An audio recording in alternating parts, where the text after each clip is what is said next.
Hey. I didn't see you there. I wasn't prepared. I was just outside walking to the beach, and you can see I was prepared for the beach, but it must be Thursday. And it must be time for DFC. There's no time for beaches. It's time to kick some ass.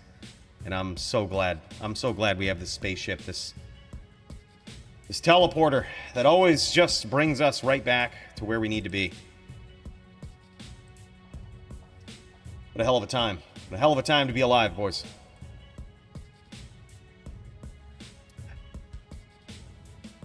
Whoa. You see that? We were in a different realm there for a minute. Spaceship must be lagging a little bit. So in light of that, I'm gonna need everyone to hit the like button. Okay? That's why it's a little behind.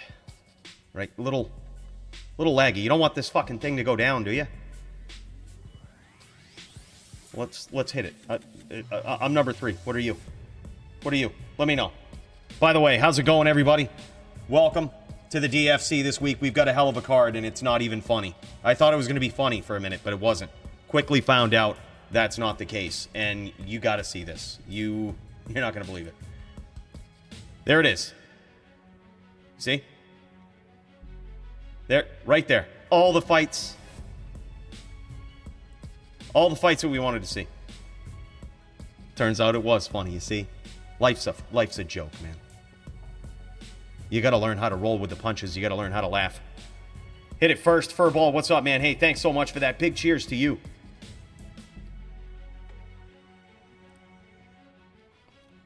Appreciate you, brother. Top duelers are different. Cray. Oh my gosh. Yeah. Let's check this out first, actually. That's a good point. I'm glad you brought that up, Dio. Look at this. It's blinding. It's bright. But holy shit.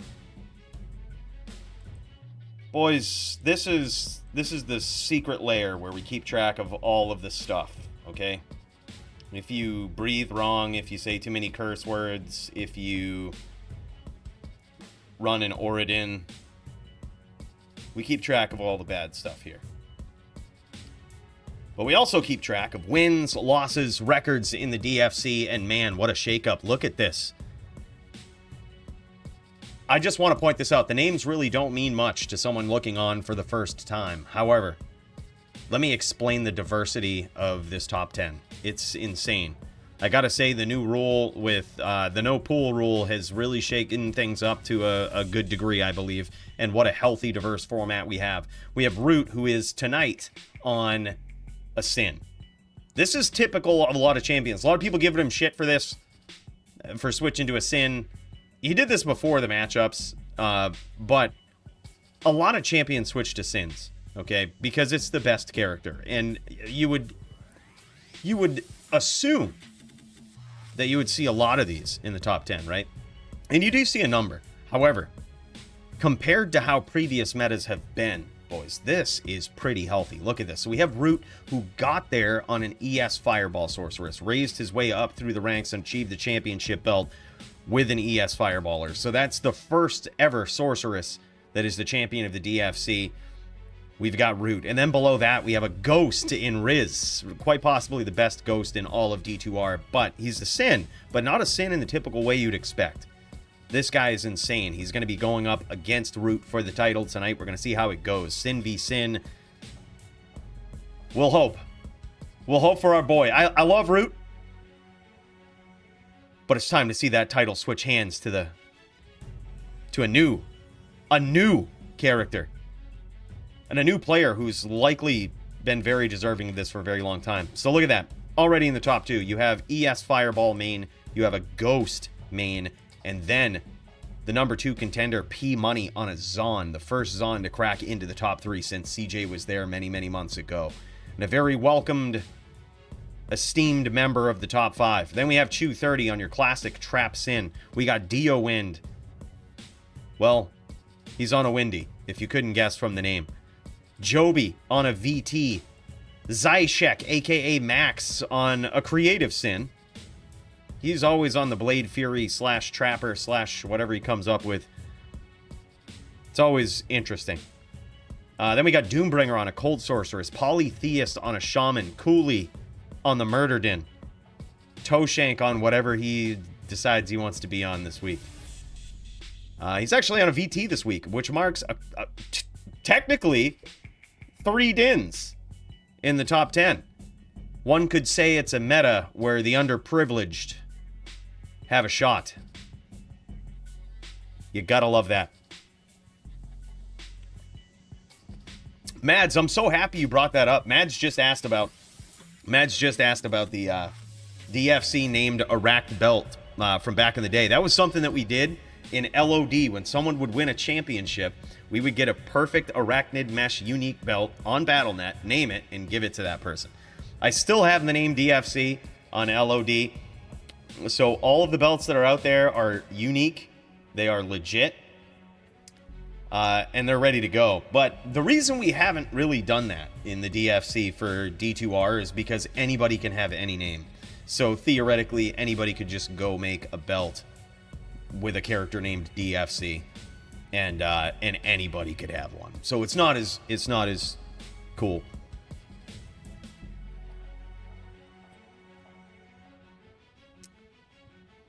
Oh shit, sound. That would be dope, man. That'd be dope. Yo, bro, let's link up after this, man. I'd be curious to know be curious to see and learn some new tricks. Is it through Google Sheets? Doing it through Google Sheets?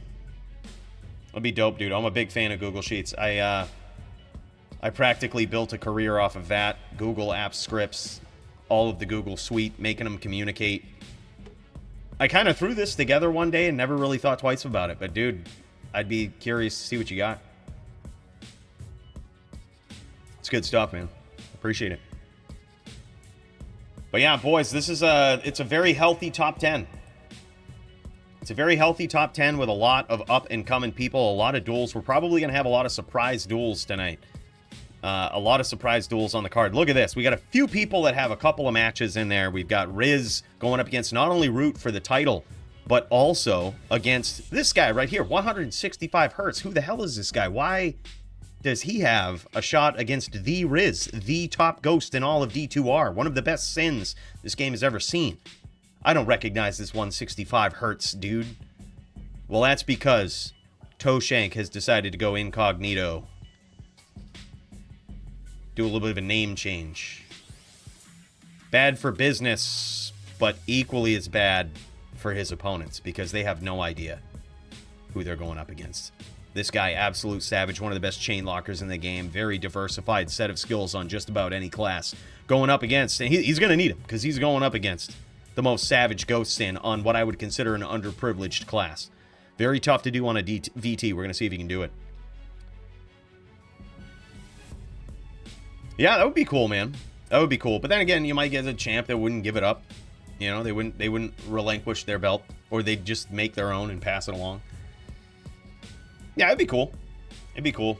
Then it's just an added thing. Then you'd have to track someone down and have them give it back, or be willing to give out perfect Iraqs all the time named DFC, and that'd be a pain in the ass. But, I mean, I like the idea. It's just a lot of unnecessary work involved. Yeah. It was cool also back in DFC when we had seasons. So it would be like one belt given out a season. This would be, it might have to be exchanged every week, which would be crazy.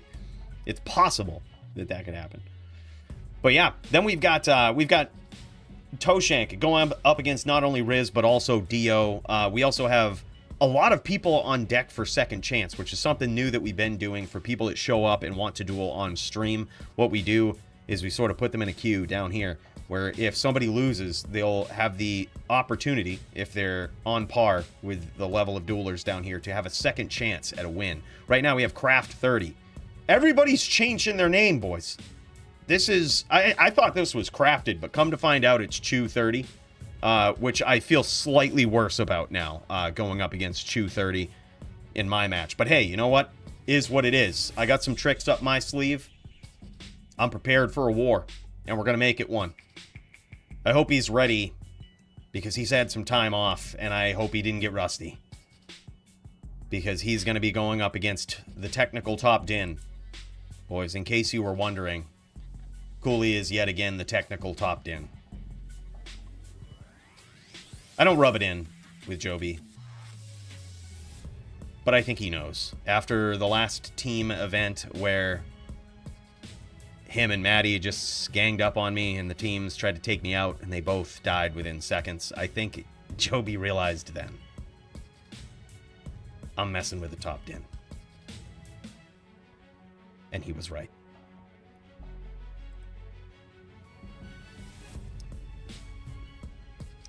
But this card is insane. By the way, boys, you might have noticed a different link in the announcements.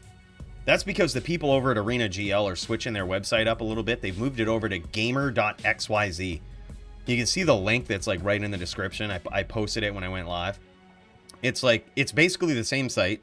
All of your stuff transfers over. They're like linked together, but for whatever reason, they made a new domain. They're planning on expanding quite a bit and doing stuff like this, which I guess is what this new site allows them to do. You now have quests that you can do that I've set up for you on gamer.xyz, where you can just go in. Look at this. These are the quests so far, the Cooley quests. All you got to do, join a DFC event. That's worth 300 experience. You can move up levels. You can get cool shit.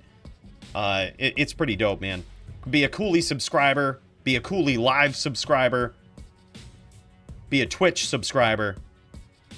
And then follow me on Twitter. I should put Instagram on there, too. Although I don't really post much shit on Instagram, but, you know, props to you if you do. Basically, with this, you can move up the ranks and be eligible for special events that we're going to do here. Special giveaways. Possibly invite-only events in the VIP. You never know. But prizes to come. Main point, feel free. Pop in. Join the Cooley Coalition if you're not already in there. Get some quests. Just start leveling up. It can't hurt. It's pretty dope, man. Pretty good site. I love what they're doing. I've been a fan of these guys ever since we started out, dude. It's been a long, long time. Ever since, really, I started doing DFC and making content. These guys have been around, been right there. And now they have one of the best sites ever for tournament brackets. These guys have come a long way.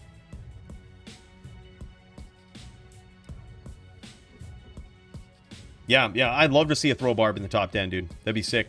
Master Otis, cheers. What's up, my dude?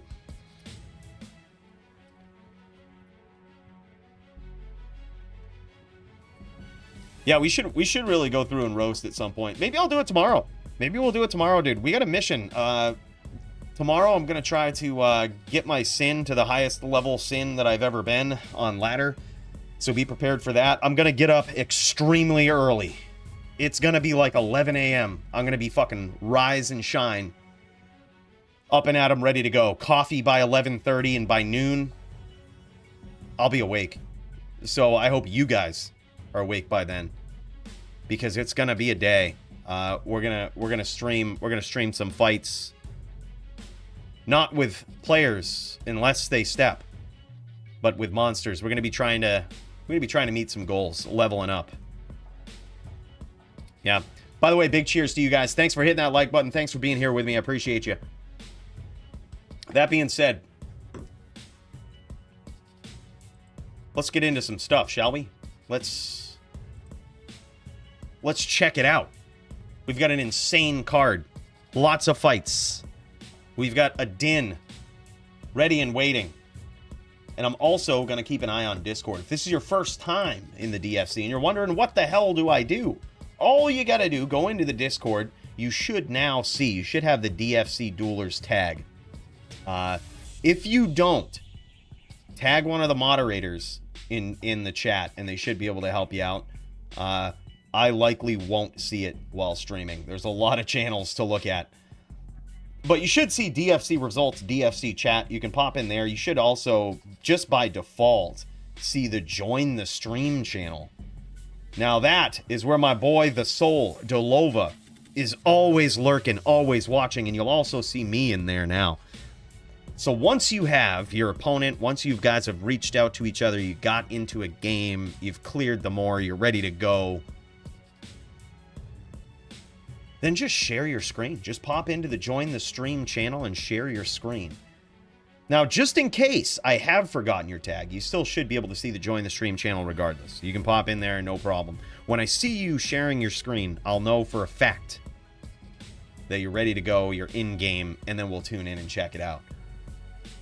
So that's what's going on. Here's what I'm going to do, though. I am going to make a game for whenever Chew30 decides he wants to catch that slap. Hey, thanks, Johnny. Appreciate you, man. Half my whole day will be done by 12 p.m. You're doing it wrong, okay? You're doing it wrong. The early bird gets the worm, but the lates are... he gets the whiskey. So you ask yourself this: would you rather eat worms or would you rather drink whiskey? Because I can tell you where I'm at with that.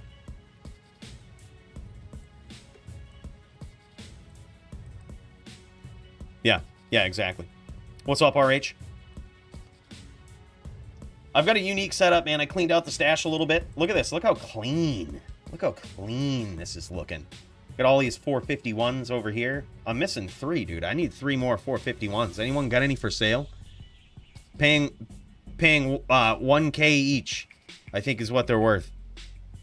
I so overpaid for all of these way back in the day. But you know what? Paying 1K each. If anybody has any 451s, I have the ability to buy 4. Yeah, we got to. Like, we got a graphic swap or something. Like, look at them. They're all mismatching. The first time, it was just all about getting 451s. I needed an assload of them, and I needed them fast. So we got them. We have a ton of them. We got our resistance charms here. We doubled up on the cold resistance ones. You know, we've got all of those set up in 2 rows, because you never know. You never know when you're going to need those. And then we have 1 of every resistance. 1 row of every resistance, just so well taken care of. Don't look at this tab, though. It's a little messy. Okay, don't look at that one. Just look at these ones. Look at this. So well put together. So clean. So beautiful. Even the main stash. I can't really show you guys what's in the stash and what's over here, because we got some tricks, okay? We got some tricks. We don't want Chew30 realizing too much shit, realizing what he's up against. He's probably just going to think, oh, Cooley just signed in. Just signed in today. He's not. He's just going to run his regular shit. Well, good. That's what we want him to think. We don't want him to be ready. We want him to be absolutely surprised, blindsided to some degree. That's what we want to do. He's going to expect one thing, he's going to get another. But, yeah, I'll reach out to him. Let Chew30 know. No prob, dude. Take your time. He's stuck in traffic, or at least was a half hour ago. I should probably check my ping. Make sure that's okay. Ping is great. Ping is 62, which is about as good as it gets on my neck of the woods here. About as good as it gets. Boys, this guy just looks beautiful. He's pretty looking. That's... Alright, you guys want a little sneak peek while Chew's stuck in traffic? I hope he's not watching. You guys want a sneak peek? You want to know what my game plan is? Just let me know. We can keep it secret too. Doesn't matter to me.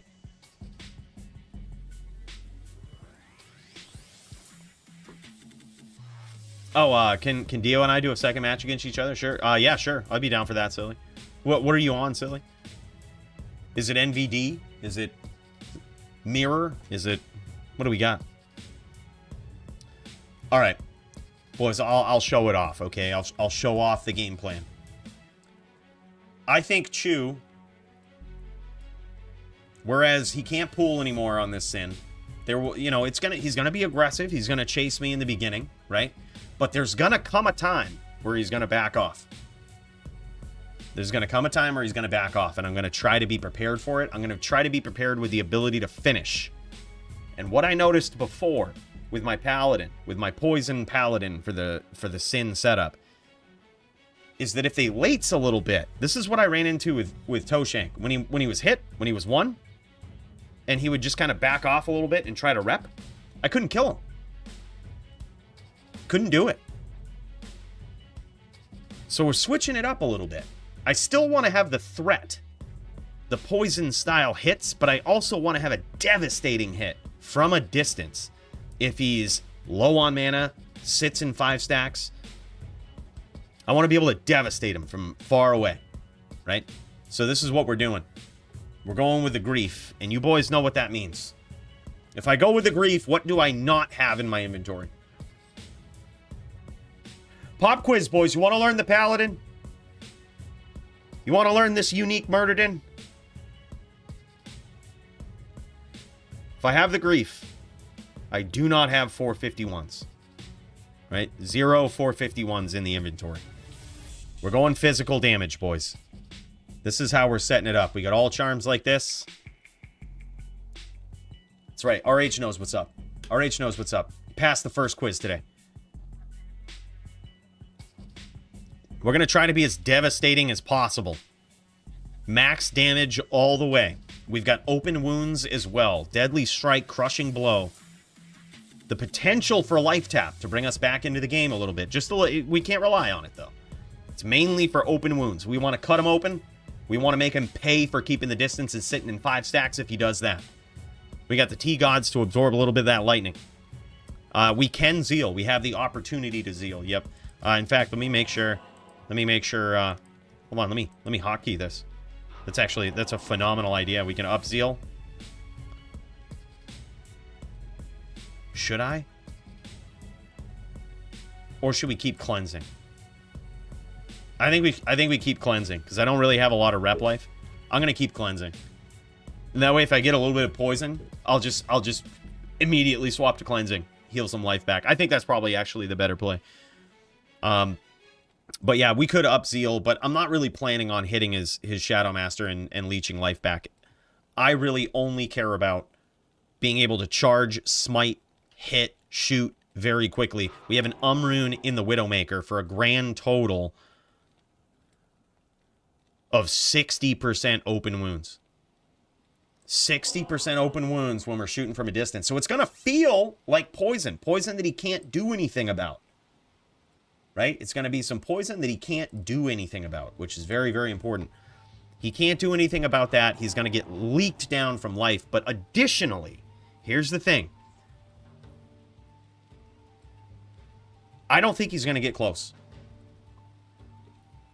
So I need to be able to hit him from a distance. He's not going to get close, so I'm rarely going to hit him with charge, and I'm rarely going to hit him with hammers, right? So we need to be able to battle from a distance. And that is the game plan today. So we're going to make sure we're stocked up on arrows. I'm just going to shoot a lot. I'm not going to push the pressure. I'm not going to get overzealous. I think that's how I got killed last time. Got a little overzealous, a little on the up and up. And I think I need to let him come to me. Right? Let him come to me. And hopefully, if we get lucky, we can get a charge in there, right? If we get lucky, we can get a charge in. And our charge definitely hurts. It's certainly not something I'd want to get cracked with. No, it's something. It can't kill a zombie in Act 1. But that open wounds might. There it is, you see? There it is. That's what we're going after. That's what we're doing. And we've still got some really good open wounds. Like, look at this. That open wounds is pretty phenomenal from that bow. It's almost like poison to some degree. Look at that. We killed both of those dudes. Look, these are just monsters we're practicing against. But that's, you know, it's just the point of it, boys. We only have 75 casts. We don't have a lot of faster hit recovery. The weakness in this game so far is 2 things. If he wants to get up close and fire blast, we only have 75 fire resist, and we also don't have cannot be frozen. The other thing that we don't have is a lot of integer damage reduction. I don't think he's going to spam Mind Blast. I think when mana is limited, I don't think we'll see Sins spamming Mind Blast as much. And if he does, I'll just jam on the cleansing and run away. We can't abuse it. But we can pretend we're poisoned while we're getting Mind Blasts and just say we were confused. We had no idea. And we'll get some of that life back. We're just a sneaky amount. Just a little sneaky amount if we're low. But we're only doing it when we're low and we have to lates. We might have a lot of lates in to do, boys. But you gotta win these duels somehow. And sins are just too powerful.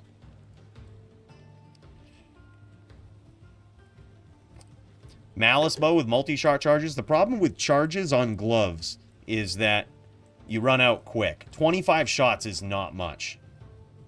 And especially when the arrow doesn't track them down, you need a big payoff. You need a big payoff. Like, you can... why switch all of that setup for open wounds when you can get 60% with guided arrow and Widowmaker? You know what I mean? Another thing that I have been in the tank about before, though, with charges in particular, has been freezing arrow charges on gloves. Now, those, if you saw that, I actually jumped on GGM's stream at one point. He showed me that in the right matchup, that can actually be pretty devastating. You kind of have to make your entire paladin around it, but it basically, there's a damage, I don't know if you call it a glitch or some sort of modifier that happens when you have freezing arrow charges on gloves and the Holy Freeze aura. When you combine both of those and your opponent has pets, one freezing arrow, now that's worth it. Because if you connect, it does massive damage. I don't know how or why, but it just does. Like, the freezing arrow charges, massive damage. It will, like, two-shot a druid through Cyclone Armor. Massive, massive damage. So, like, if you're gonna switch it up, and you're gonna try something different, I think you have to have a large payoff for it. It can't be like some ancillary ability like open wounds on your build. Like, I think it has to be a big payoff. So yeah, I mean, I think we've talked about that before or mentioned it or something, but that's why I don't do it, is because it's not really a big payoff. It's like open wounds if you have some weird setup that will cost you a lot. So instead, we just do massive charge damage with, you know, a pretty decent chance to cut them open. You know, I think it's a good trade-off. But by the way, if anybody wants to pop in, this is what game I'm in. If you're a Sin in particular, I would love to practice against a Trapper, see how this goes. If you've got a Sin, pop in. We'll get it going. I'm also going to keep an eye on the Discord. I do see some people in the join the stream, but nobody's streaming it as of yet. But we will pop in. We will pop in an opportune time when someone's sharing their screen.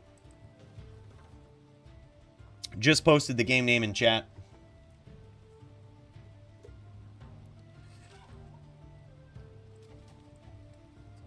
Oh my gosh. I see my second opponent, Sound, asking if more than one Poison Small Charm is allowed in the DFC. I have two matches tonight. We got Chew 30 and we got Sound. By the way, oh my gosh. WSUP bud, support as always. Q.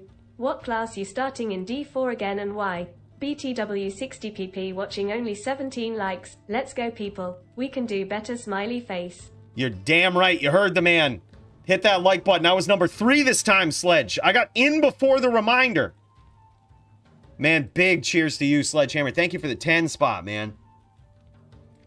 As far as class in D4, fun fact, I did not play the beta this weekend at all.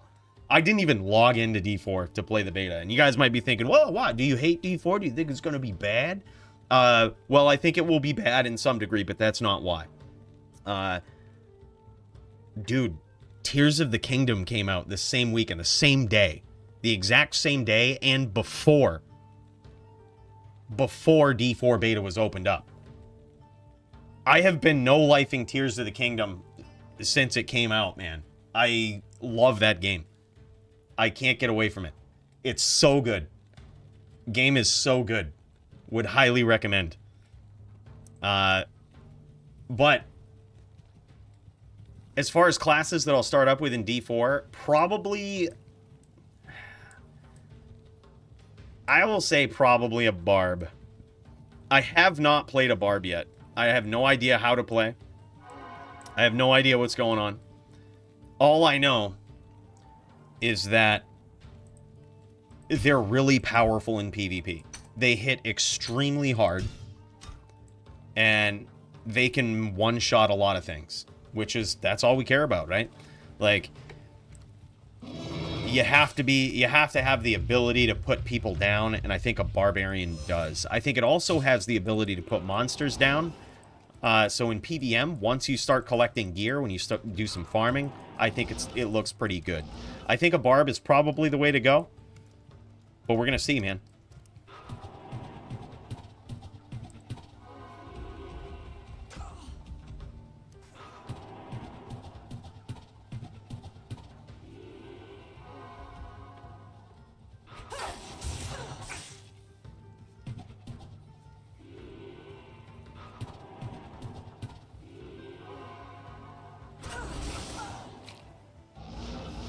Just keeping that distance, boys. Getting the aim down. Getting the aim down. Shooting those arrows in. We did some damage with arrows there, huh? Here, this is what I'm going to do. I'm actually just going to... I'm not even going to ham. I'm not even going to ham. I'm not even going to smite. Smite is too cheap. I'm going to try to get there through alternative means. Make this a match. Look at this. We got the Grief, Proc, and Venom. Look how green and blue this sword is. It's like Mother Earth sword right here. Green handle, blue blade. Y'all ain't ready for that. That's like pulled from the depths of the earth, containing the aura of Mother Nature. You don't want that smacking you in the dome. You just don't want it. Oh, yeah, Sledge. Sorry about that. Tears of the Kingdom is Zelda. It's like the new Breath of the Wild 2. You remember Breath of the Wild that came out for the Switch? This is the sequel to it. Alright, let's do it.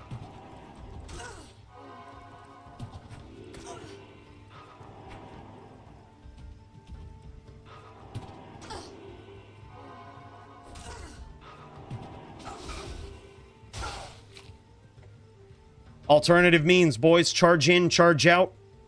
Just got it's all about the head movement. It's all about the ducking and weaving. You punch in, you punch in, you punch out. That's what it is. That's what it is. You gotta be savvy. You gotta be quick.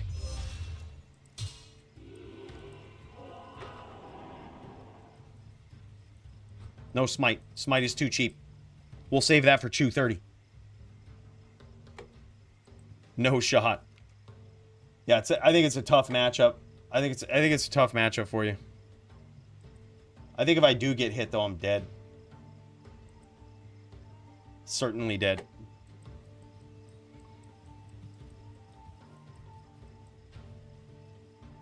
nine quintillion armor. Yeah. Yeah, that's hard to hit. Well, are you trying to hit with charge strike too? Is it a charge strike hit?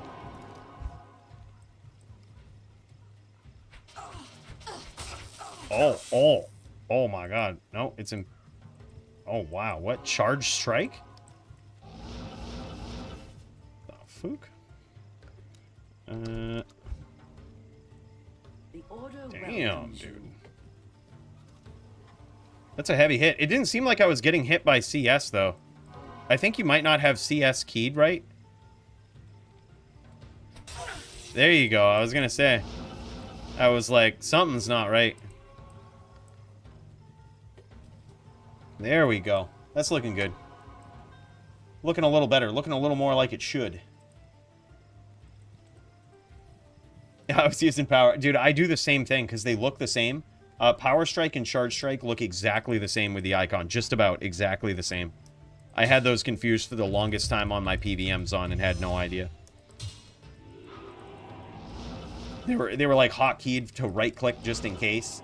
And then every time I had to use hot click instead of just left click, I was like, what the hell? How come I don't hit as hard? It took me a while to notice.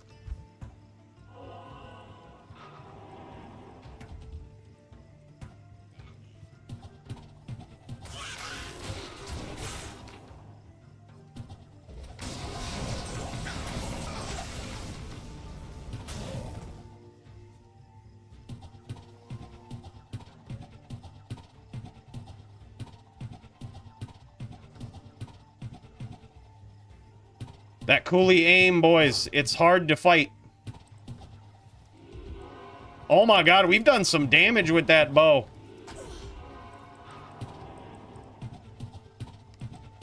We've done some damage with that bow. I'm liking it. I'm liking the fact that this bow can do some damage. This bow is not a pansy. This bow knows its place.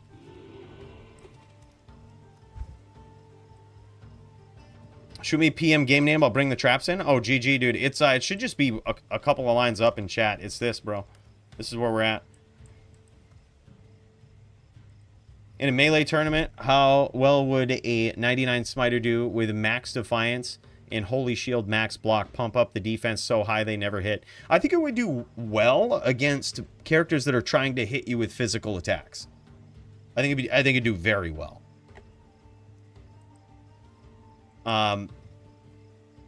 So melee tournament, it would be great. But the problem with melee tournament and smiter is a smiter is not a melee character. They don't consider smite melee because it doesn't use AR. It doesn't factor AR in, right? Your skill has to factor AR in order to be considered melee. So you could zeal. And I think, you know, that's basically the... Yeah, smite is always hit. Yeah, like, you could zeal... And basically, that's the entire purpose of what people do. You know, they try to max out their defense, max out their max damage, pump up their AR. That's all of what melee is. G-Rush, man? GG on the G-Rush. All right, go, bro. This is, we got a Paladin.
Oh, GG. We tried to get the bow finish.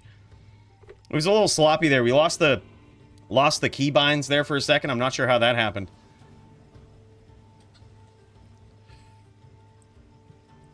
People have tried before with the Telly Zealer. I think it's a really cool build, man.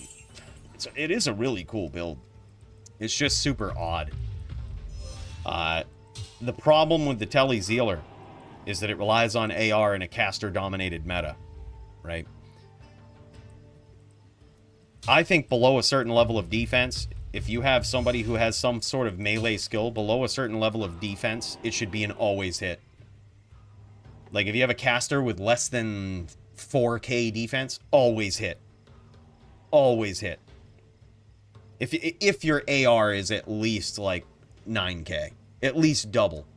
That should just be a good rule. If your AR is double what their defense is, always hit. Look, let me do the programming behind the scenes. We got this.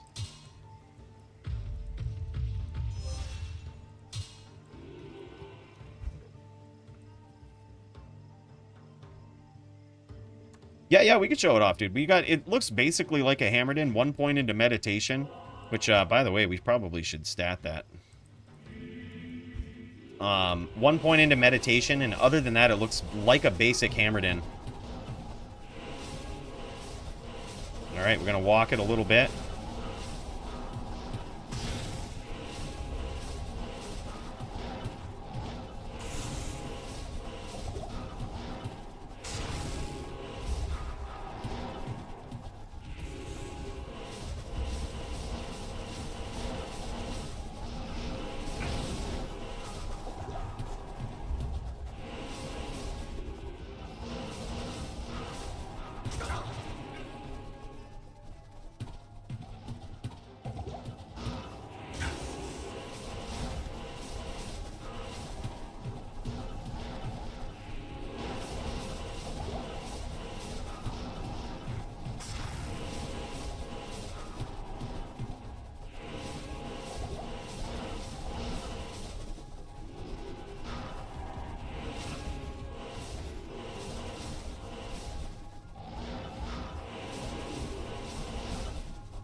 Oh, shit. GG.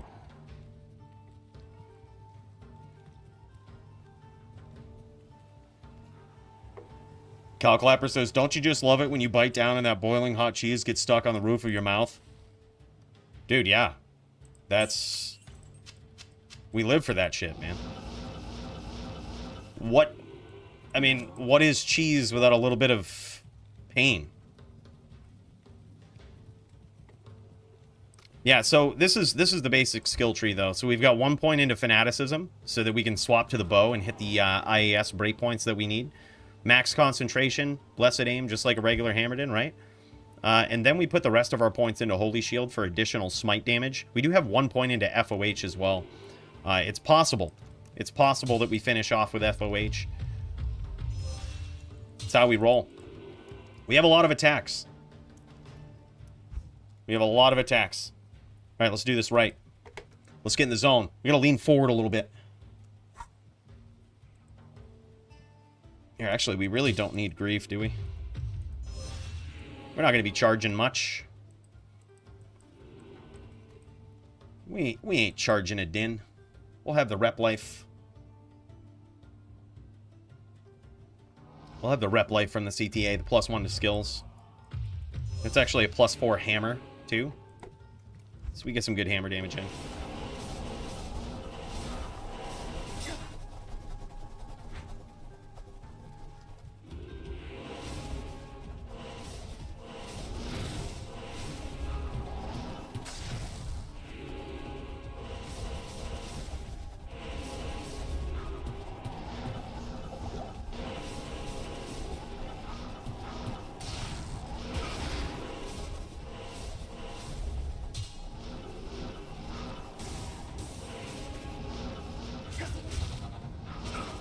Oh, I was going to go for the smite. I had the life tap. I was going to go for the smite. Get a little cheesy. Oh, it's too bad. That's too bad.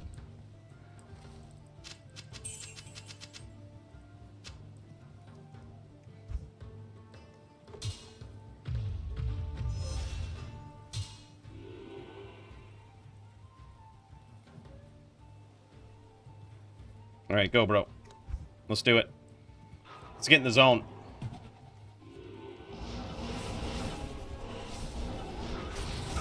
Oh, that was dumb. He was ready. I accidentally charged his oak and he was ready. Kept that pressure on. That was beautiful.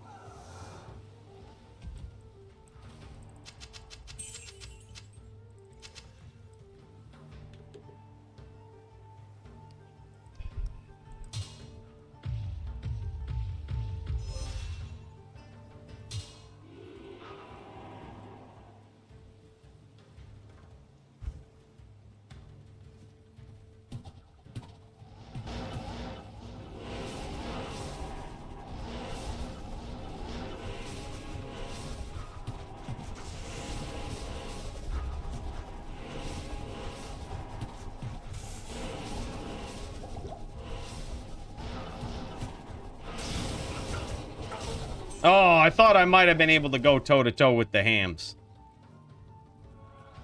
Ixnay on that. Not with this setup.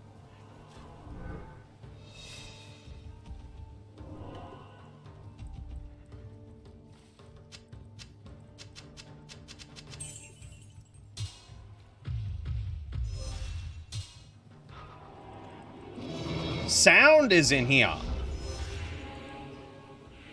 What up, Sound? This is my opponent tonight. Fellow Murder Den, man. Fellow Murder Den. This guy has a den that does a lot of shit. It's a pretty scary den. It'll basically be a mirror match. I'm kind of looking forward to it, man. Kind of excited about it. Curious to see how another den holds up in this epic, in this absolutely epic showdown of Den v Den. Sound off to a good start in the DFC too, man. This guy already has a couple of wins behind his belt. We gave him 2 matches last week. He won both of them. Guy's a savage. Which basically puts him on my level with all of my losses as of recently. We're basically there. Oh, this guy Numa says he's got some trap juck fuckery practice for me. Let's fucking do it, bro. Let's go. Let's go. This is what I'm geared for. This is what we're geared for. Alright, with the trap, I'm probably gonna... Yeah, I think we should set up meditation.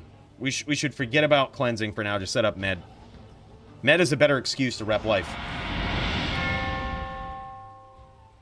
Let's go, Alpha DINNN. Alpha Din, baby! What's up, VK? My dude, aka G-Gum. Dude, what's up, man? Thank you so much for the 50, boys. Let's go to the station real quick. Let's go, Alpha DINNN. See, I love the repeats. When we go to the station, we're traveling at the speed of light. So, you know, this thing catches it twice. That's what it is. Faster than the speed of light, actually. This thing is insane. Costs a lot of money, but well worth it. By the way, cheers to you, G-Gum, a.k.a. VK. Dude, thank you so much for the 50. Bro, that means a lot. I'm even busting out the whiskey for you. We got it poured right over here. We're probably going to need a refill. I'll tell you, because that is some serious generosity.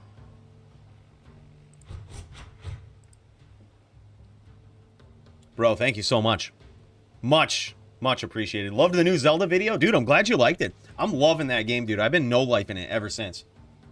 Like, ever since that day, I've been no-lifing it. I purposely haven't looked at much online. Like, I don't want to, like, spoil shit. You know what I mean? I kind of want to learn it myself. But, dude, I love that game. It's so good.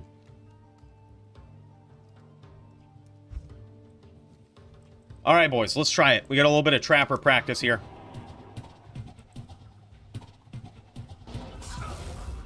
Ooh, okay. He's got, that's interesting.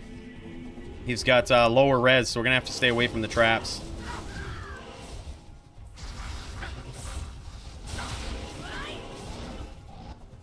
Yep, we cracked him with a charge. He didn't like that.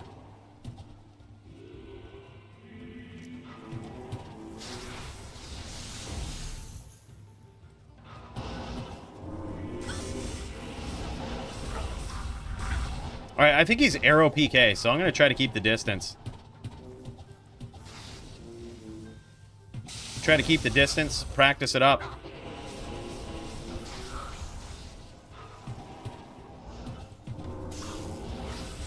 Ooh, good trap.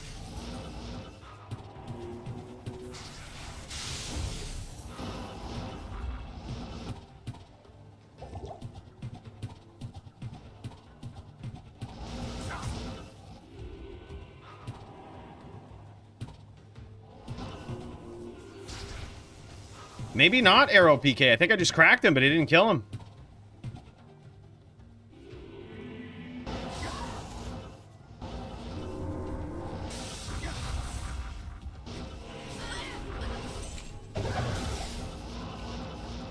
Was a hammer.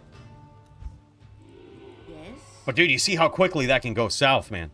By the way, I just want to say, Mark Miller, let's get this dub, Cooley. You're damn right. You're damn right. Let's get it. Thank you so much for 3 months of the membership, man. Big cheers to you. We're doing the whiskey cheers, man. That's special. Brother, that's awesome. That support means a great deal. By the way, another cheers to VK. We might be doing this all night. This guy's one hell of a guy. And if you guys are tipping anything back tonight, I would highly suggest tipping one back to VK. Because without him, this spaceship, we'd probably default on it. Bank would take this thing back.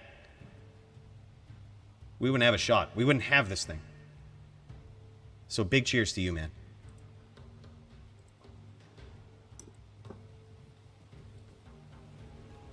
Hey, what's up, N7 Reaper? Thanks, man. Thanks. We got 2 matches tonight. 2 very savvy, very savage opponents. So we're going to see how it goes. I'm getting ready, getting geared up. Go Numa. I got to learn to spell his name right. Numa. Here we go. Oh, my God. Hold on. Hold on. 2 very good things right here. 47 ping that I just saw, which was pretty insane. But most importantly, 5 gifted memberships from Mark. My dude. We're gonna be able to make the payment on this ship this month. Dude, I appreciate that. Thank you so much, man. Big cheers to you. Let's polish off this tropical drink for our friend Mark here, shall we? Cheers to you, buddy. That's awesome. The ship stays. You're damn right. We ain't even... I mean, I'm not saying I wouldn't make it a fight for the bank. If they showed up and they were like, hey, you remember that spaceship you took out a $10 billion loan for? I would say, no, I don't know what you're talking about. We would make it rough for them. We would make it very rough for them. But luckily, this month, we're not going to have to. That's awesome, man. Thank you so much. All right, let's go. Round 2.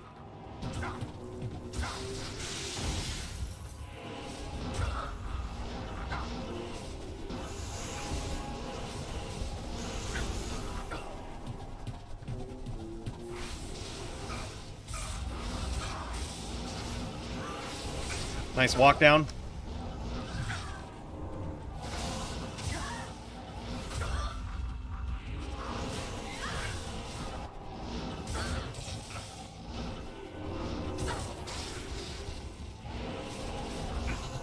Epic chains right there, man. Epic chains.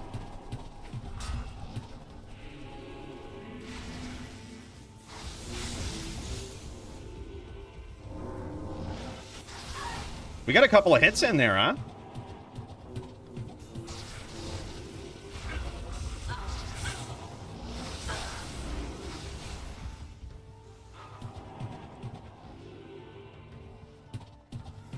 Got him. Got him with the bow, baby. That's actually inspiring, because that means that if 230 does kind of teleport away, these arrows have enough testicular gall to finish the fight, which is really good. That's good.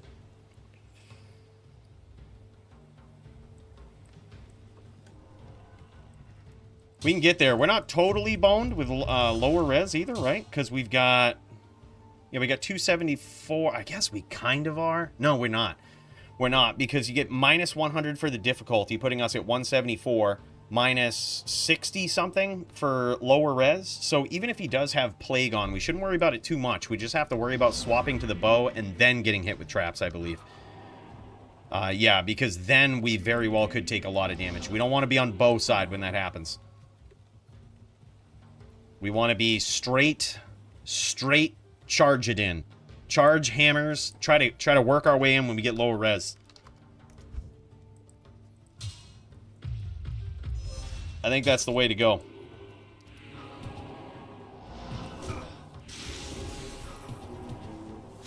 Problem is, if he does have the that, then that's going to be very interesting, because oh, lower res. No, that's fine. We're fine. We're fine in lower res.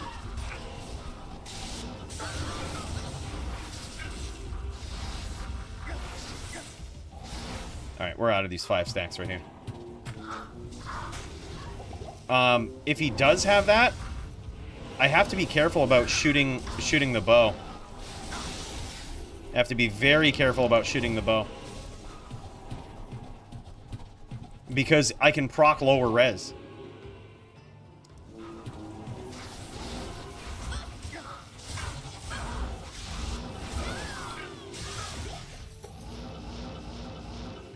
GG, man. I'm feeling it. I'm on point tonight. Chains are doing well. Chains beyond point, boys. Let's hope they're like this against 230. Have you been in Europe, especially Sweden, before, Cooley? Never been outside. I was actually, fun fact, I've never been outside of the United States until recently, when I went to Canada to visit Joby and Maddie. That was the first time I've been out of the United States. Other than that, nowhere. It's all this I mean, it's the best country, right? I mean, theoretically. And if I never see another one, then I don't have any reason to believe otherwise. That's my story. I'm sticking to it. No, I haven't though, dude. I definitely would be interested though. I honestly almost went out that way. As part of what, you know, like those paid promotions that I do, one of them offered to bring me to some big gaming event out there, but I was just like, I'd rather have money. So it's how it is. It would be fun though. I might go to BlizzCon though. That's still in the United States, but I mean, it's like California, which is basically a whole different country. So I might go to that.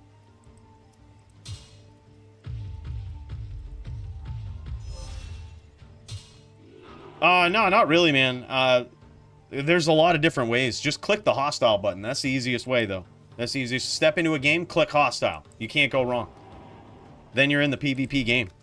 Whether you're going in hostile and PKing innocent people, or if, you know, you care to have a little, just slightly more class, and say G in a duel game before that. That's really what it's all about, man. Like, because I feel like a lot of people who go early into PvP, they have a lot of ideas, you know, or maybe they're going with a predetermined, pre-established good build, and that's all well and good as well. But the other thing is sometimes people get a little brewy, they get a little creative when they get into PvP, and in which case, that's fine too. But I think that if you're gonna do that, you have to kind of have a little bit of practice with it. The best way to do it is pop into a pub game and just go. All right, we got lower res. That means we can't get off the sword unless it's totally safe.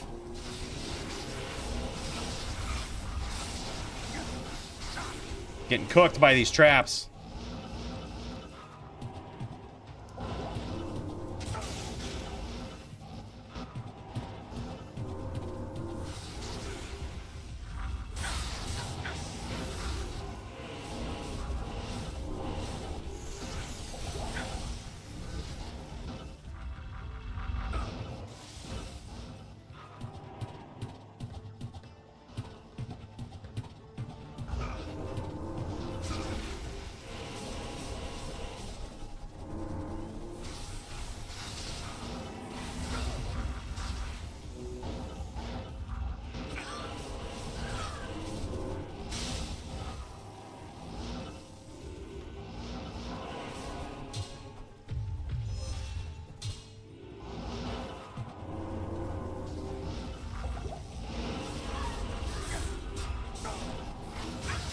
Nice, leading me right back into the traps. That was good.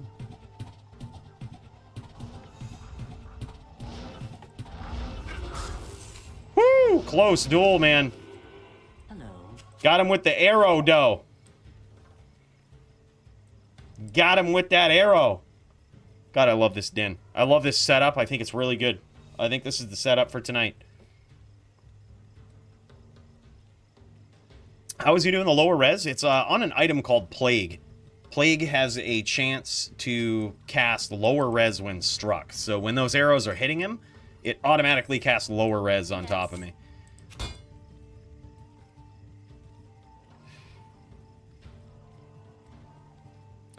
Playing PvP has made PvM more fun for me because now I pick up a lot more stuff I used to just leave on the ground. Dude, I'm telling you.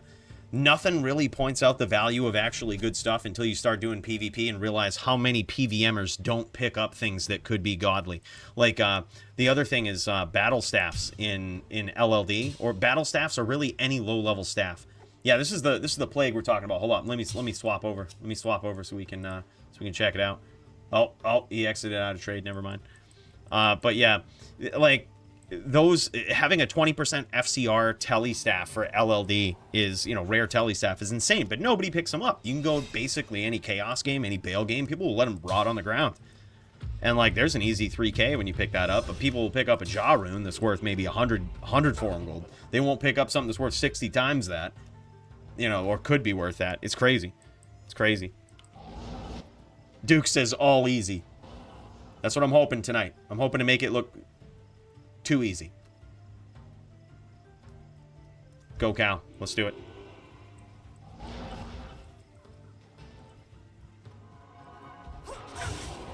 Oh, that was smite. That's too cheesy, too cheap. Don't get poked. Ooh, shit, boys. This bow is on point. Chu better be scared of this bow. I bet he will be. I think there's going to be a lot of off-screening. We might just cut the map right away. What we'll do, we're going to cut it right here. We're going to cut it. Boom. We're just going to have this little arena. We're going to have this little arena right here. We're going to cut it right here. It's just going to be right at the corners. Right at the first corners. Boom. That's how it's going to be.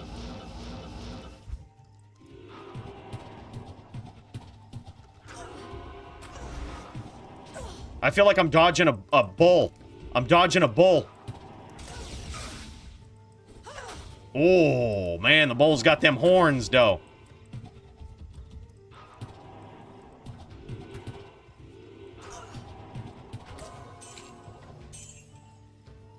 Toro! Ho-cha-cha! It's just what we do. We slippery. Evasive. 1,000 forum gold on Chu if anyone wants it. Look, just because I've never beaten Chu before doesn't mean today can't be the day. Okay? I wouldn't bet against the top din if I were you. Because if there's anyone that can't do it, that believes he can do it still, it's me.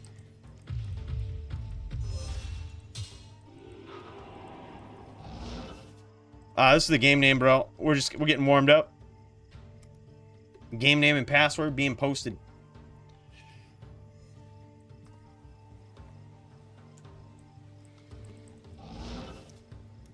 Alright, go bear, let's do it.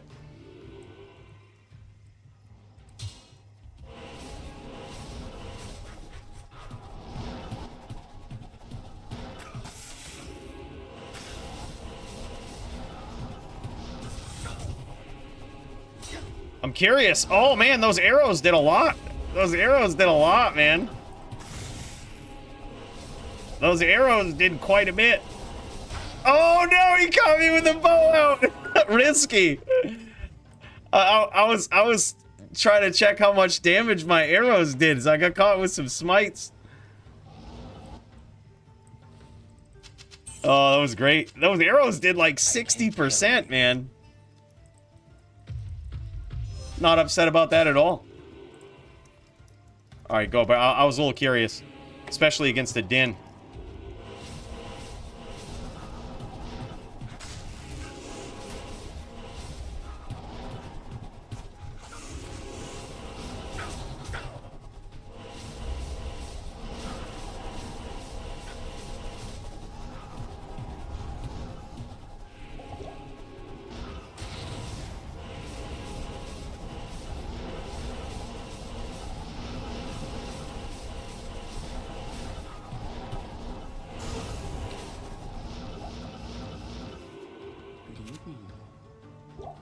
GG.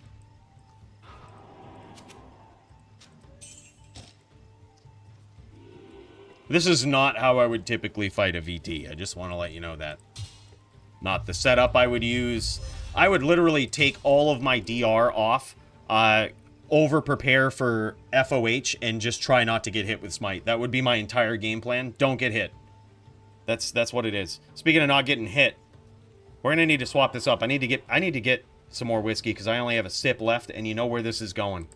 This is going straight to a cheers for our boy VK and Mark. Big cheers to you guys, all in one. Appreciate you guys so much. All right, BRB, I gotta grab the bottle, man. We gotta get this going. BRB.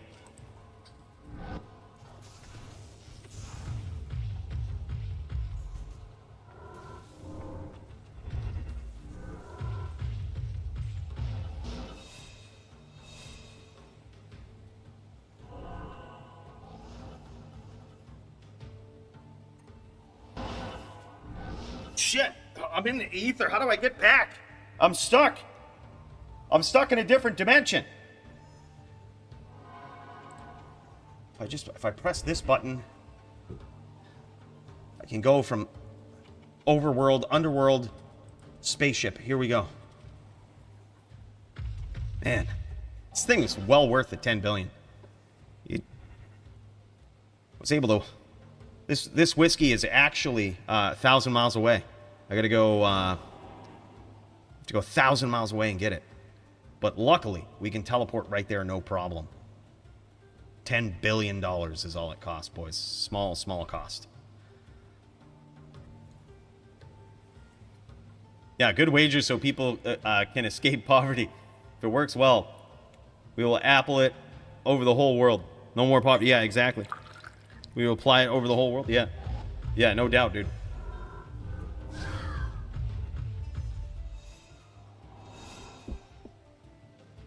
Oh, is this is Y2B? Hold on, I'm just seeing that part. Y2B? What is this? Hold on, now I can't get back. Hold on. We're gonna have to teleport back down to Sanctuary, boys. Hang tight. Here we are. Yeah, Y2B Kingdom, no criminals. No criminals? Well, shit. Police driving supercars? Shit, I don't want to be the only criminal there. I mean, I don't want to ruin the country, you know? That would be bad. Couldn't do that to the entire country. Alright, go, bro.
Just the aim of an absolute champion, boys. Just the aim of an absolute top-din champion. That's how we roll. You want to off-screen, you've got to be prepared. Because this din can aim. Have you ever tried Shanky's Whip? It's a whiskey liquor. It's really good. Chill it, just drink a big glass of it like it's soda. No shit. That seems... intense to drink a big glass of whiskey like it's soda. I think whiskey, this is my preference for whiskey. It's got to bite back. I like to enjoy it. I like to take little sips. Feel it. Let it bite back.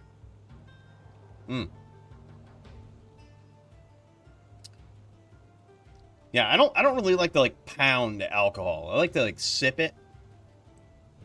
It's like smoking a cigarette. Or smoking a cigar, smoking a fine cigar. You know what I mean? You kind of, you ain't trying to, it ain't about quantity, it's about the quality.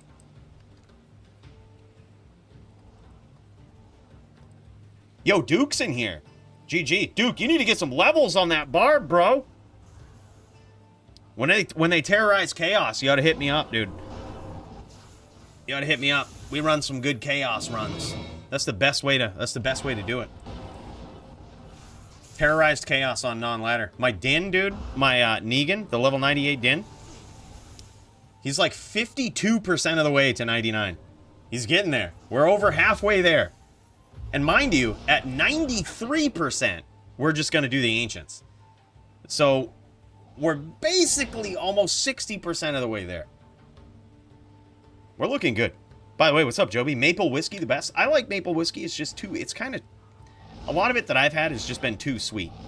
Like, it's one of those things where you appreciate it for, like, the first few sips. Maybe the first shot or the first glass.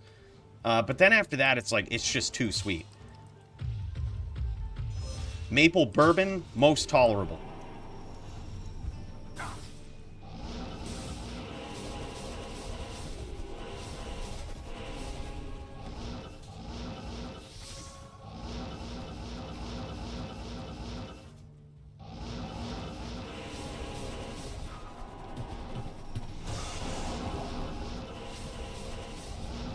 I have to be extremely careful because I don't have the ability to have Oak Sage.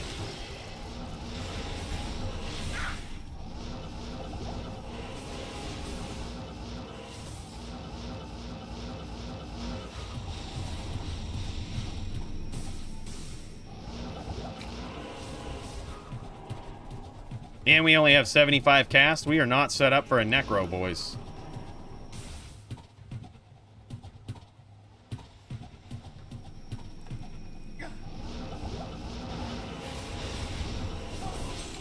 We are not set up for a Necro. Hard to lates a Necro, too, with this setup. We'd have to completely switch setup, which I'm not interested in doing.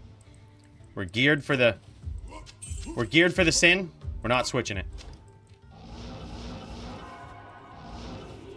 Black Mamba. Alright, what is he? He's a sin. Okay, GG. GG, this is good. This is good. Alright, hold up. Let me check, Chew30 says he's still in the tunnel. This was like 10 minutes ago. Still stuck in traffic. Damn, dude. What a hell of a day. I'm not sure what city he lives in, but I used to live in a big city, Atlanta. That shit was crazy.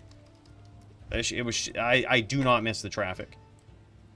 It was the worst part of living there. I technically lived 10 minutes away. But it took me 2 hours to get to work.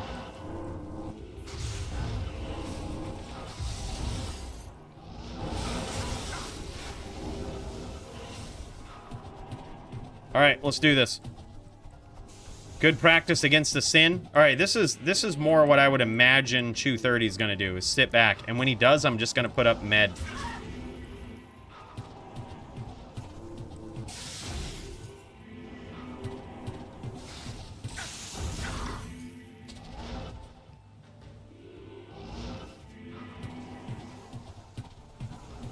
Alright, we hit him. We hit him with those arrows.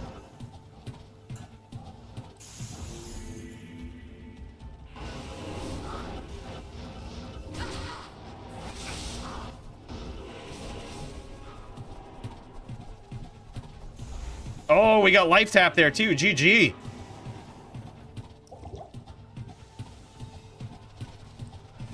He's got Blade Fury too. Interesting.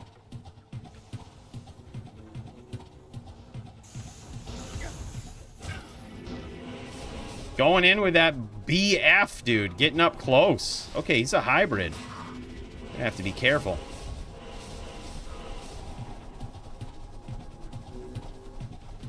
Just know that if he closes the distance, this could get pretty bad.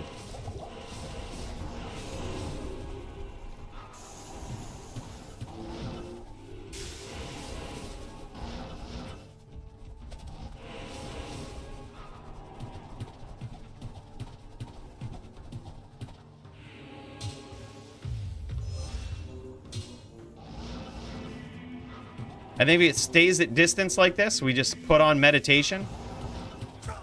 Rep back the mana, rep back the life, and just let it be.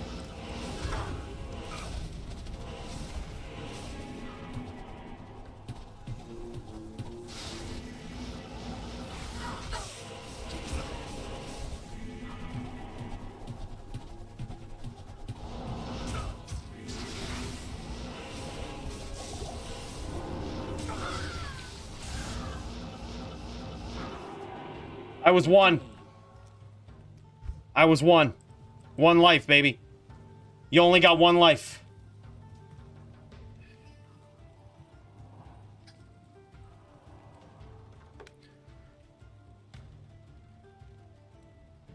One 1K forum gold. So forum gold is basically it's the website currency of D2JSP. You can get it by like trading items. Some people pay money, but that's definitely not a good way to do it. Very inefficient way to do it. But forum gold is basically the currency of D2 for the last, like, over a decade, man. It's been a long time.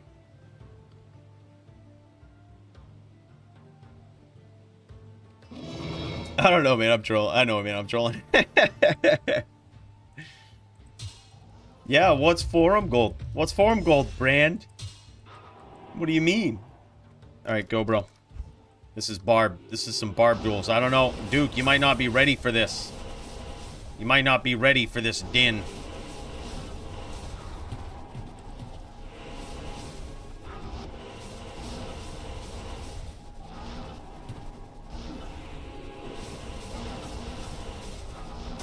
Oh, caught with that bow out, baby! Caught with that bow out!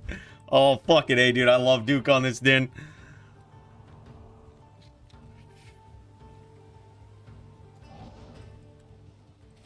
We got a little cocky. We got a little cocky with that bow. We can't be doing that. He was coming in. He was giving us the opportunities. He wasn't even making us work for the hams. We gotta take advantage of it.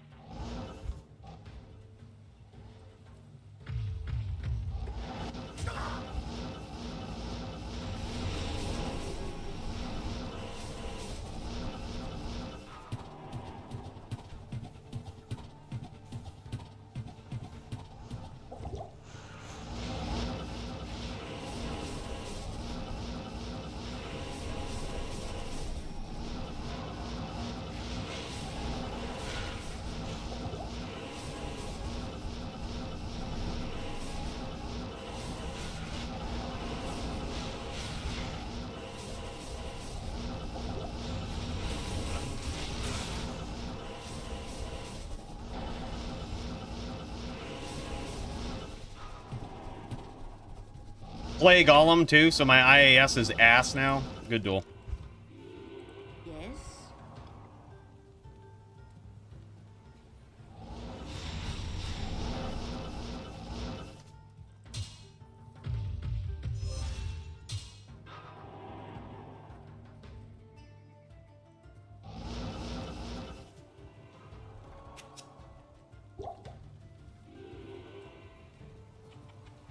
Yeah.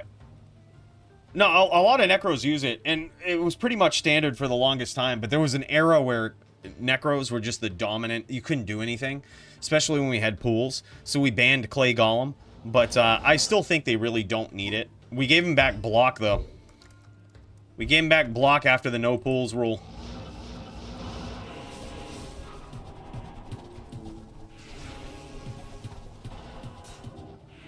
Blah block for the win.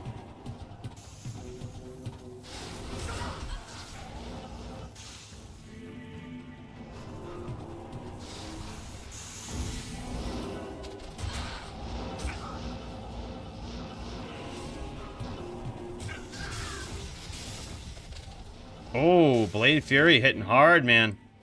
Let's right back some life, huh?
Good duel.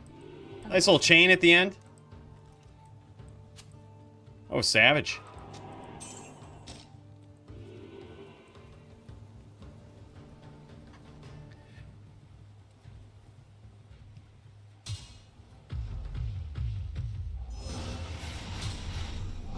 Thanks, man. Thanks, Maddie. We getting it down. We had to go all in. We was getting beat up by those traps.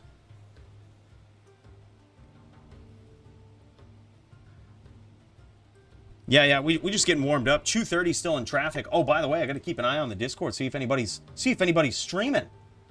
We're not missing anything yet. I do see people gathering and join the stream, and feel free to do that, just in case you have your opponents that are looking for you, you looking for your opponents. Feel free to gather there. I won't tune in until you share your screen.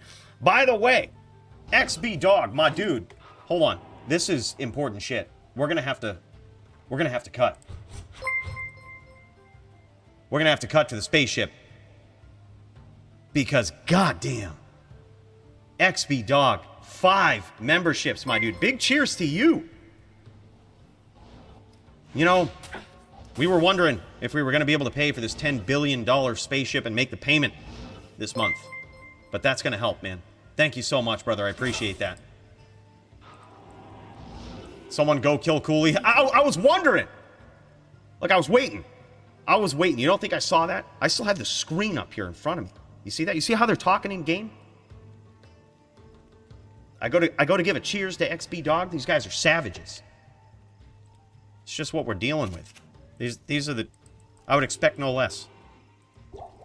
I'd expect no less. You remember that time I went to the bathroom once and then Joby snuck into my game, PK'd me, took my gold and left? He started a movement.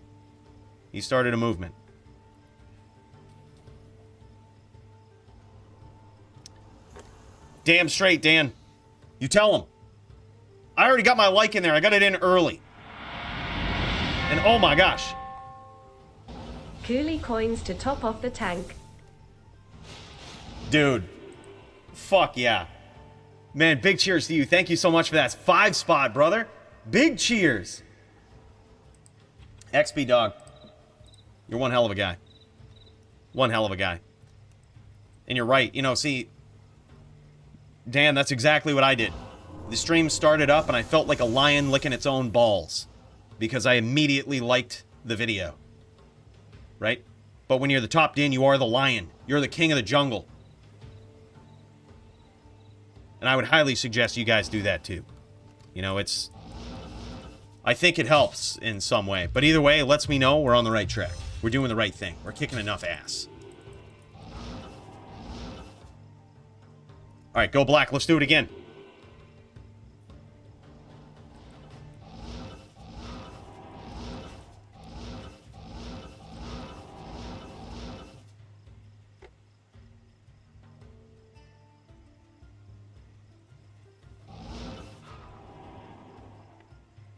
I don't know, try refreshing it, Hansy. I see 45 now. That's inspiring, guys. Thank you so much. Big cheers to you. Big cheers to you guys.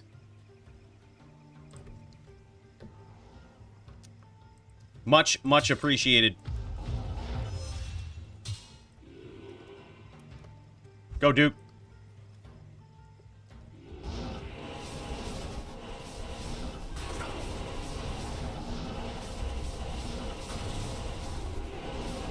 God damn, dude. He hits like a truck.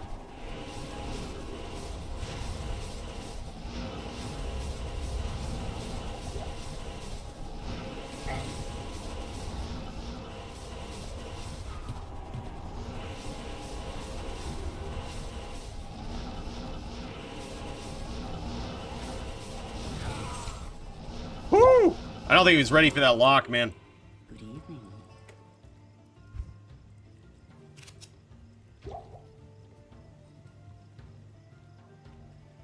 I think so, Dan. Let's try our damnedest. Let's try our damnedest to get it to 60. I think that's a good goal.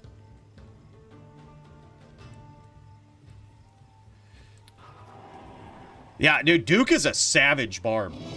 Like, ever since Duke has been on the barb, I haven't wanted to miss a single duel of his. Like, it's just, A, it's very entertaining to watch a barb, but B, Duke just has that style that I think a barb fits very well. Like, fits right into his style. Very aggressive, nice chains. There's a lot of shit. There's a lot of good shit. Go, lady. We don't have any cold resist. We're gonna get one-shotted with cold. We have literally negative 100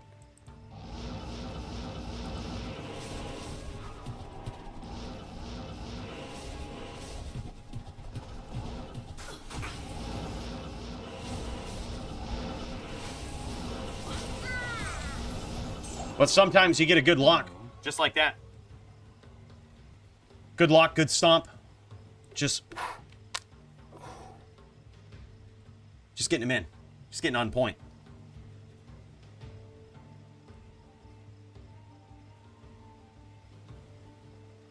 Duke, I've been taking notes. Hell yeah, man. Well, the thing is, that time that I got him when he was standing there, he kind of puddled himself and didn't think that I had him locked. It was kind of sneaky on my end. He didn't think I had him locked. I was kind of staying in one spot, chucking hams, and then boom, surprise. Had you locked the whole time.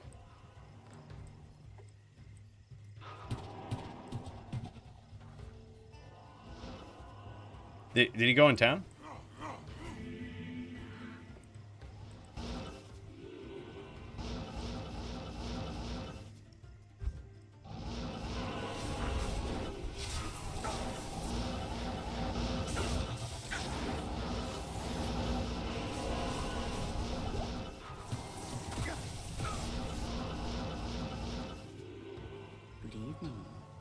Sometimes we get there with lucky hams.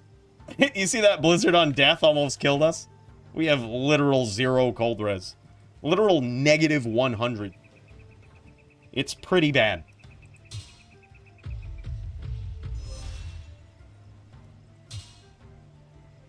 When's the Joby rematch? It's a good question. I think whenever he's on my level again. Technically the top din in the DFC, technically. So he needs to work his way back up. That's how I see it.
Now we just gotta kick back, boys.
Good duel.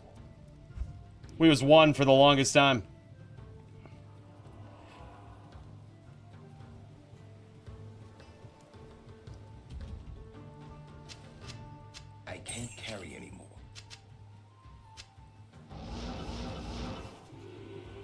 All right, let's check on Chew.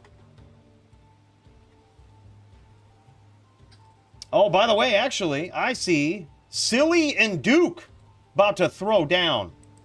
Hold on, tuning in to see exactly what's going on, because this is looking good. All right, boys, these guys are at least ready to go. We got our licks in, our practice licks in. It's time to look at some real good duelers. We're going to see how it goes, boys. But it's time for a decisive battle. Let's fucking do this.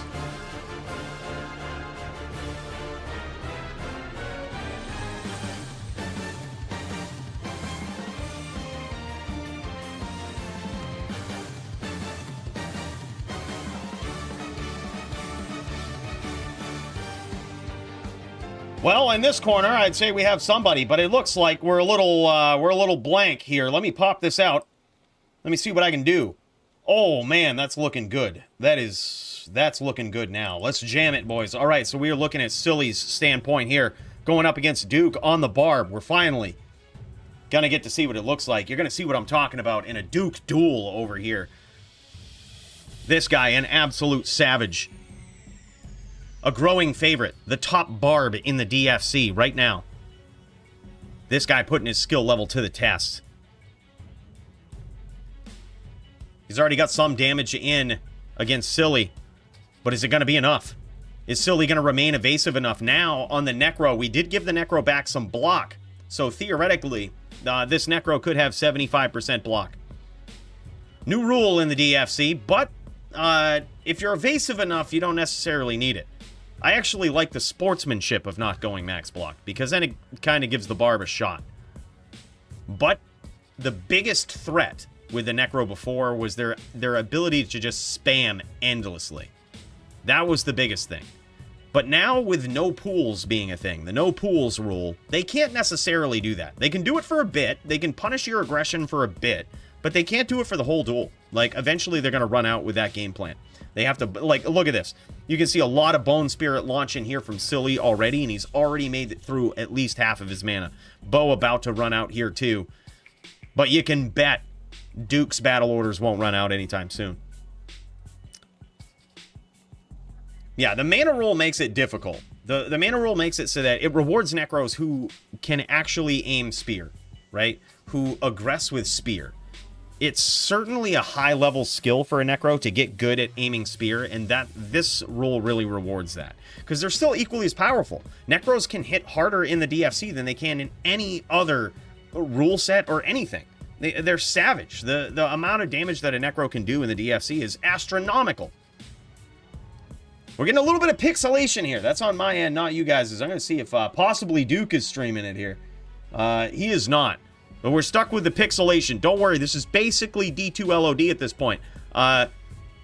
Looks like Duke gets there in the first round. Very nicely done. Or no, is this RKO? This is, hold on. Oh yeah, RKO is Silly. Duke gets there in round one. GG. Duke, you should stream your gameplay, bro. A lot of people want to see this. Oh, there he is. There he goes. He's popping into it right now. Let's check it out from Duke's standpoint.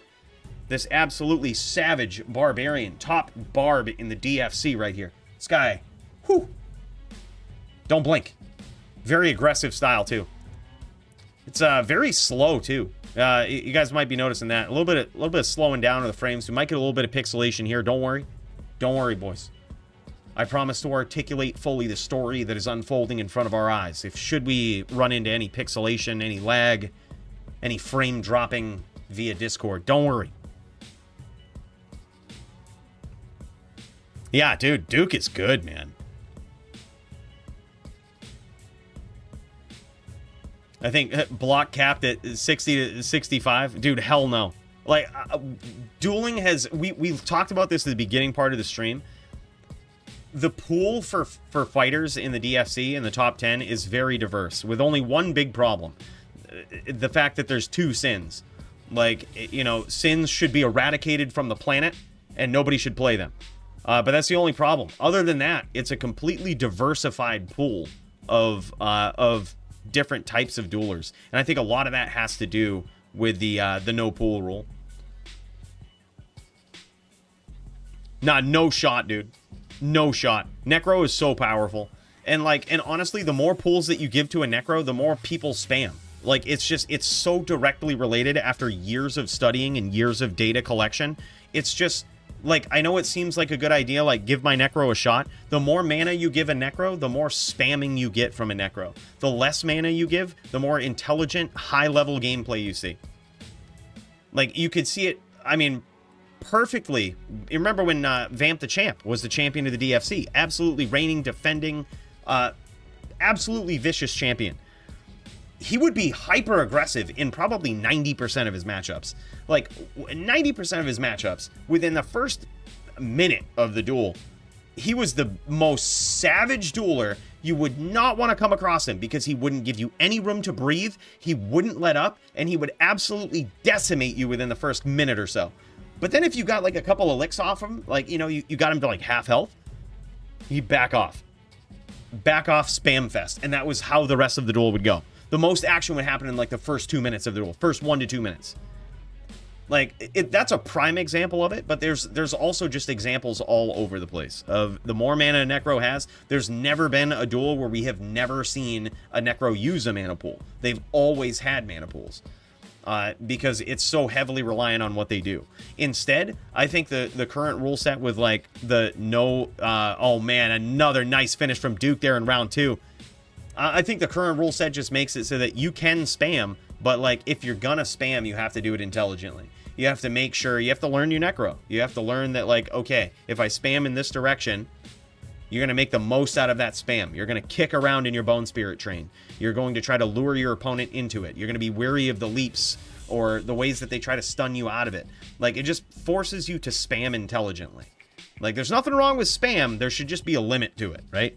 And that's kind of the spot that we're at with the current rule set. I like it, man. I'm a big fan. I like how it pans out so far.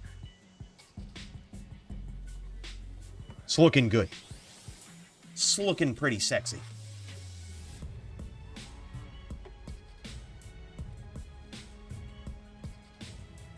Yeah, dude, I think that with this, like, it seems to be that there's some debate or something going on in game.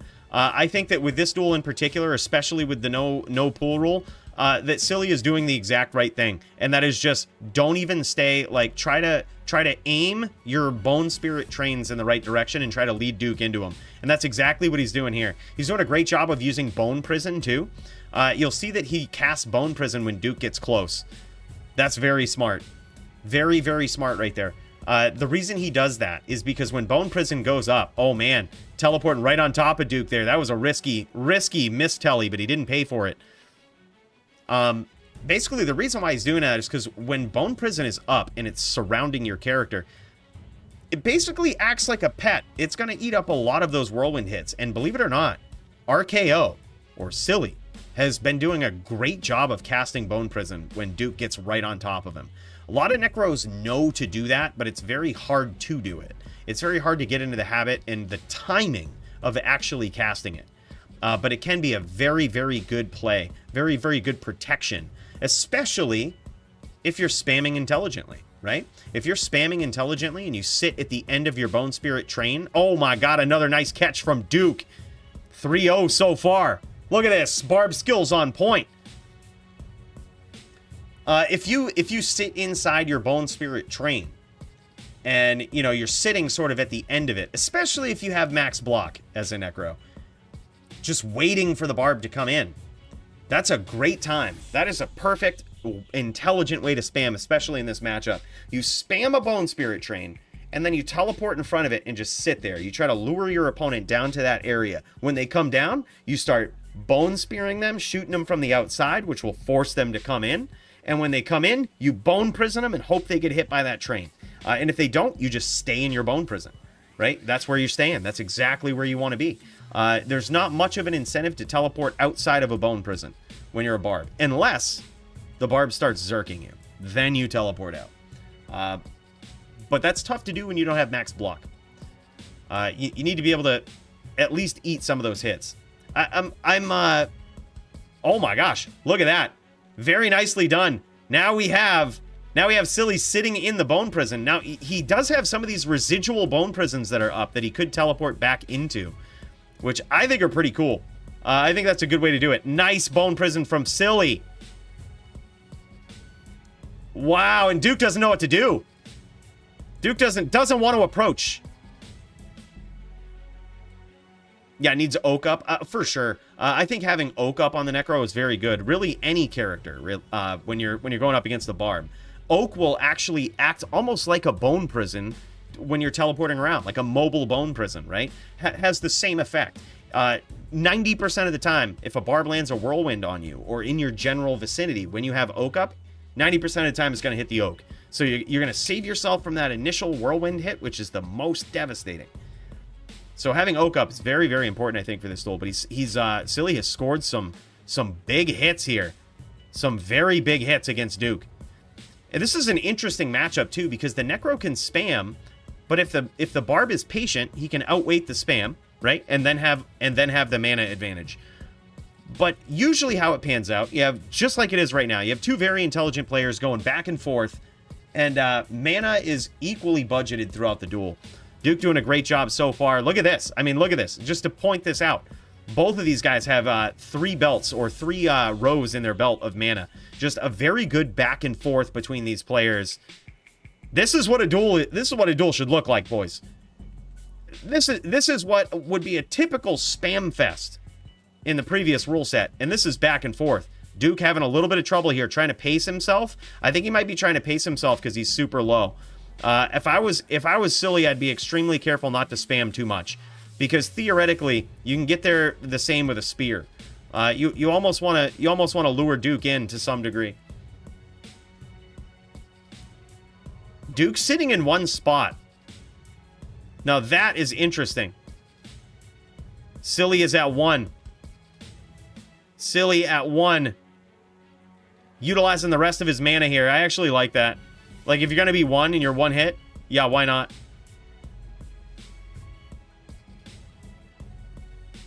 Nice shots with Spear. Hard to tell if any connected, but man, look at this. Look at this absolute juck fuckery that's going on here with Silly. Like, launching crossbone spears, landing in the middle of them and launching teeth to absolutely confuse Duke as to what's coming at him. This is some good stuff, man. Silly's pretty savage on this Necro.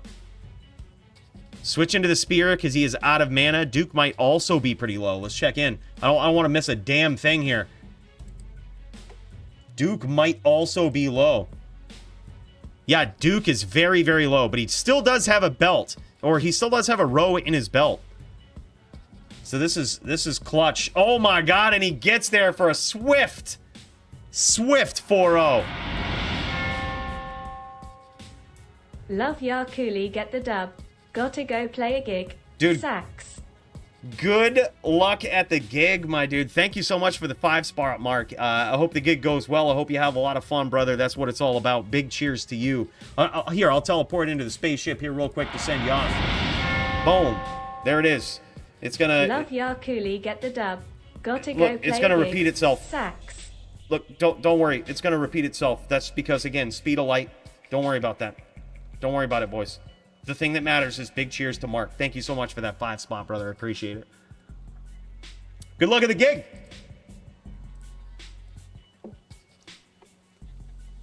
I got a good friend that's jams out, man. He's a bass player.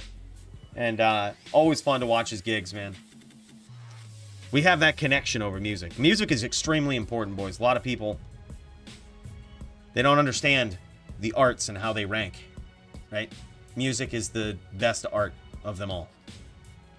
And if you don't understand that, there's not a lot of hope for you.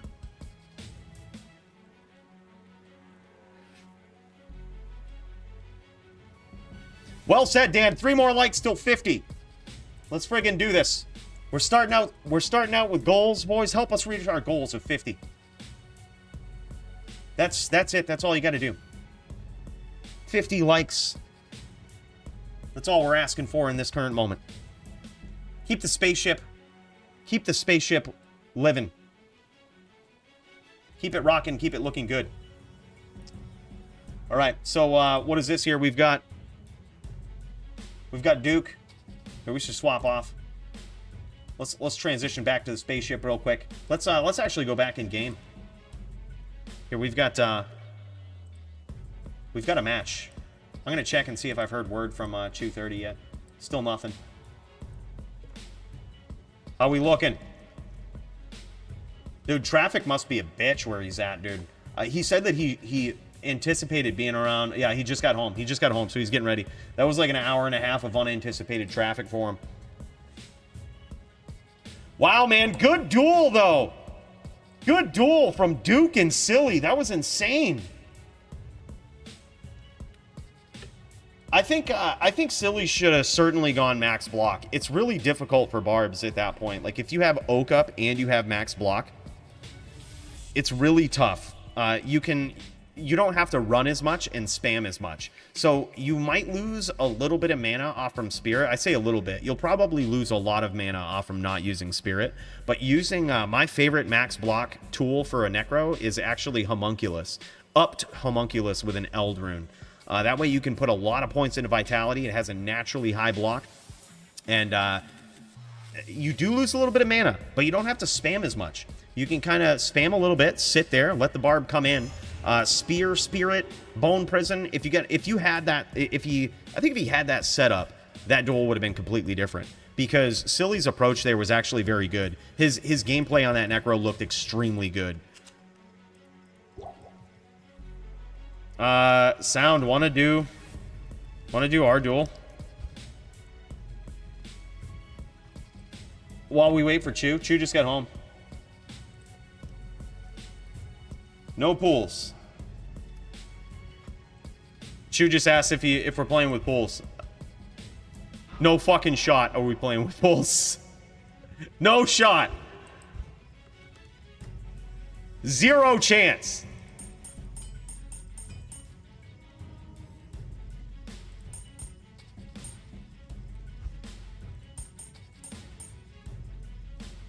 All right, so I'm going up against the Din. I gotta get ready, boys. I gotta get ready. We gotta make this look good. We gotta do our thing. Do we go poison? I think I'm going up against the Murder Din, so... Yeah, let me just let me get this set up. Yeah, Sound says he's down to do our duel too. While we wait for Chew. Yeah, let's do it. Fellow Murdered In. This is going to be interesting, boys.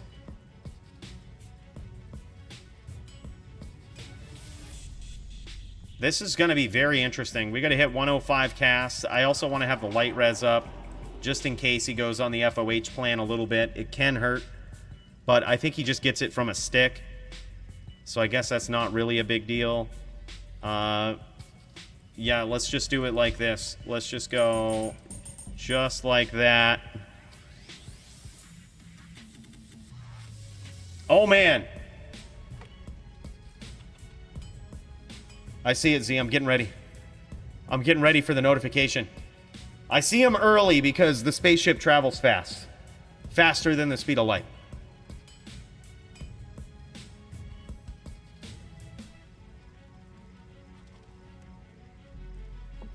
Necro versus Barb is Necro duel all day. It's easy as fuck. I think so, too. Liquid courage for your duel. Zor! Z, big cheers to you, man. Thank you so much for that 5 spot. Let's hit the spaceship real quick and do a cheers. Z, an absolute savage dueler in and of himself. Big cheers to you, man. Thanks for the liquid courage. Well, let's see if it pays off. It's going to be... This is a tough duel. I don't actually know what to prepare for. Don't really know what to prepare for. Let's look at our cast. Let's make sure we have 115. So we're gonna have to make some switch ups here. We're gonna have to do it like this. Now we can go. Oh, I got this. Now we go Nature's Peace. Yeah, we're looking good. We're looking good. Good evening. I don't think he's gonna bust out the bow. You certainly never charge a Din, like under any circumstances. So I don't think Grief is gonna be good. In which case, we could probably use this for the attack speed. And then we could load up on a few more poison charms. The other thing is we might want to key cleansing.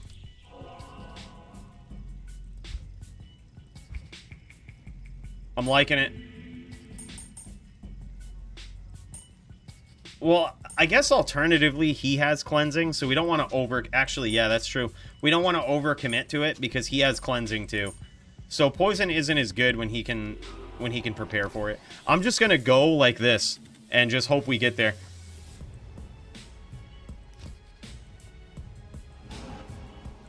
I'm just gonna roll with this. It's Din v Din. Boys, nobody can beat me Din v Din. Joby was bribed. Well, he bribed me. And even then, I tried to make it easy for him, and it was still 4-3. It's tough to beat me on a Din, boys.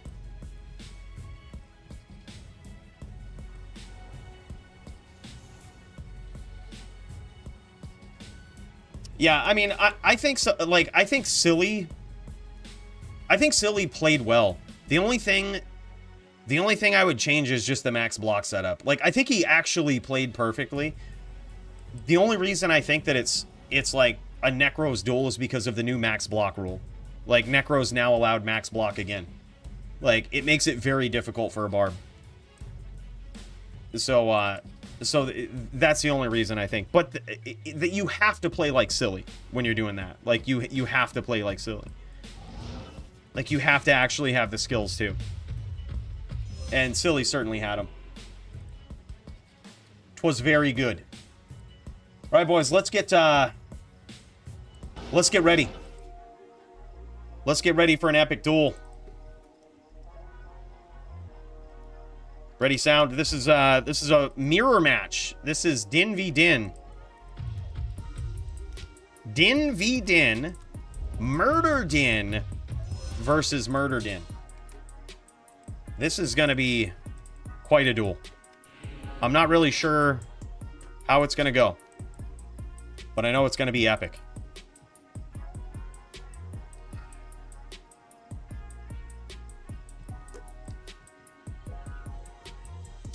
Sound is off to an amazing start in the DFC.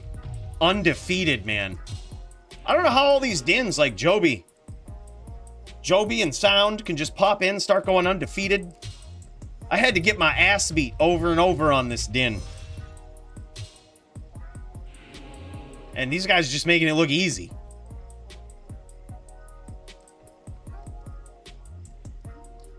All right, round one, boys. Let's do it.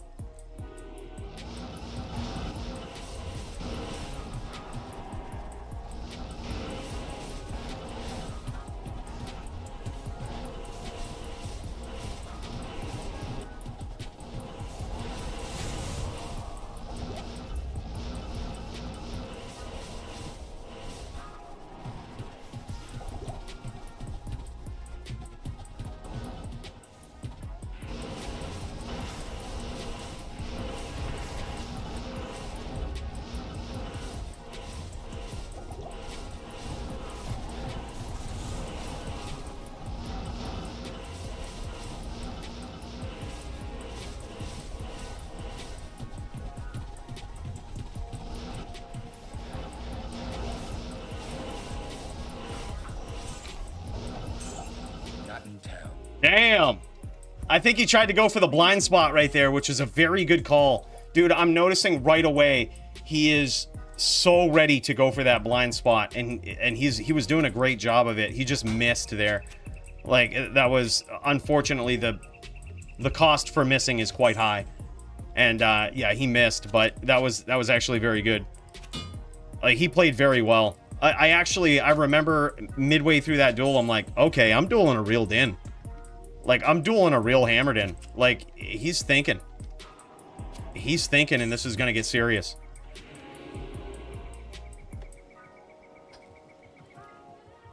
Nice. Top Din Dim abrasive party says, you know, I'm not... I don't like to brag. Okay, but... I mean, you all know. Top Din. Okay, top Din. And it's It's been a long road. It's been a long time coming. All right, round 2.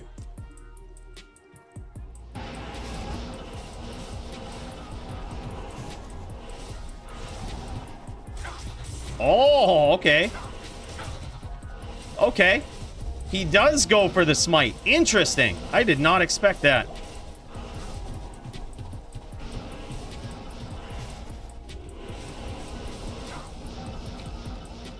Unfortunately, you never smited Din. Never. He says he missed again. He did go for that blind spot again, but just missed it. Yeah, he had a couple of good smites. I didn't expect that at all. Didn't expect it at all. We're a little too reasonable, I think, on the poison damage. I think we need to go absolute ham on poison. Make him prepare for it, which makes him compromise his Din build a little bit. I think that's what we do, boys. Unreasonable poison damage. We haven't really hit him much. We just hit his oak. Forced him to make a decision. Hey, what's up, Max? Big cheers to you, big guy. Yeah, Duke won the first match 4-0. Pretty dominant victory, man, in Barb v Neck. And dude, I gotta say, that was probably one of the most skillful matches on the side of both players that I've seen in a long time. You know, Silly, don't let the score speak for how well he played. Silly actually played like a champ. He has the ability to recognize when to bone prison that most necros just don't have. Most people just don't know. Silly was insane. All right, here we go.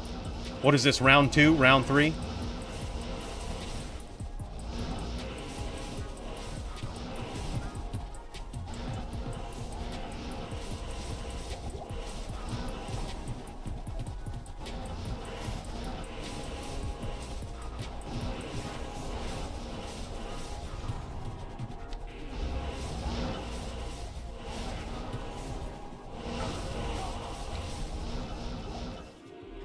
I saw that stomp coming, boys.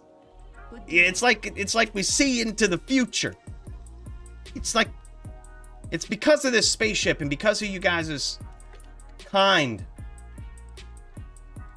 and generous donations that we're able to see into the future with this spaceship, and we could see that stomp coming from at least 7 seconds away. And it's thanks to you guys' generosity in this $10 billion spaceship. I can't thank you guys enough. This is just... big cheers to you guys.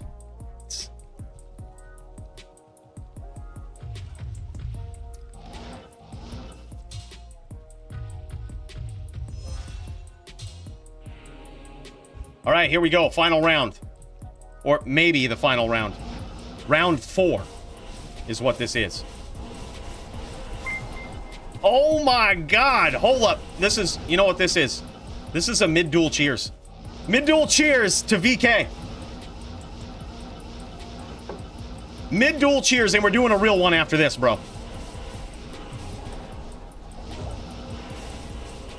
We're doing a real one after this. 50 memberships. Holy shit.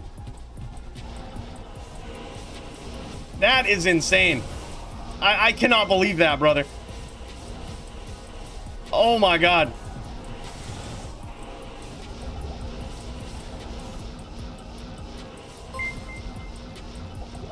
Oh my god.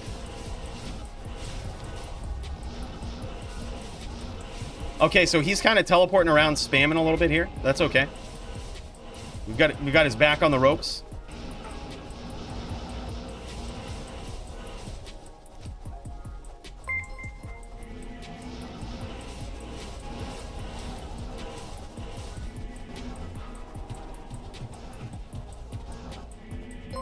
Ooh.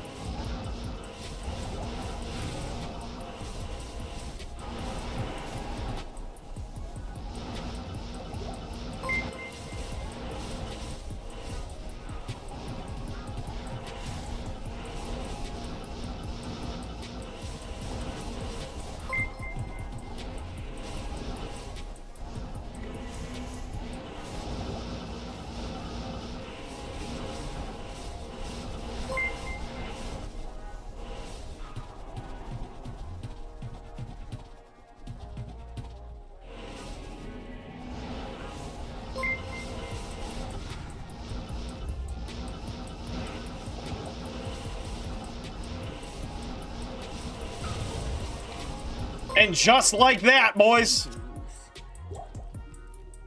Good duels, man. Good duels. Very well played. I gotta say, there's very few. Good to see you. There's very few Dins that play like Sound. And I gotta say, watch out. Because this guy is absolutely insane. This guy is on a tear. This guy might be the next big thing for Dins in the DFC, boys. That is amazing. By the way, you hear all these dings going off. You know why? Because VK, aka G-Gum, gifted 50 memberships. Bro. Bottom of my heart, dude. I can't tell you how much that means. Big cheers to you. We're going to have to pour out a new glass because I'm finishing this.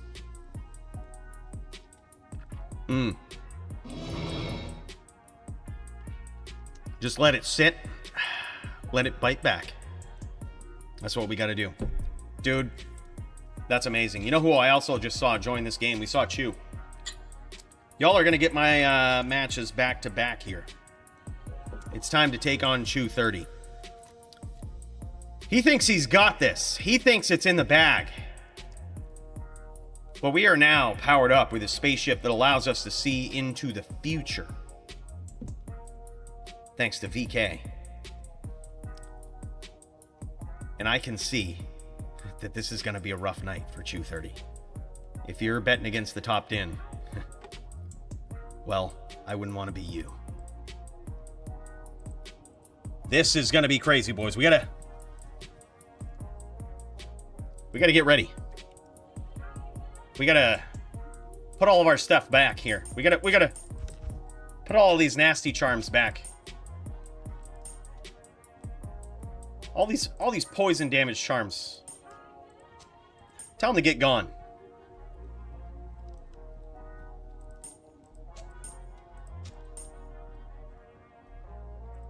Poison damage. Pally combat skills. No way. We got to set up for a real duel. A real duel against an absolutely savage opponent. This is going to be big. I don't know if I'm ready.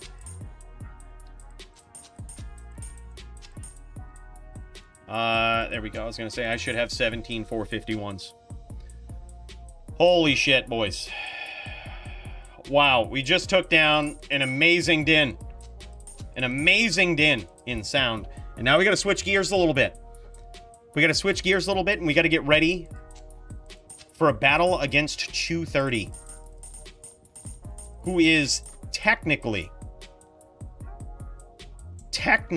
one of the top sins in the DFC, if not the top sin. No, he's not the top sin. Riz is top sin. Top trapper. And this is how we're going to do it. We're going to get ready with the grief. We have the rune ready, all ready for this. We're going to swap this back out. We're going to get our rings together. We're going to be looking good. We're going to get our cast rings on because this is how we're going to hit max cast. Or 75% cast, by the way. That's how we're going to do it. Oh my gosh, this is going to be nuts. There's a lot of swaps to go on here. Absolute ton of swaps. What happened to my amulet? Didn't I have... Oh, this is shared stash. This is shared. By the way, just want to say, my dude, Z, bro, big cheers to you, man. Glass looking pretty empty. Yeah, we just had to refill, bro. And I can't thank you enough for that $14 Canadian, which is basically $1 American, if anyone wanted to know the conversion rate. Just kidding, man. That's awesome. Thank you so much, brother. Thank you so much. Fuel for the spaceship, boys. Keep this shuck fuckery going. I'm a little nervous. It's Monopoly money. Bro, that's awesome. I really appreciate it, man. Thank you so much. Means a lot. Means a lot. Right now, I'm drinking. I actually just finished up a glass of vodka and lemonade with the lemon on it and everything. Look at that. We don't mess around, dude. We were ready for the beach before we got teleported to the DFC event here. But then we've got some Jim Beam whiskey. That's what we're sipping on tonight. We got that.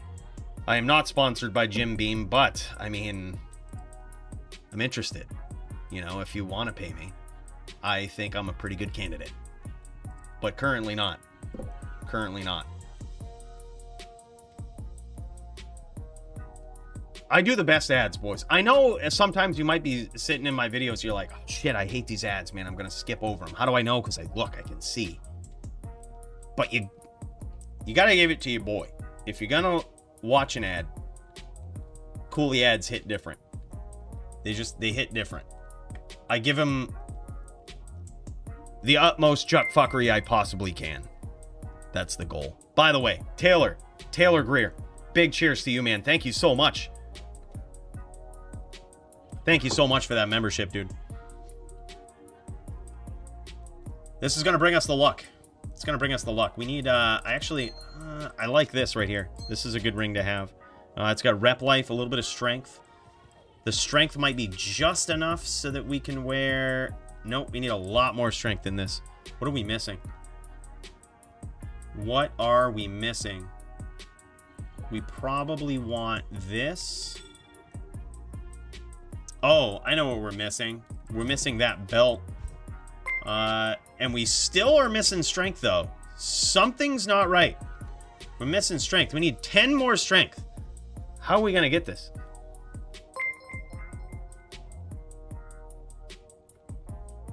How are we going to get this? By the way, an official welcome. An official welcome to Fnatic. Again, on behalf of VK. My dude. My dude.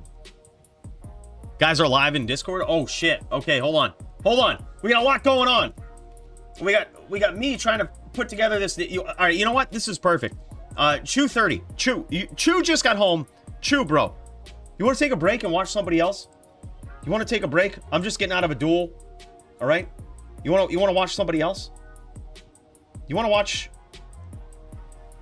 somebody else dominate D2 real quick? I'm just coming off of an insane win. Required a lot of brain power against another fellow Din. Oh my gosh. Taylor with a gifted membership too.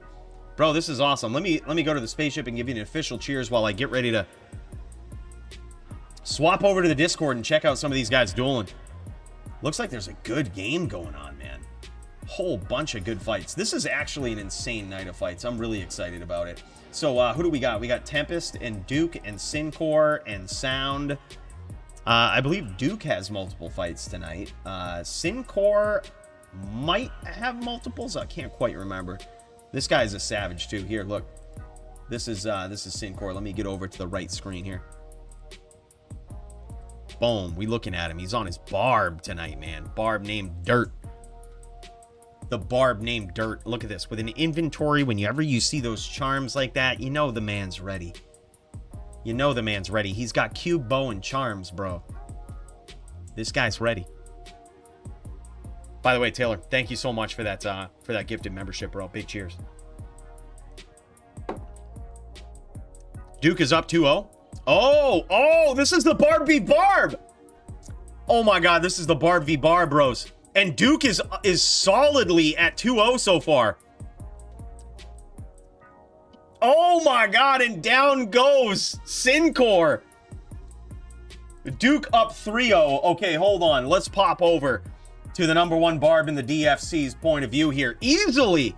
Boys, you just see this. Duke is just coming off of a win on a Necro. And this guy immediately ready to go against a Barbarian in some BVB. Little bit of pixelation here. We'll give it a little bit of time to clear up. Is that GG's? Is it over? Oh, is that 4-0? Yo, y'all should do one more. Y'all should do one more because we're just tuning in. This is the fastest BVB I've ever seen. He says, damn, I guess I over-prepared. I see he's got SS. He probably has Fortitude. He probably really prepared for this duel here.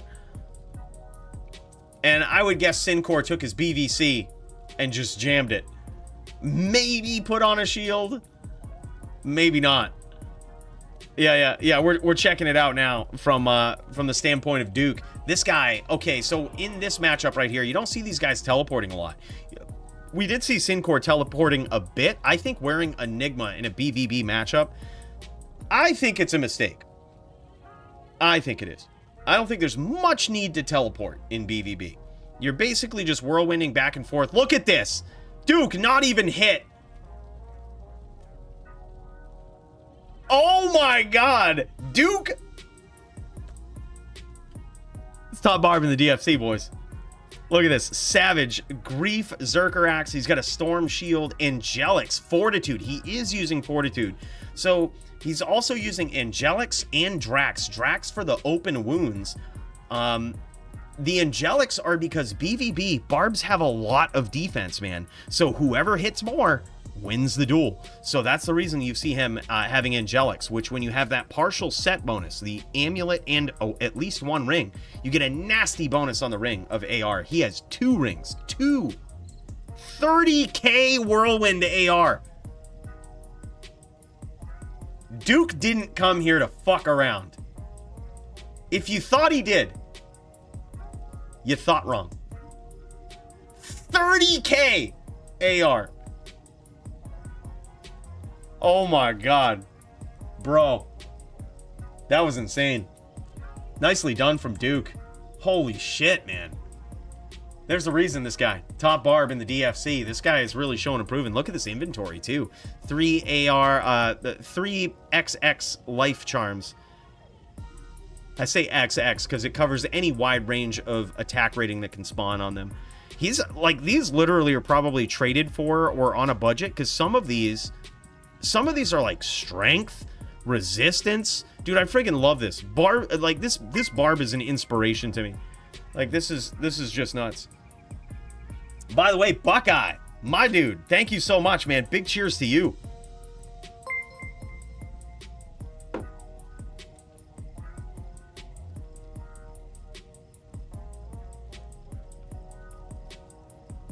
Oh, are these, holy shit, are these, oh, is this all from VK? I think this is all from VK. Bro, VK. I think these are all gifted subs from VK. Or gifted memberships. I'm so late. The spaceship is so fast, boys, it's hard to keep up with. All right, but I just want to say an official welcome to all of you guys. And another cheers to VK. What a hell of a guy. Boys, let's get ready. Let's get ready. Let's get geared up because we have a savage opponent that is on the horizon, and I want you guys to know this is going to be an epic match. A lot of people betting against me, but I think that's the wrong play. And we're going to see why as we put this din together. Me versus Chew 30. Let's go.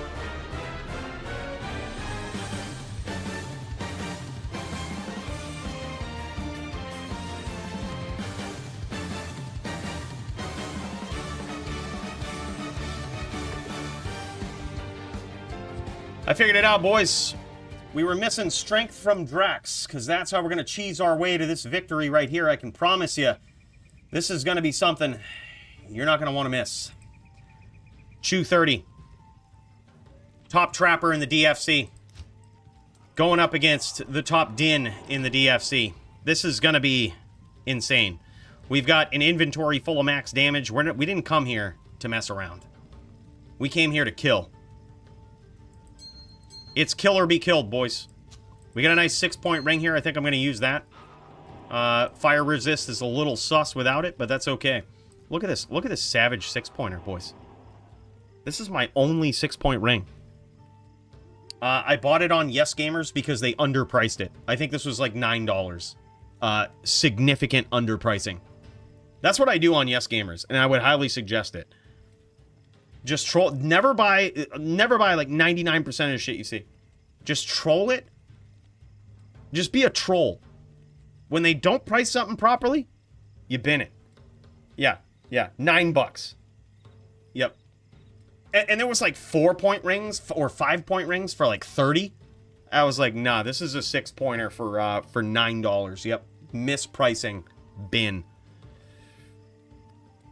It almost doesn't matter the stats. Just as long as it's a 6-pointer, I'll just take it. For $9. That's like their default minimum price on rings. Because I don't think... Whoever's pricing their rings doesn't understand. You can tell they don't understand.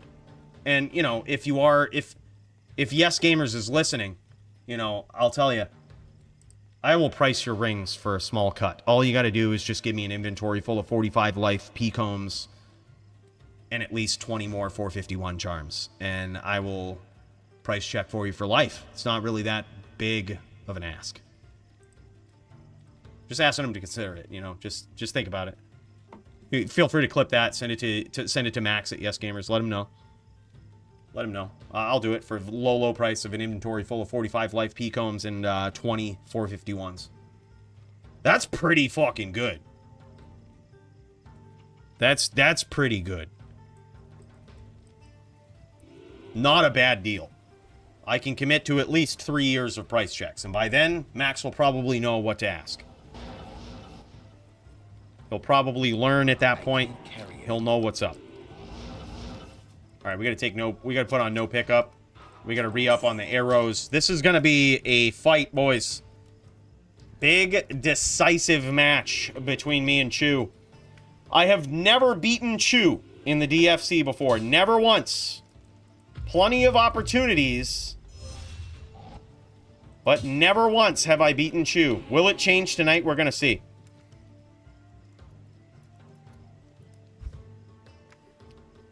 You watching the stream?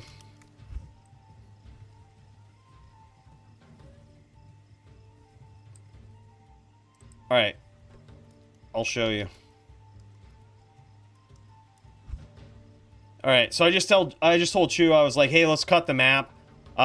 Just mainly because otherwise I think it's just going to turn into a long-range spam fest with arrows and 5-stack traps. Nobody wants to see that. So instead, what we'll do is cut the map. It's just going to be cut, like, right at these first corners. So, like, right here. Right? Like, these little things make a wall, right? And then straight across. So, like, here to here. Make sense?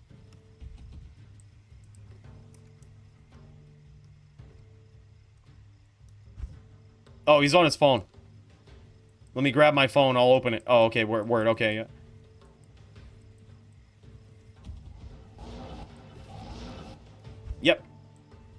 Yep. Right up the center. So it's like basically this big rectangular box, which I think is plenty room enough to do what we're gonna do. You can escape chains. I can escape traps. But we basically know all of where the opponent is at all times. Like, they're somewhere in there. Like, it's still a very big area, but at least we're not looking all over the moor. Like, we kind of know where someone is. Yeah, no reason. Yeah. All right, boys, let's do it.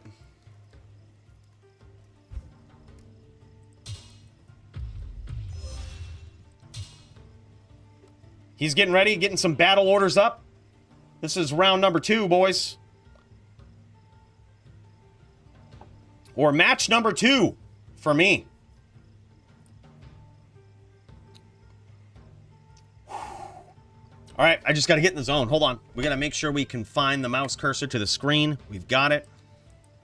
We're looking good. All right, here we go. Look at that. CT casting already.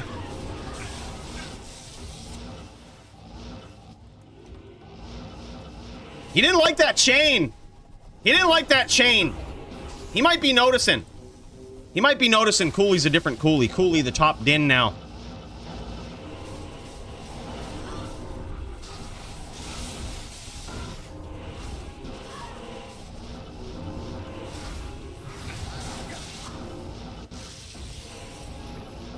Hit him with that Fire Blast, dude. Fire Blast fucking hurts.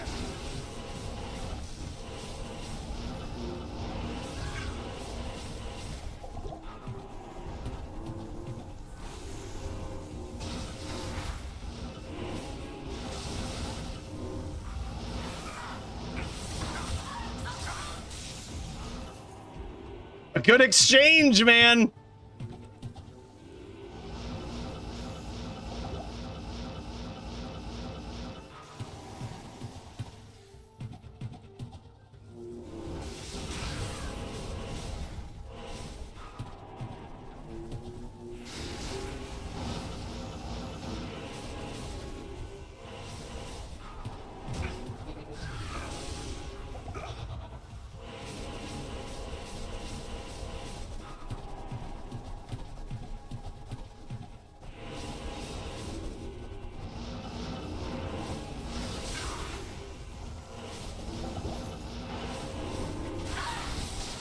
Got the light tap, baby.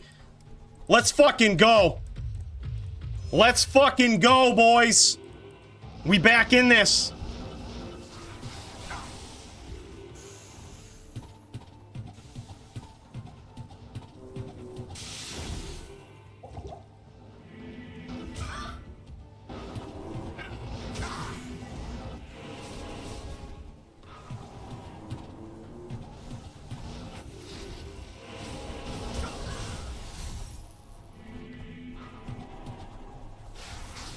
Okay, he's low on mana.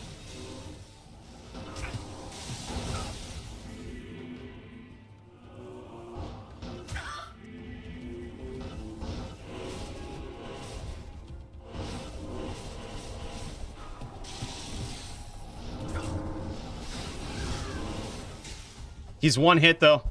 He's one arrow. Good luck hitting him with that arrow, though.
We got light tap again?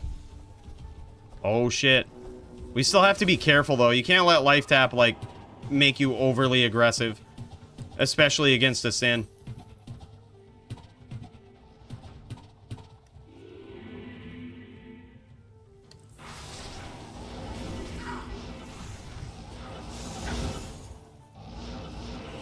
He did some good damage there.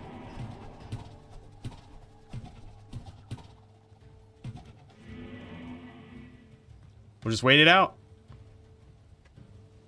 Just wait it out.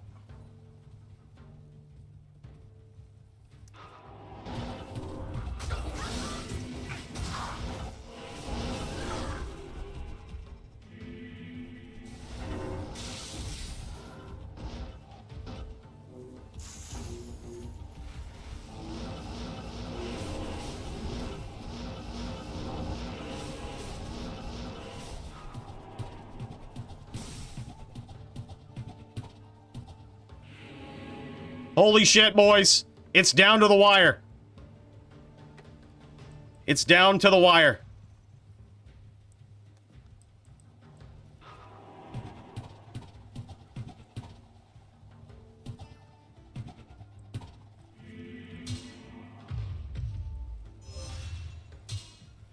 It's down to the wire, boys.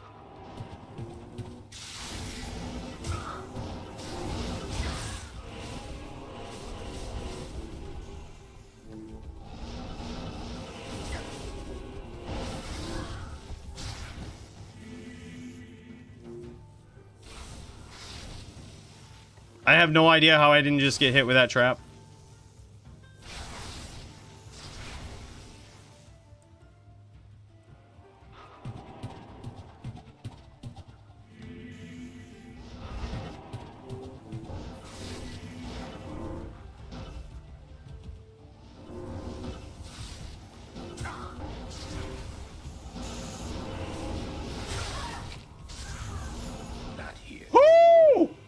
That's round one! Round one in the books! Good day. Oh my god. Oh my god. Alright. So we're noticing.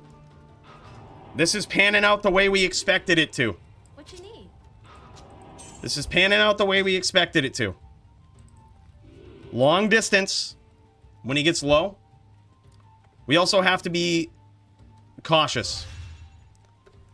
We also have to be cautious.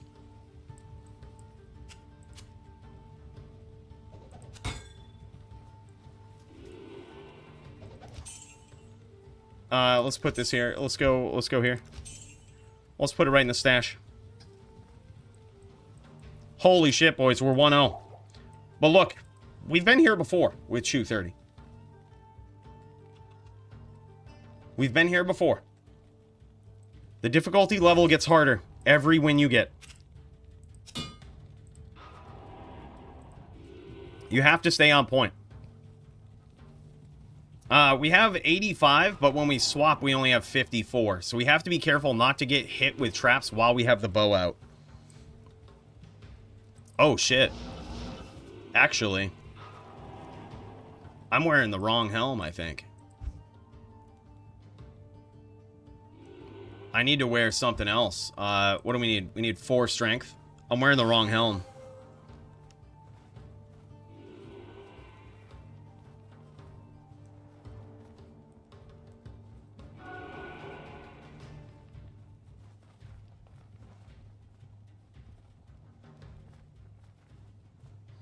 I should have an entirely different helm. How did I have this set up before where I was able to wear everything? Was it... Hold on, was it this? I'm pretty sure I might have had this. Yeah, I'm pretty sure I had that. No, I had rep life. Okay, this is what it was. This is what it was. There we go. And now we can wear this. There we go. Now we're never scared. Never scared, and we still have 75 casts, right? Yep, 75 casts, never scared. Let's go, baby. And we have a little bit of DR for the Mind Blast. This is the helm we were supposed to use.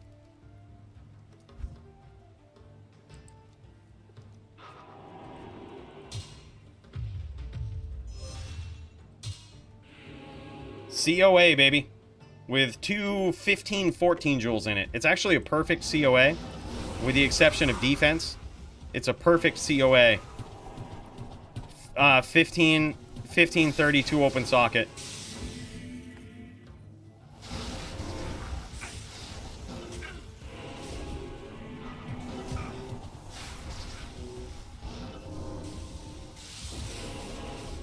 He's getting aggressive this time. Hyper aggressive.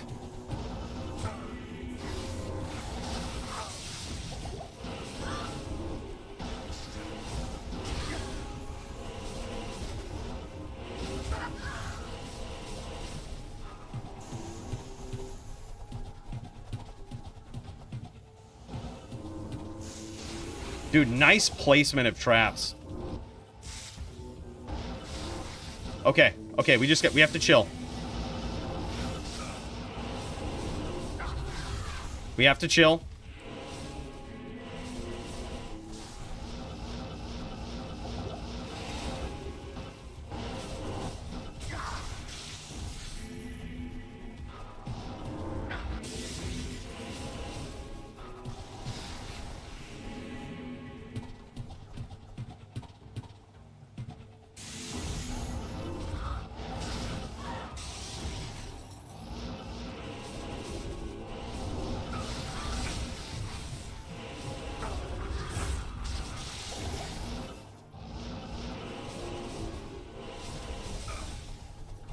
All right, we're getting beat. We're getting beat hard. This hyper-aggressive approach is tough to deal with.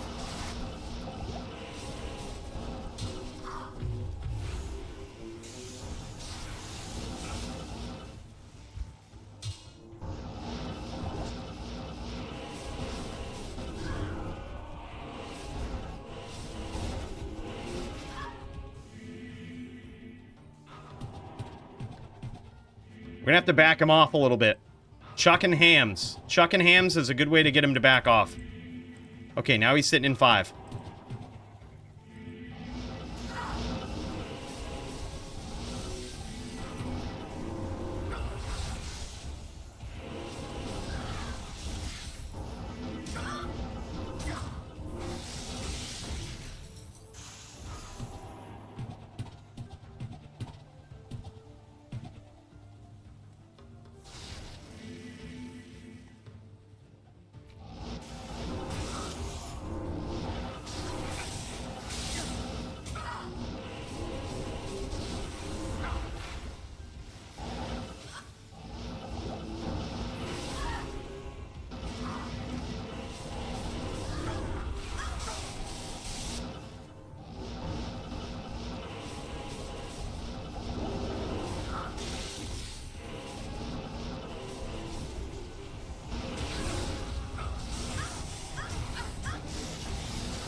Getting close, boys. We got some good damage in with that smite. But this duel is still a long ways from being over. We haven't hit him with any arrows yet. We need to change that.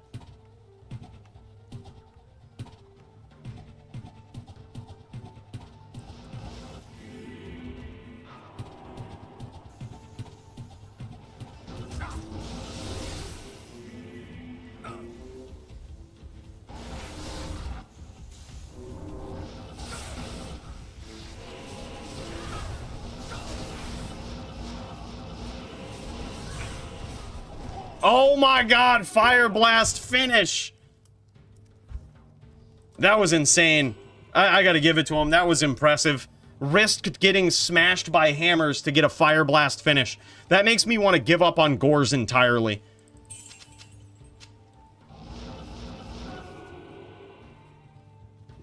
That makes me want to give up on Gores entirely, so that he never tries that again.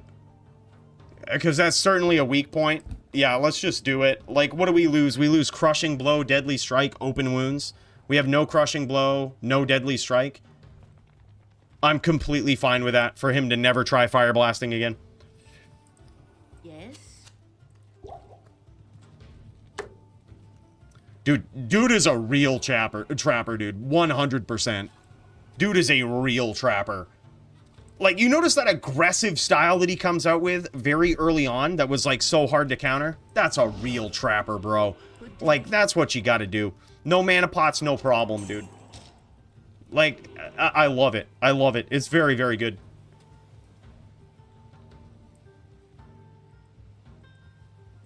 Can I give you a CTA? You certainly can. Is it 100% perfect? Is it a 664? Or is it a 6 CTA Scepter?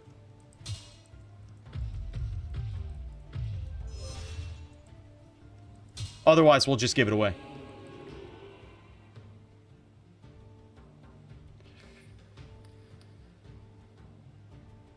Sec, bro, let's, yeah, come into this right here, Darius.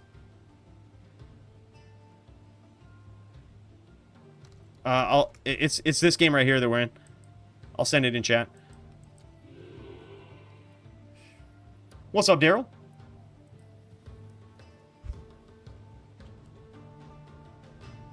Doom popping in. Says, Cooley. This seems urgent. What?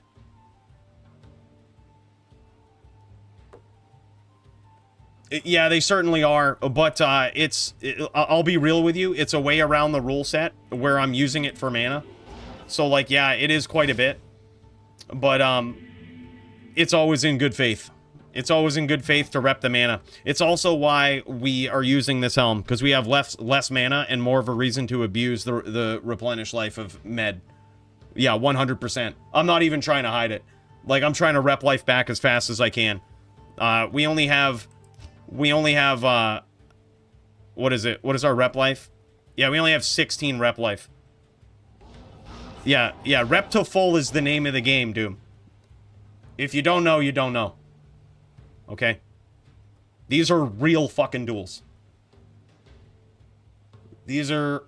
You're now seeing a real duel. This is an RTF real duel. Yeah, light and fire res is fine. Wait, is it? Hold on, let me double check the rules. Because I know that we kind of went back and forth with some of that stuff. Let me double check. I'm pretty sure it's okay. I'm very sure it's okay, but let's double check.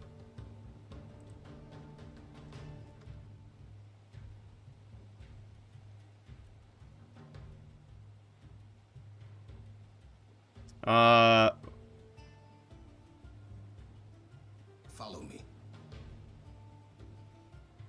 Max fire res for dual claw.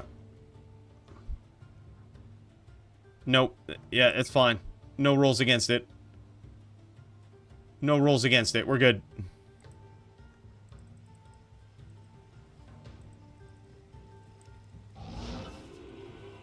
Is this you, Lazarus?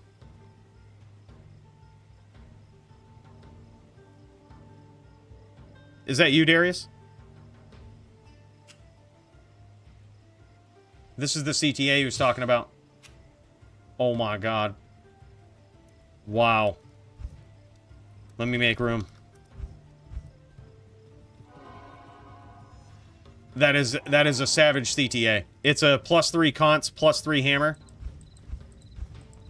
Yeah, we're down for that, boys, and it's 6-6. Yeah. Yeah. Yeah, we're down for that.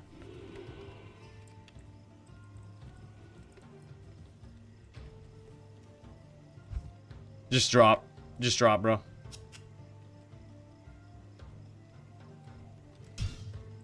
Alright. Yeah, I would just... Actually, hold on. Dude, what? Look at this! 3 const, 3 blessed hammer. That is exactly what this Din wants. 6-6. Oh my god. Just don't tell Chew 30. Someone just gave us an item mid-game. Don't tell him. Don't tell him. Nothing happened. Nothing to see here. Chew. Chew says, hello, am I getting ignored? Oh shit, what did I miss? What did I miss? Are you using light and fire sorb? No, just light sorb and inferno. T-gods and inferno.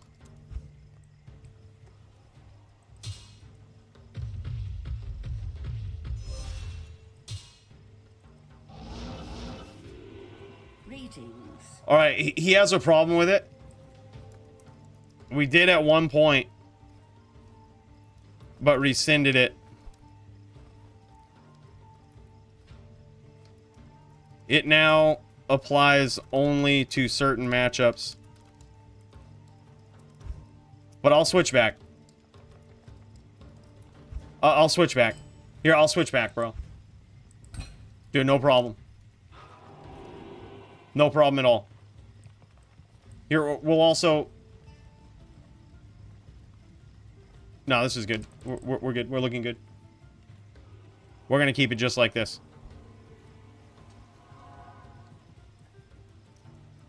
No Infernos now.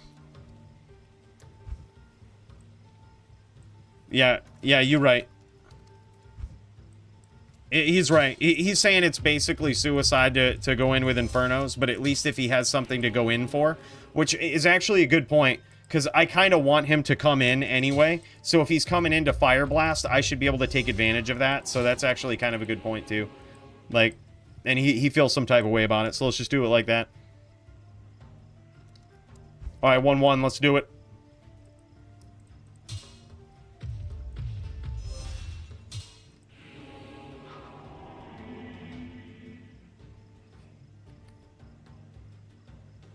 Yeah. Yeah, I think that's fair. Maybe we bring that rule back, because it is kind of cheesy. But then again, at the same time, fuck Trappers. Trappers are so OP. So it's like... a tough call.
We're doing a good job of avoiding fire blasts so far, but holy shit.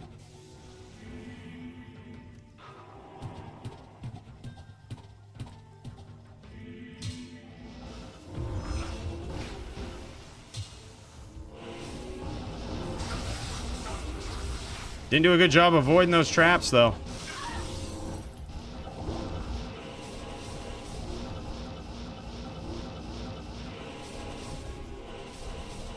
By the way, I just want to say, Andrew Farley, I'm showing up late. How's everyone doing tonight? Dude, by the way, thank you so much for 3 months, brother. That's amazing. We're doing okay. We're in a 1v1 versus 230 right now, and it is 1v1. Meaning I've won 1 round, he's won 1 round. And this is insane. It's back and forth. This guy's a savage. Never beaten this guy in the DFC. And he's getting hyper aggressive. We just got life tap. This is that was the break we needed, boys.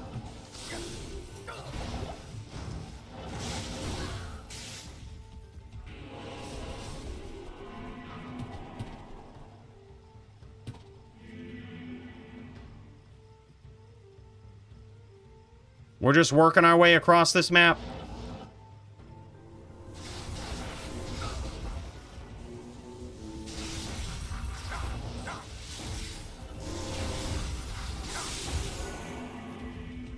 He is unscathed, though. He is, like, untouched. Oh my gosh. Dude. Time out. I have, like, this weird pop-up. I have, like, this weird pop-up that is, like, right in front of my fucking... my screen. And it's, like, blocking out. I have, like, this weird... Look at this. Hold on. Do I have a virus? Like, look at this. I'm not even lying. Like, look at this. Hold up. Like, there's this weird pop-up on my screen right now. I swear I have a virus. Look at this. This is some virus shit, huh?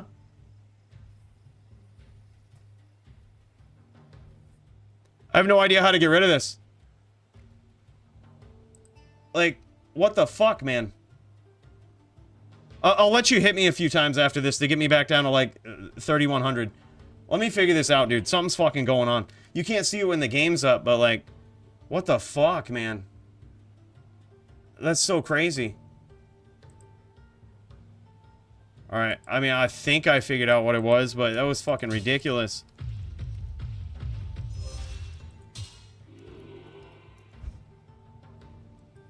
Yeah, that's fucked up, dude. I don't know what I downloaded.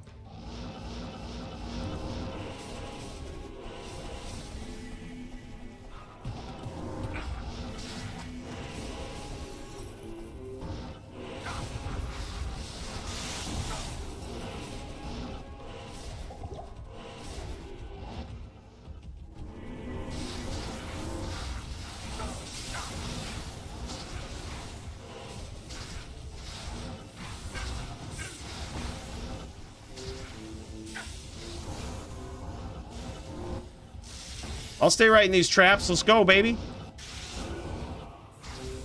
Let's go, baby.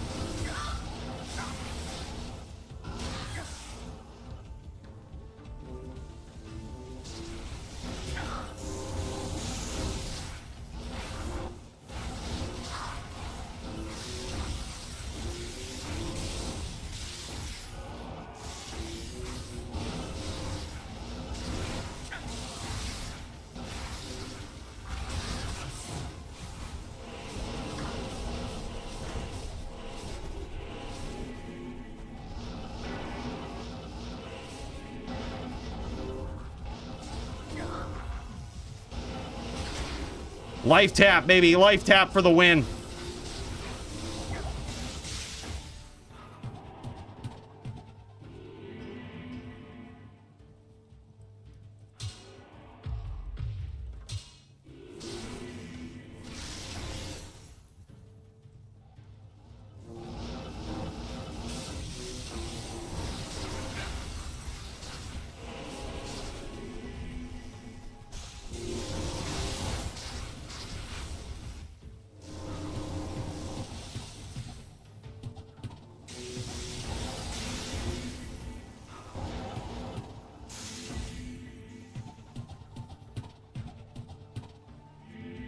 Yeah, immediately when life tap, he disappears. Yeah, I mean, as he should. He probably needs to rep back some mana.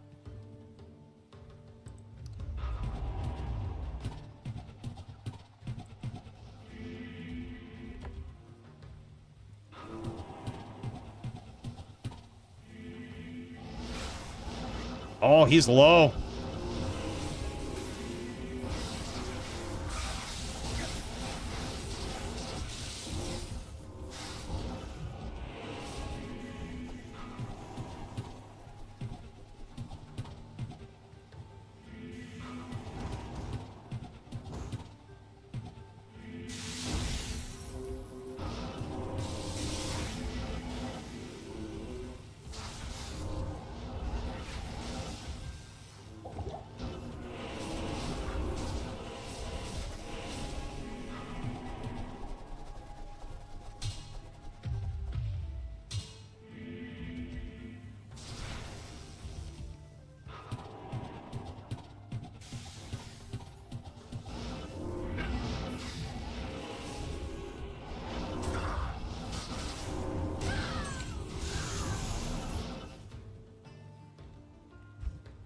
Two one, boys. Good day. It's 2-1.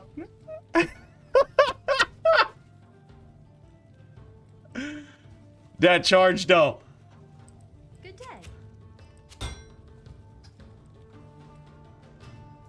day. Got lucky. Got lucky. Usually, actually about 99.97% of the time, Claw Block actually blocks all of the hits. Everything you got, Claw Block.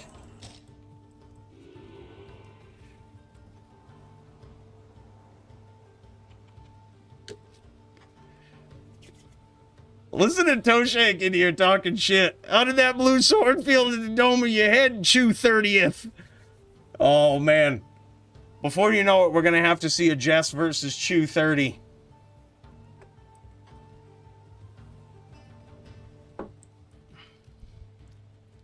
I think Jess is a little tilted that I've credited Chew 30 as one of the best trappers, if not the best trapper currently in the DFC. I think Jess took that a little personally.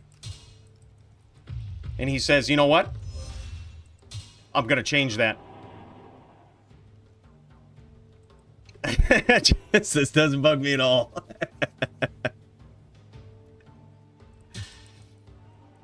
Dude, there's so many good trappers. Like, this is what has discouraged me from making a sin up until this season. Is like, if you literally want to be a good... If you want to be a good trapper, you're contending with people like Chew 30, Toshank. I mean, even Elite, when he was DFC champ, was like a savage trapper. You've also got Maddie. Like, there's no room at the top for another trapper. I don't think. Like, there's just so many good ones. Bowie. Yeah, of course, Bowie.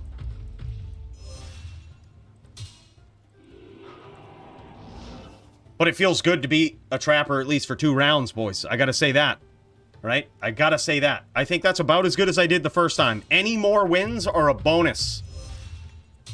Any more wins against Chew 30 is the best I have ever done against Chew 30. Brand, how you feeling about that bet? I gotta ask. Brand says 1K on Chew 30 versus Cooley. I just curious about an update. How are you feeling? Chew 30's blinking in and out of the game.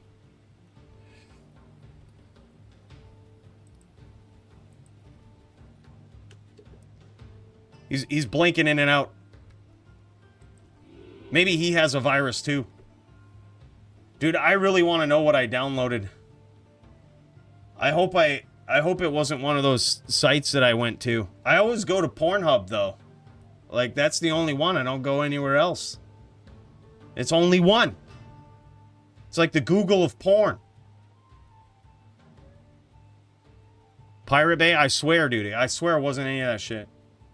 I know one thing that I went to that was odd recently.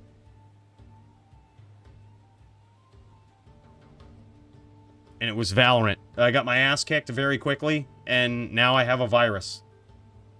I really got owned on that game. I really got owned.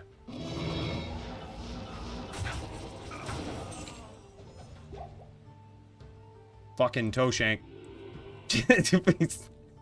Champ out.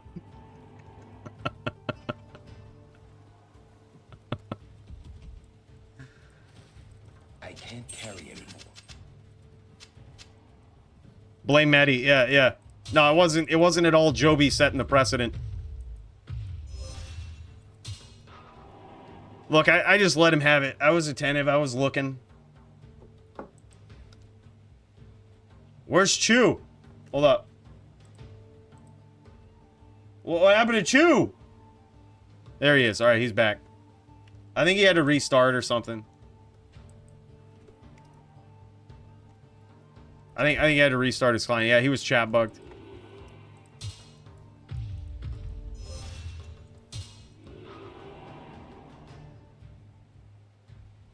You got a helm too, bro? Oh my god, dude, Darius is the guy that just gave us this nasty scepter right here. Hold on, y'all probably can't even see it. Hold up. Now you can. Look at this. 6/6, 3 cons, 3 hammer. That COA is crap? Okay. I like where this is going. You know the game name, bro. Diablo 4 is the best game ever. You think so, Toe? Or are you fucking around? Don't make it a big deal. Alright. Alright. Alright, bro. We won't make it a big deal.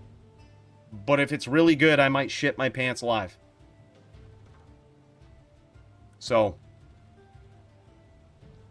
just keep that in mind.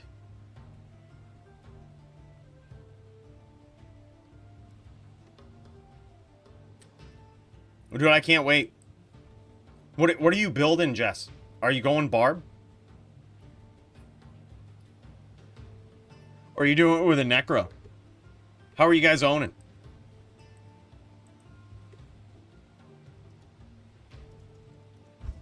Yeah, for mana. And rep life. I just let him know. He asked if I was using med. I'm like, yeah. Yeah, for mana and rep life. Plus 14 life healed every 2 seconds. So we basically have 140 rep life, boys. Yeah. Yeah, it's gonna be real cheesy.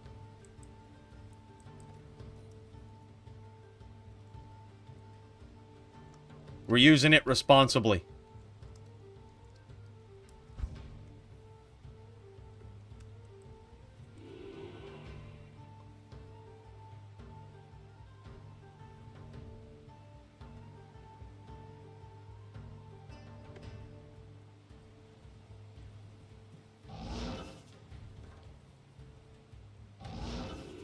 %99 of Sin's damage is AI based. Seems legit.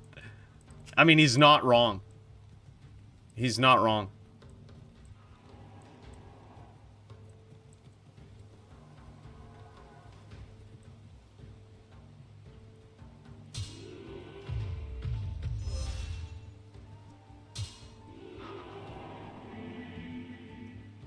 Most has been traps. Been LS, honestly.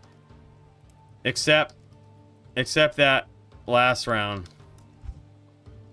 Your trap placement is nuts. Fucking nuts, bud.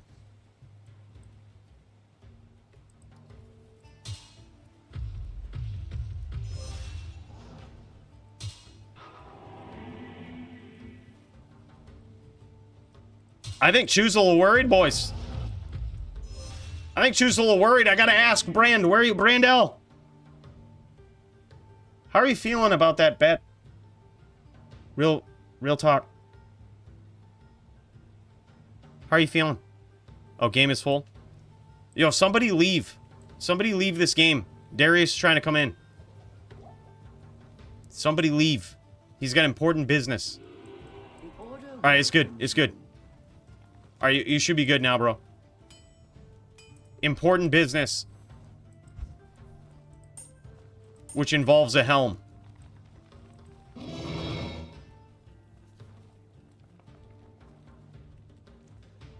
Oh shit, this is him. No, I don't mean to make a big deal of it, but he gave us a pretty sick CTA that we will probably use for the life of this din. Like, there will never be a better CTA on this din. I'm not even going to look for one.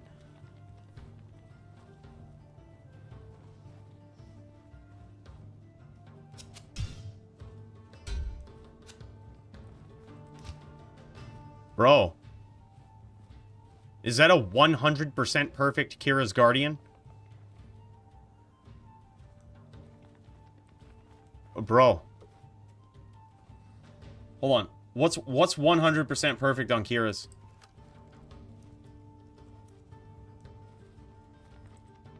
I'm looking it up right now. No, 120 defenses. This isn't bad. This isn't bad. But we do have this. So, obviously, we have to up this, hope it hits better, and then put a 15-15 jewel in it, which we will certainly do. That's how we're gonna roll. Thanks, buddy. Appreciate that, man. Darius with the hookups today. Dude, that's awesome, man. Thank you. Whoever's got this merc should leave. This... Heck, I was worried about this right here. Conviction or a merc. Alright, go, bro.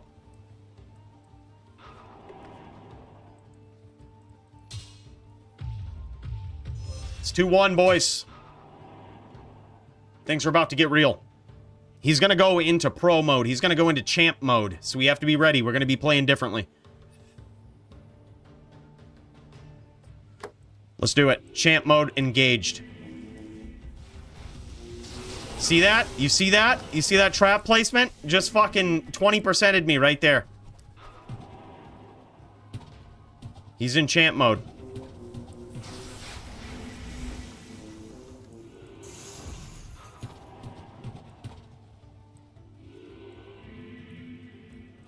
We're not in any hurry.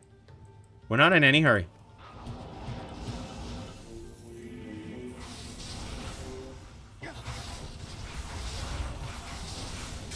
No hurry at all.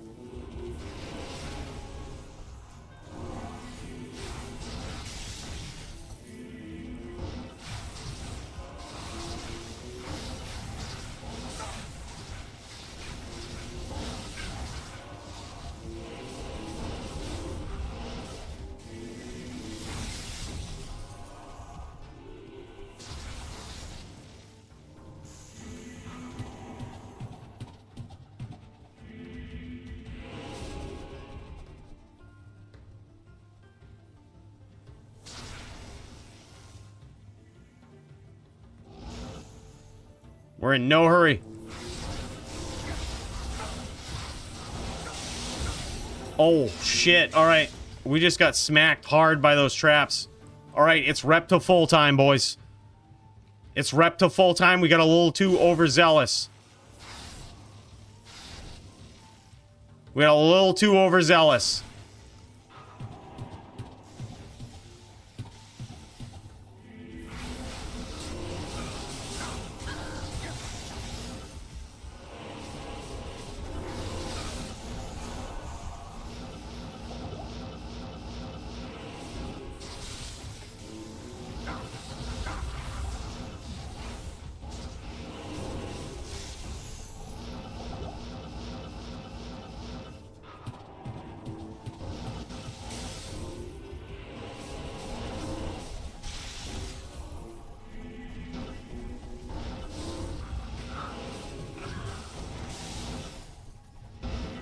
Way too overzealous. It's time to rep the full.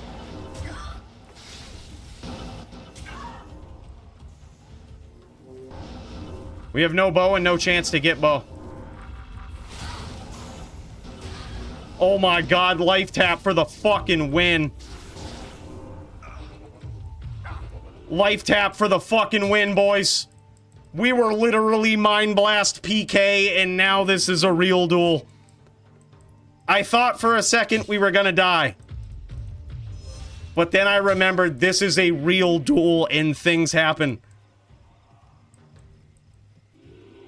To rep back mana and life. Oh, he's so pissed, boys. He's so pissed. I think we got him. I think we got him. Never type in the more. I think we got him. Oh, we just gotta find him.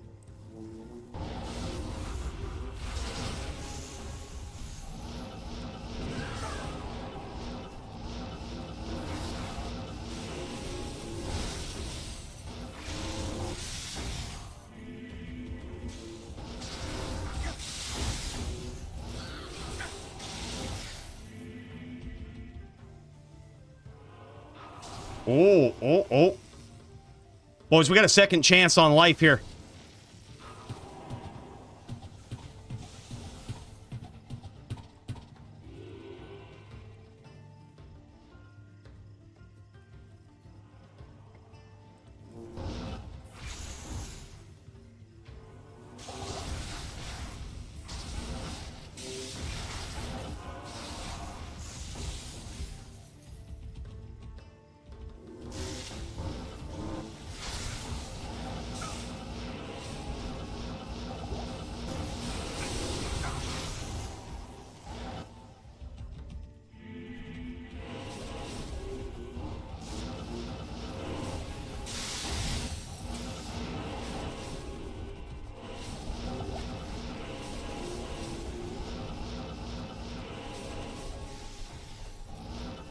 What is this? What is this mana pool right here?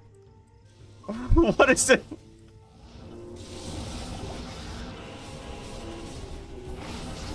Okay. All right.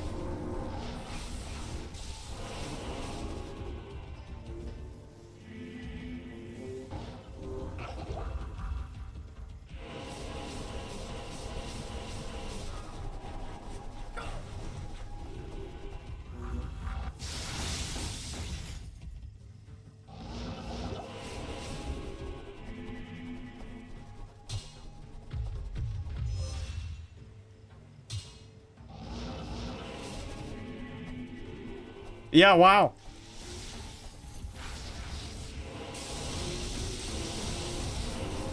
No, we're not abusing meditation at all. It just so happens to be a very good mana regeneration tool, and it also regenerates some life too.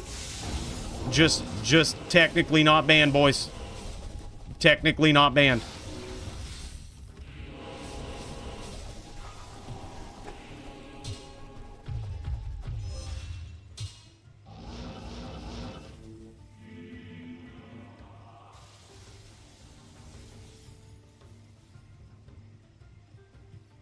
Alright, we're running him down. Alright, we got a full pull. We can't be using Medi when we got a full pull. When we got a full grip.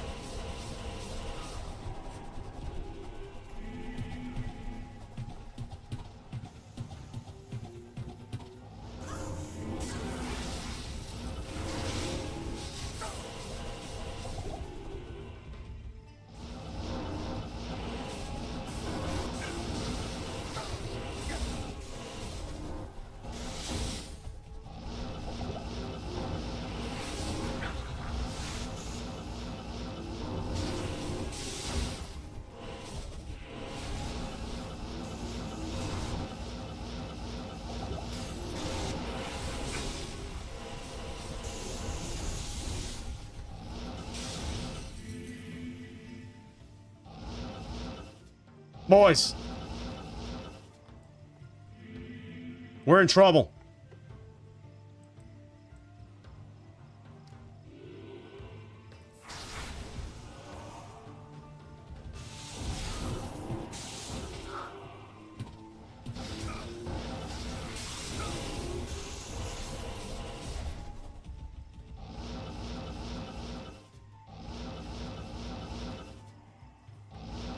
No, we'll just... I don't think he's taking it. I got respect. I got respect for Chew 30. I don't think he's taking it. I think probably someone put it there. I don't think he's taking it. I trust Chew 30. I think he's a good dude. Probably someone put it there.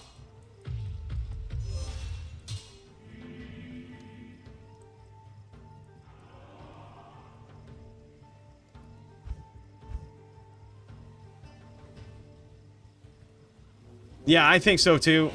Shadow is going to give me a chance to life tap.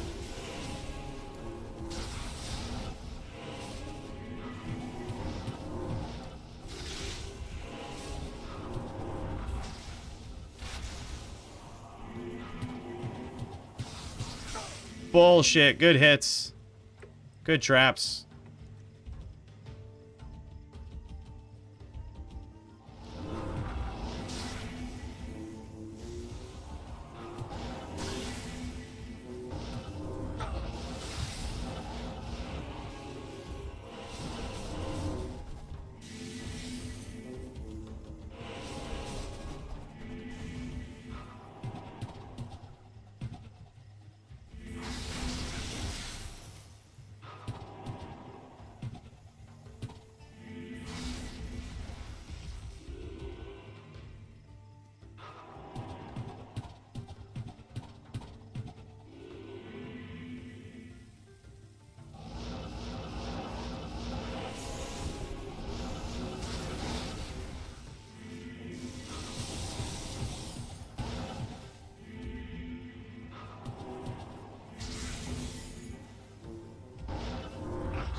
No way.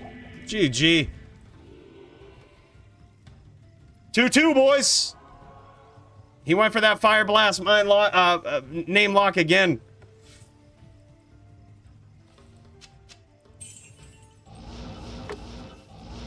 Yeah, I don't think he's using this. It's fine. Like, this mana pool didn't even get touched. I am overburdened. We'll do it like this, though. We'll just start drinking it, just in case. I am overburdened. I am overburdened. No, I don't think he touched it, boys. I am overburdened. Yeah, like, literally, he's got insight. Like, look at this. He's rocking insight. I can't carry anymore. That is a lot of mana, though. I can't carry anymore. Hello.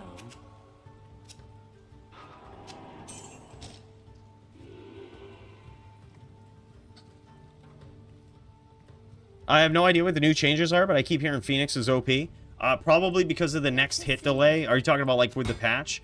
Probably because of the next hit delay on a lot of skills. So Phoenix is really good for, like, Wake of Fire sins now, but Wake of Fire is still kind of meh. Like, people that would be saying that would be talking PVM, because in PvP you could stack Fire Res, as you know.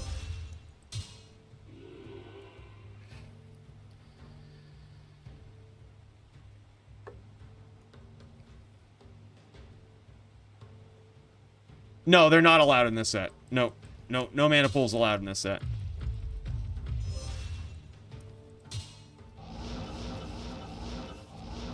No more hidden mana pools.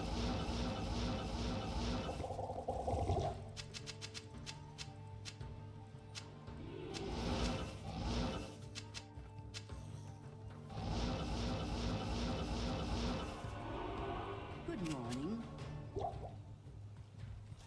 The duels would honestly be shorter. I doubt it, because I would just run around the map away from your traps. And then when you got low, you would do the same. I feel like they're just as long. It's a rare matchup where, like, it probably doesn't matter much in this duel, but it certainly matters. Like, I've geared this entire character towards no mana pools. Like, that's why we're using less mana, so that we can abuse rep life from meditation. Like, it's very well thought out without it looking like abuse in case there was a judge watching. Yeah, no doubt. No doubt, it's a pain. But honestly, like, the rep life from meditation is, like, I wouldn't even worry about that. Like, the tap has been consistently what's brought me back into the game. Like, the life rep from meditation has been literally no difference in the duel. And especially, like, when we're doing it responsibly, like, we don't do it when we're full of mana. Like, when our mana is full, you can't be running around with meditation.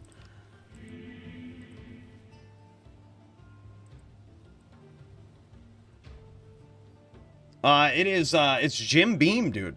Rocking the Jim Beam.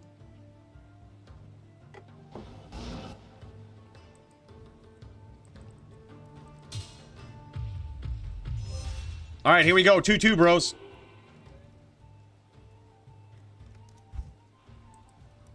We'll see what we can do.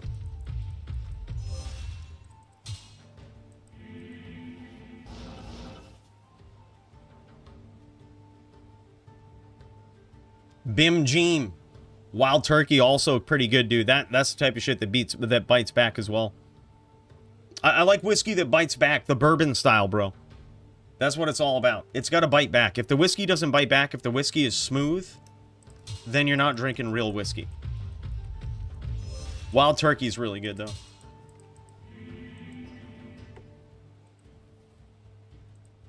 right, here we go. Round 5. It's 2-2. He's in champ mode, and we need to be as well.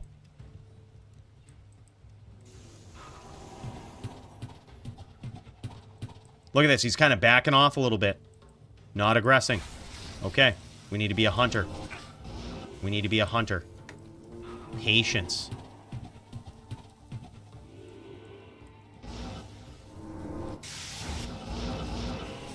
Patience.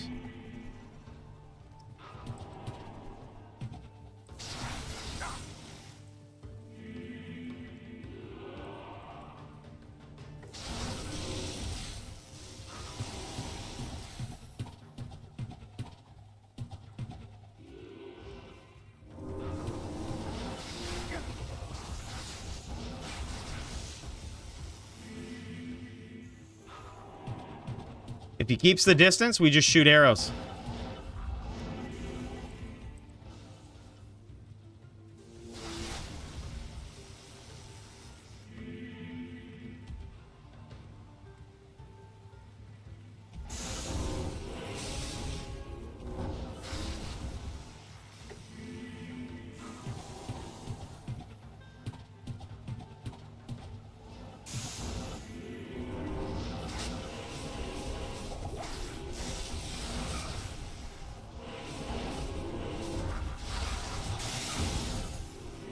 Big exchange there for him.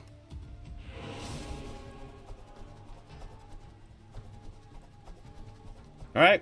We right here. We right here. Our rep life, I think, matters more at this point. We shall sit here. I think Chew's a little worried, boys. I think Chew's a little worried.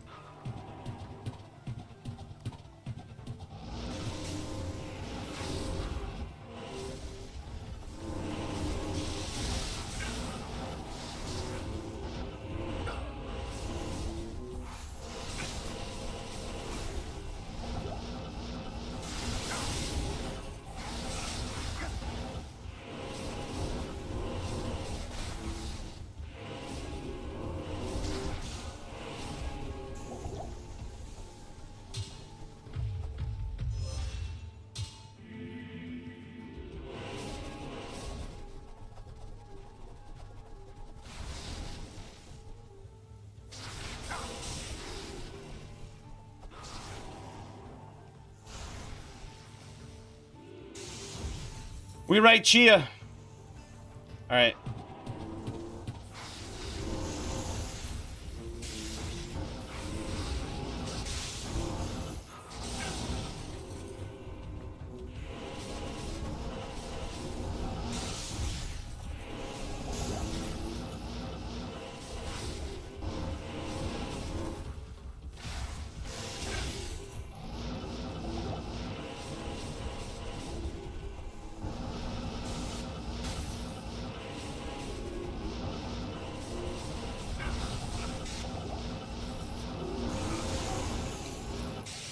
God damn.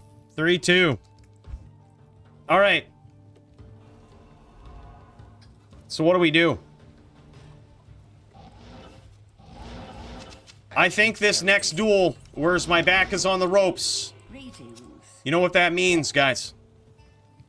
We've got some lates in to do. The more I spam and drain my mana, the more I have an excuse to use meditation. Good day.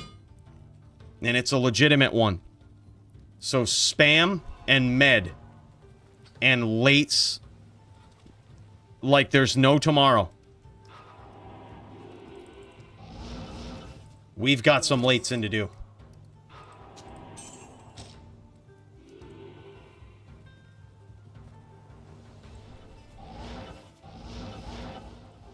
I notice he's kind of staying screens away and just kind of waiting for me to run into a trap. So I'm going to do the same thing. I'm going to stay screens away and just fire arrows till I'm all out. And then I will only die when I am all out of arrows.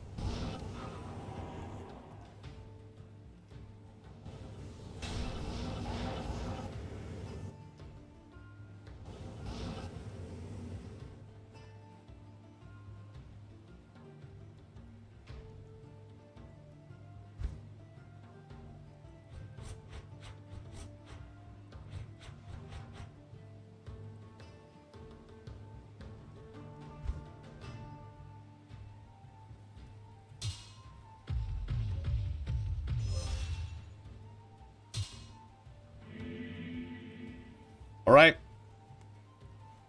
Here we go. There is no aggression. There is no aggression, boys. This is a hunt. This is a hunt. We let him spend his mana. And we turn this into a duel of attrition. We let him spend his mana and we turn it into a duel of attrition.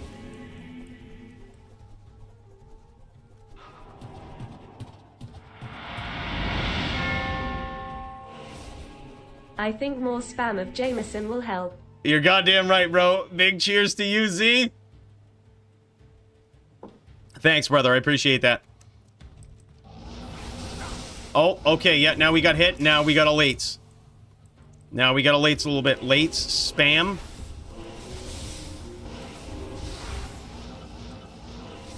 If we spam, we can med. All right, now we can med. We're low on mana. Now we can med and it's within the rules.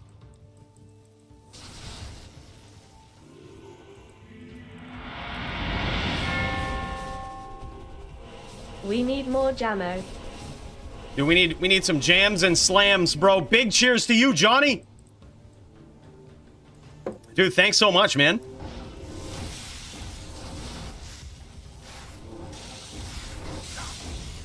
All right, we're a little low on mana.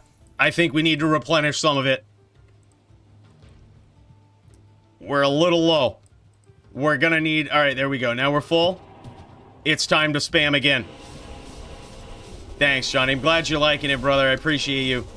Means a lot, dude.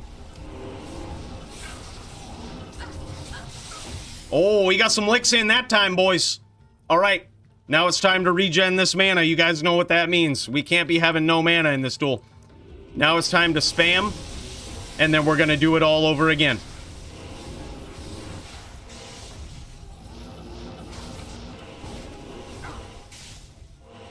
All right, looks like we're low on mana.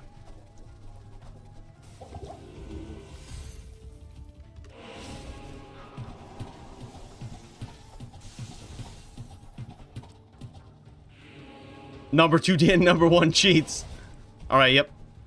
All right, so he's got a 5-stack somewhere. We just got to find it. All right, there it is.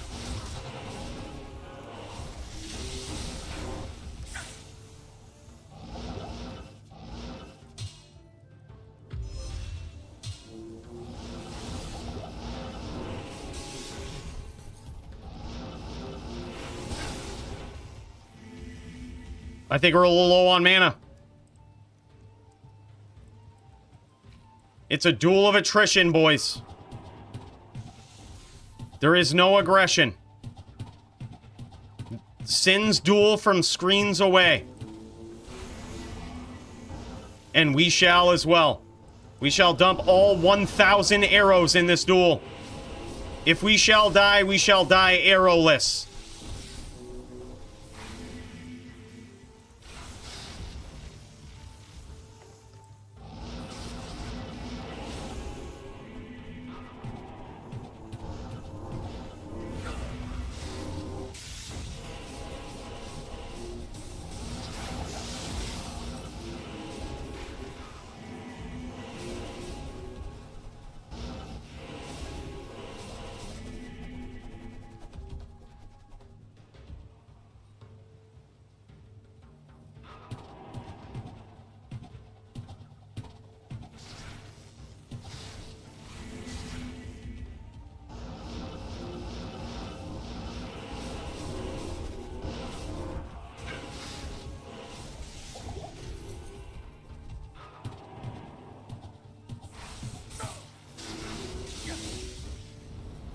Alright, yeah, this is ridiculous. We're just gonna rep the full, man. He might be out of mana. But we can't charge into 5 stacks. Sins are the stupidest character in the world, guys. I don't know what to say. Sins are very, very dumb. It's the most brainless fucking build in the world.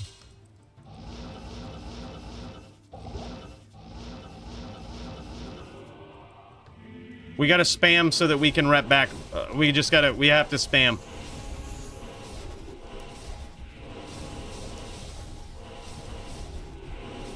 Yeah, yeah. Alright, here we go. Oh, we're low on mana.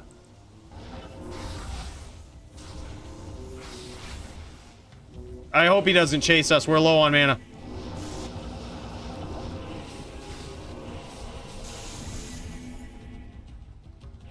We need to spam more so that we can rep more.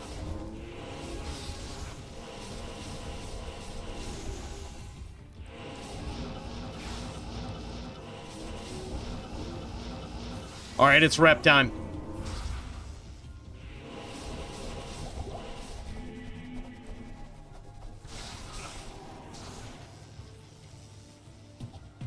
We need to shoot all of these arrows.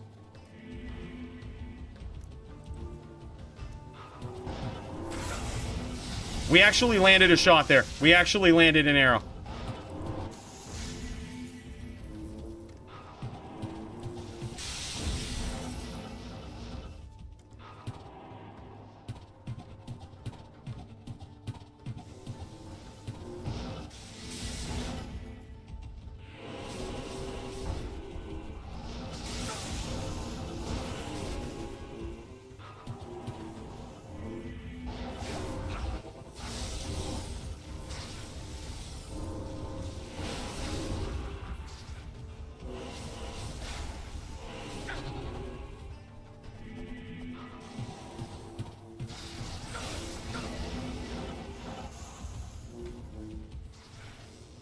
Yeah, sins are just dumb. Like, who wants to duel off map? This is why we have to shoot an arrow. It's because sins just run off map and lay fucking traps. Like, literally, who the fuck is still? Fucking squelch. Shut the fuck up. Learn how to duel. Like, honestly, that's how it is. Like, sins are the most ass character in the world. That's why. That's why we shoot a bow. Because you can't go in, you can't smite, you can't charge, you can't hammer, you can't get close. Because the sin will run off the fucking map and spam fucking traps. So, yeah, no doubt. That's why we sit here, we rep, because it's the only shot any character has. Yeah, you walk into 5 stacks every time. Like, look at this. I can't even see. He's not on my fucking map. And I'm getting hit with traps. You see these? There's traps up in the corner. He's not even on my fucking map. Like, this is Sin Duels, boys. It's the stupidest thing in the world.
1K life, boys. It's only a matter of time.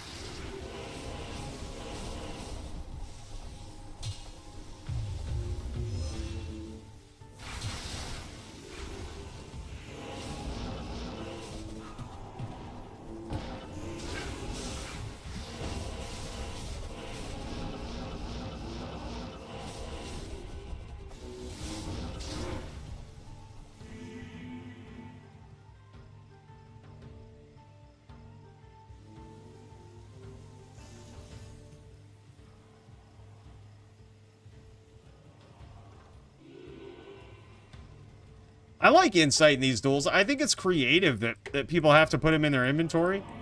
I think it's creative. But you're right. I mean, in the spirit of no mana pools, I say fuck it, dude. Like, if you're gonna do it, do it. Like, at least put it in your build. You know what I mean? At least build the character around it.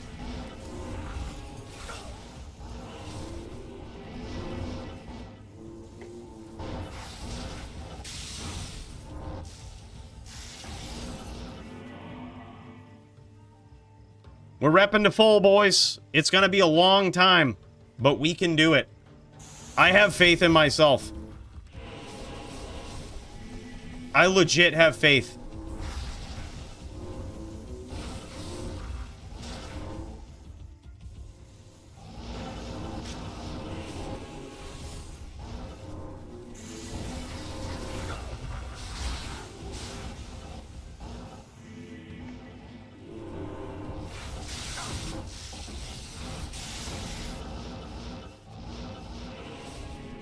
All right, we got to lick in. We can do this. Rep to full, slowly. Shoot the arrows. Dump this full clip. We need to dump this full clip of arrows.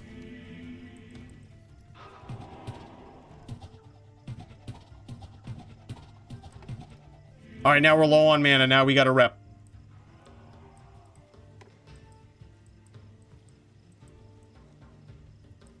All right, and we're dumping this full clip.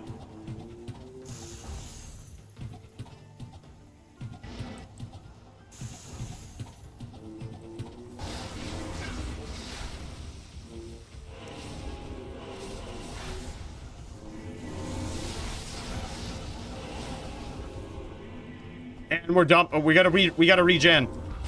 Oh, we gotta lick in, boys. And we lost bow, though. We gotta take this opportunity to get some bow. We can't be running around repping life with no bow. That's BM. Now let's dump this full clip. Boys, we need to dump 1,000 arrows in this duel. If Chu can survive 1,000 arrows, he can survive a duel with the top din and deserves it.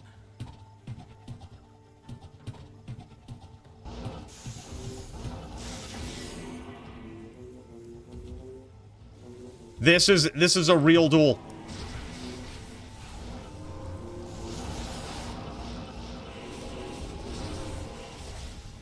Boys, this is a real duel. You had better prepare. All right, 1,000 arrows we're going to dump in this.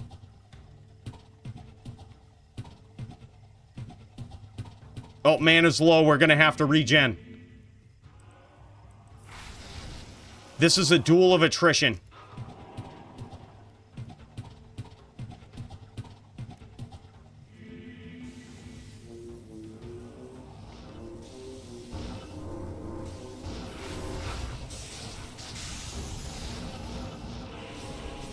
He got some damage in. He got some damage. All right, 1,000 arrows is the goal, boys. We're not going to win this duel. We're not going to win this duel, but 1,000 arrows is the goal.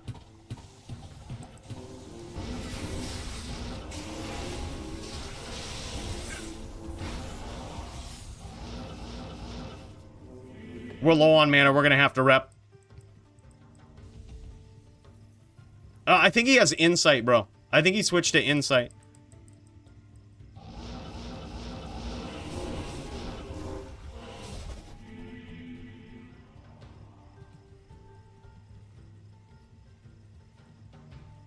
We have our own built-in insight.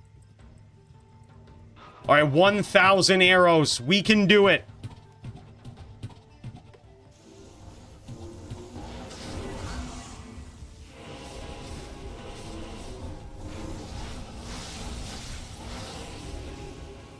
Dude, we just dodged all of that damage. I don't know how.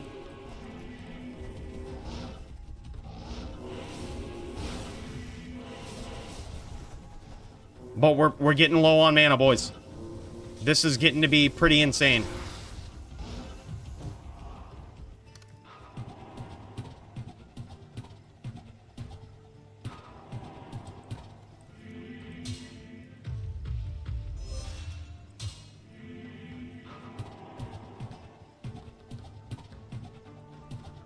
Yeah, that's the goal. That's the goal. We're gonna spam 1,000 arrows. We are gonna get there. I have faith. And now we have to rep back mana. It's no big deal. We're out of mana. Oh, shit. Oh, shit. He's coming up quick. Dude, when he gets aggressive, we just die.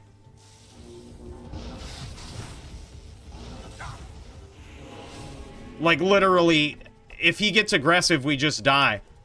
Like, it's on him for not finishing this duel. Just like, we're dead. We die every time he comes in. Unless he comes in like that, and then we win, boys. It's unless he comes in like that.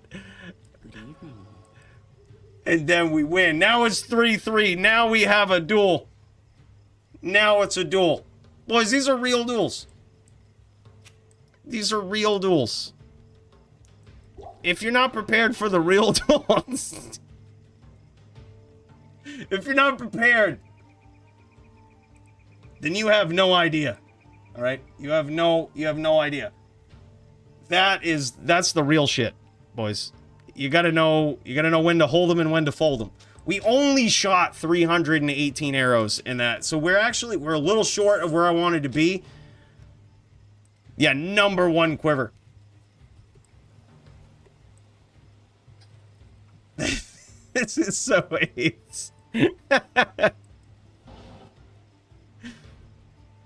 Yeah.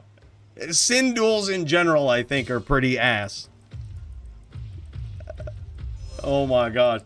Boys, it's 3-3, so I have to say, this is the best I've ever done against Chu 30. It's on the line. It's on the line. Yeah, that's... Yeah, paladins are acidins. Paladins are acidins. They're ass. We've done it responsibly though, boys. Right? We've done it responsibly. We've only repped a little bit extra life back, 140 extra rep life. We've only done that when we were low on mana. Yeah, we get a little bit of life back, but at the same time, we only have 16 rep life. I think it all comes out. I think it all comes out in the wash. GG.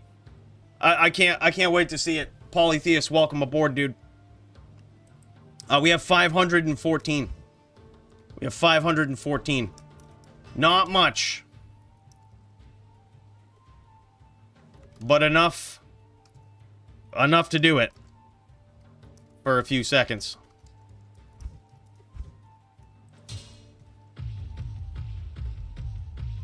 $69 if I win this? Oh, shit. Well, I gotta win now. Alright. Well, you know what that means, Z. We're taking... We lates to the max in that duel. But we're gonna take it to the next level here. You thought that was bad. That was when we had our back against the ropes the whole duel. You thought that was bad. Now get ready. We're going hard. I gotta stretch for this.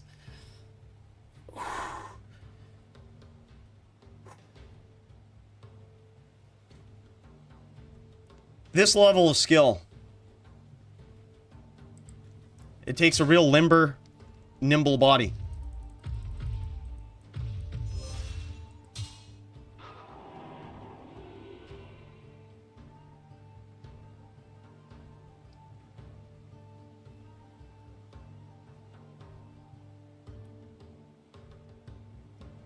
Yeah, but when you push, I die. Like, hard. Like, fast. He's talking about me repping back life. Push the pressure! A sin is better than a fucking din! Dins die to a sin! Fucking aggress me! Go look at the toe shank duel from last week and look how fast I got smacked! Push the pressure! Like, that's it! That's all you have to do! If you're gonna let me rep back life, I'm gonna rep it back. You goddamn right, because I die when you don't. Like it's that simple. There's no shot a sin can aggress or a din can aggress a sin. No shot. You can't do it. A sin has to aggress. And the good thing for this duel is when you back off, I'm not aggressing you. It's easy win. Back off. Meditation from insight. Aggress. Back off. Aggress. Easy. It's literally what it is. Like, I can't win. I can't win with traps all over the screen and massive pressure. I can't win. But for whatever reason, you're just choosing to be screens away. So I sit back and rep life. You're goddamn right I will. Yeah, I'll rep 80 life every couple of seconds. No fucking doubt. I'll sit back and do it all day. Like, because I can't run into 5-stack traps. I can't aggress. Push the pressure, I die. Like, that's it. Just don't stay on screen. Just, like, literally, look at the last, like, 2 times you've kicked my ass. It's been constant tellies, constant traps. So if the mana pools is a problem, when you run out of mana, just telly off the screen. Obviously, I'm not chasing you into 5-stack traps. Like, that's, I hate to tell you the winning game plan, but that's it. Jess did it. I couldn't touch him. I couldn't win. Like, that's how to do it. Like, this is crazy.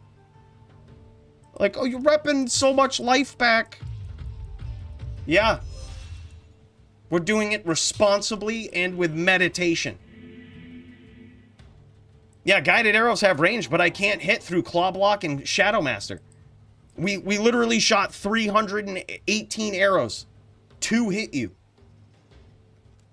Like, they're never connecting. It's only my arrow is to hopefully make you want to aggress more, so that maybe you're a little slow, and I can get a charge. Like, that's it. And then when literally watch Toshank. When I charge lock you, teleport around in circles, and I immediately die. Like, there's nothing I can do. I have literal no outs. The fact I have 3 wins here, I am mind blown about.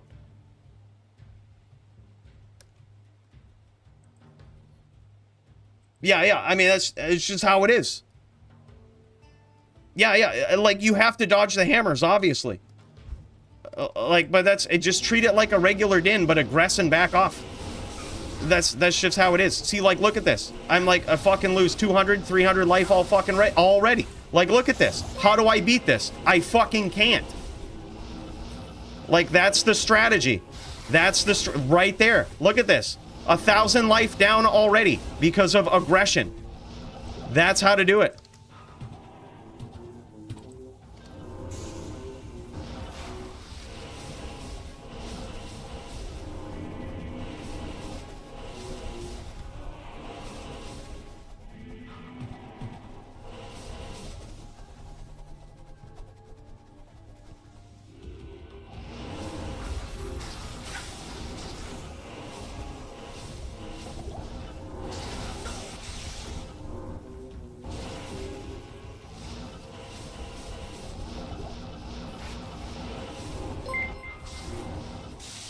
By the way, I see you, VK. I got a special cheers waiting for you after this, brother. A special spaceship cheers.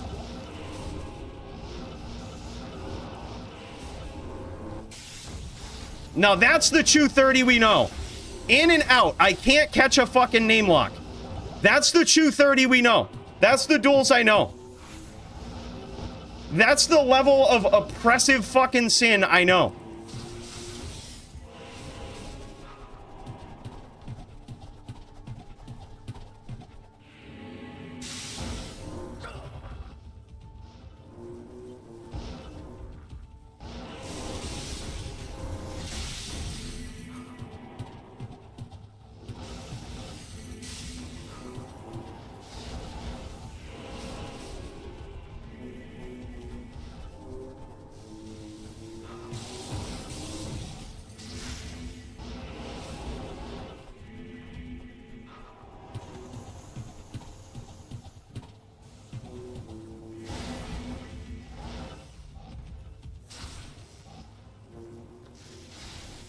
I gotta rebuild.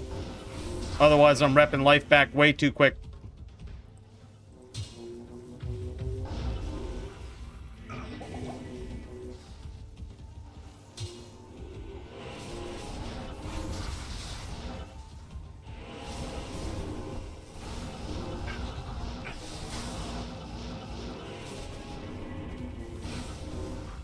These puddles are not an ideal area. We certainly don't want to be here. All right, here we go. Here we go. We're just gonna hunt. 1,000 arrows this duel. Oh, shit. Nice traps. See, that's what I mean. Dude, this is the winning game plan. Stick to it, I can't win.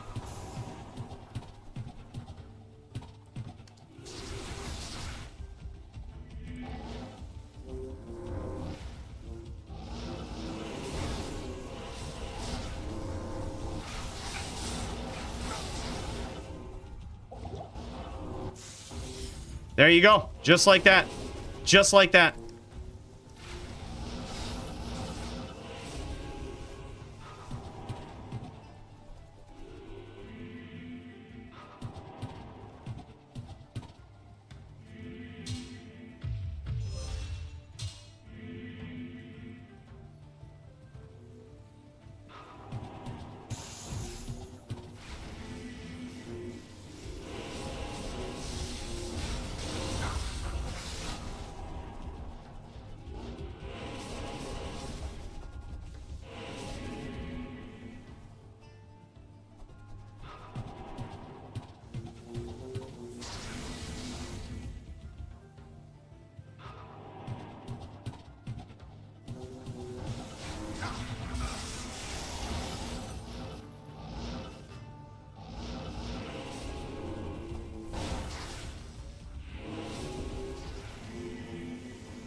Oh my god.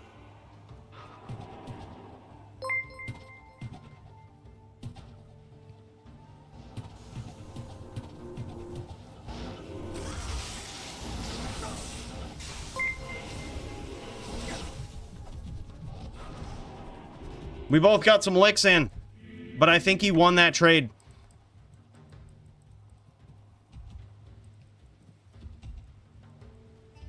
Dude, I didn't know that either, VK. This is news to me. All right, let's go. We got 1,000 arrows to dump, boys. We're gonna do it this round.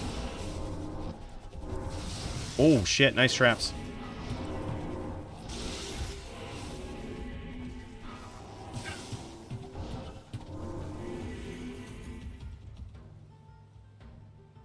We're slowly getting dwindled down, boys. It's gonna be a potential loss that we accept with a lot of pride. Pride dueling in the meantime. But we can do it. We just have to be patient and shoot 1,000 arrows. Nobody can survive 1,000 arrows. Literal 0 people. 1,000 arrows. Alright, we gotta find where he's at.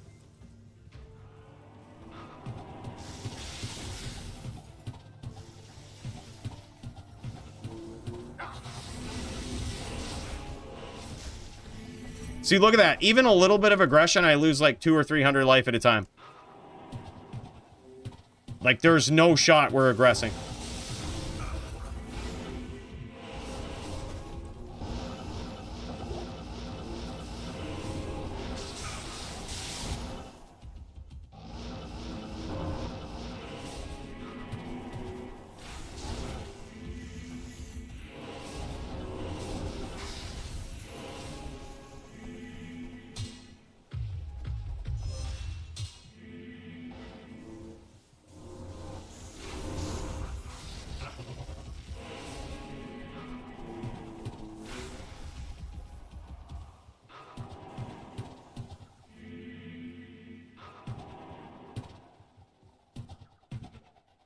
You're out of bounds, Chew.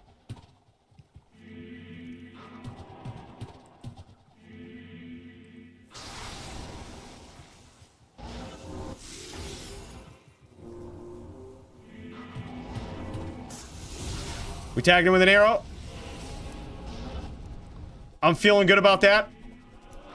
Out of every 318 arrows, 2 shall hit.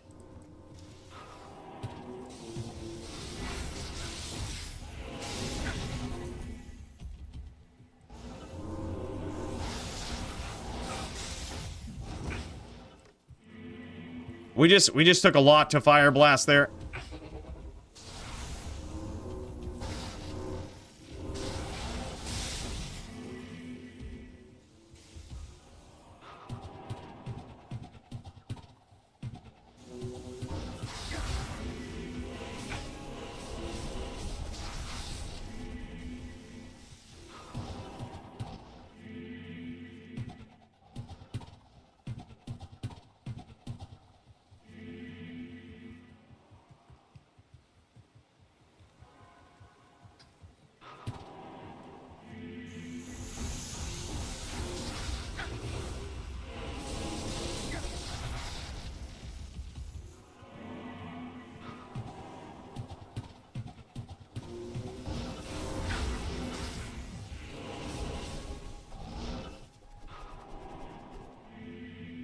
Shit, boys. We're getting dwindled down. That would be actually smart as fuck, Jonathan. IAS affects how fast the arrows travel. That would be sick.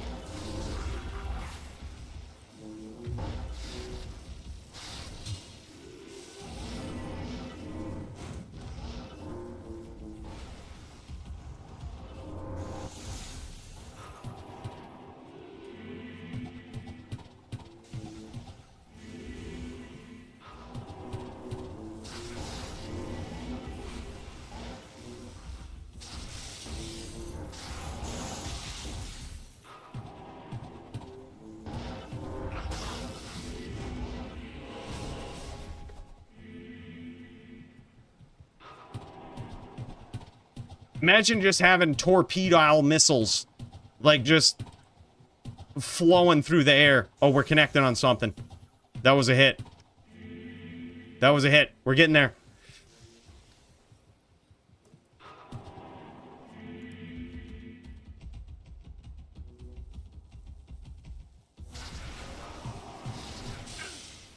Fucking A, dude.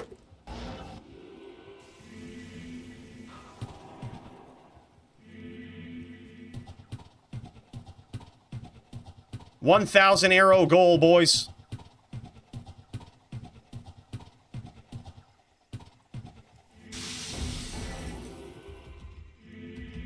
I think we could shoot 1,000 arrows in a duel.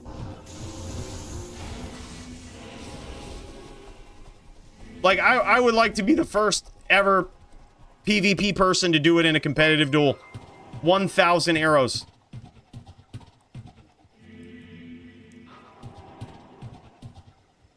Yeah, you're out of mana, but your AI traps make it so I can't charge in.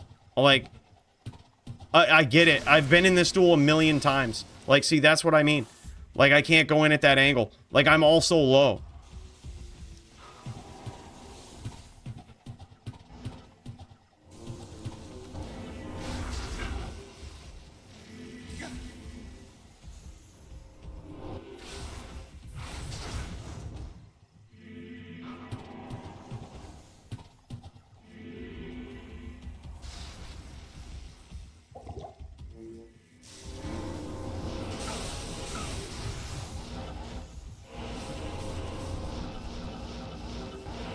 See, and that's why.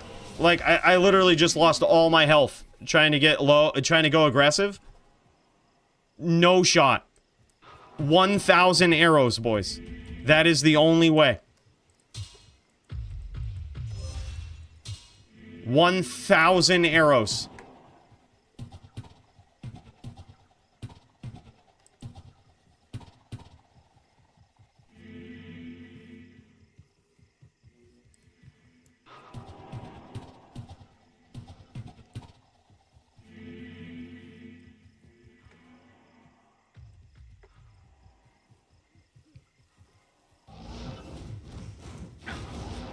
Yeah, right. Through the wall?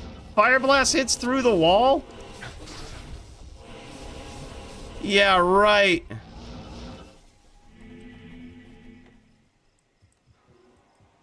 Fire blast OP, dude.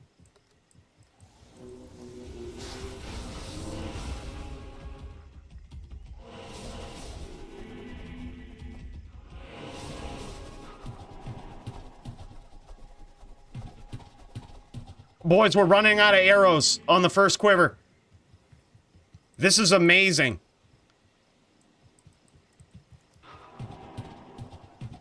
We might actually get there. This has got to be some sort of record, regardless, win or lose. And for that, I'm happy. He's just sitting in corners repping. This is lates. Like, that is actual lates. Like, mine is only half lates.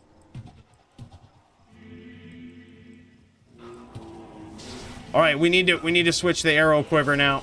We gotta find an opportune moment to switch the arrow quiver.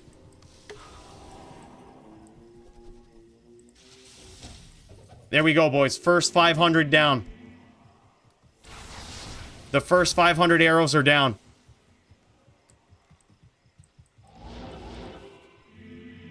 Oh, what is this?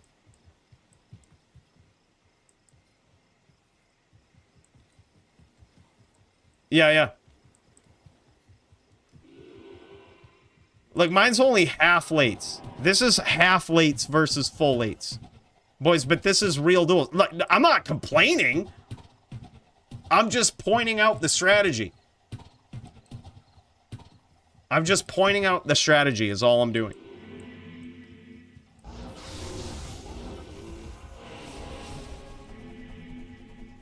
It's half lates versus full lates. We've got the Din, who is very low on life. We got the Sin, who is probably 80% kicking back.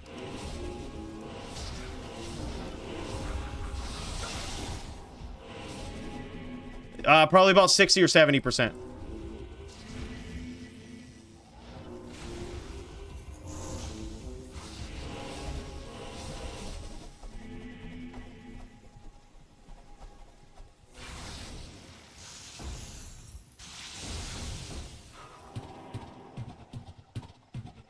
Yeah, exactly. I think if we pace ourselves and we try to shoot 1,000 arrows, we will get there. We will get there, but we're gonna have to shoot 1,000 arrows in this duel.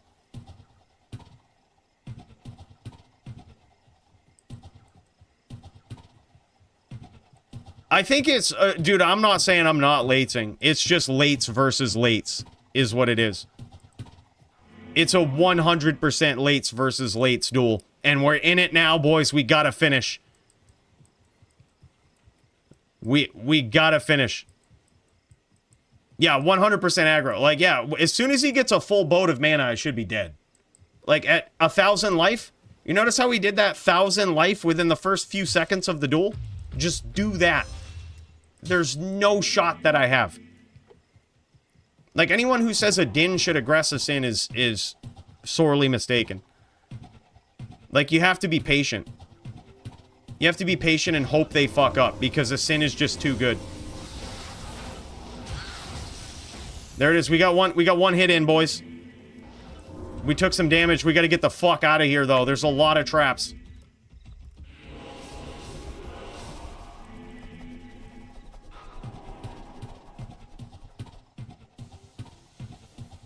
FOH stun doesn't work when they can claw block it. And they can sit in 5 stacks of traps.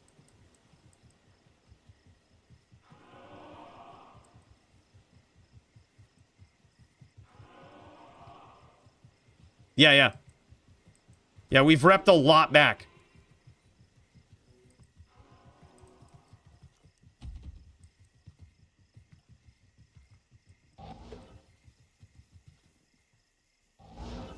Oh, he's trying to lead me back into a 5 stack. Okay. Okay, we can do this. We can do this.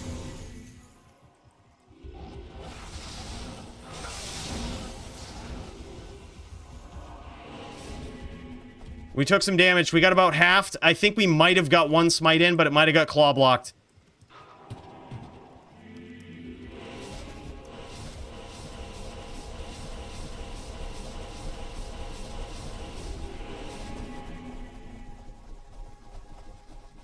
This is crazy, boys.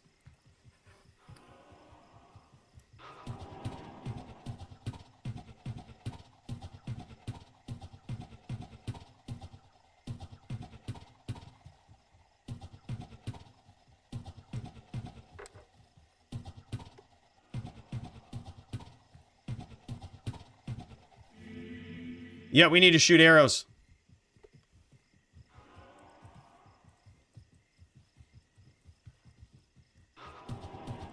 I think if we CT, we can get it around that corner. Possibly.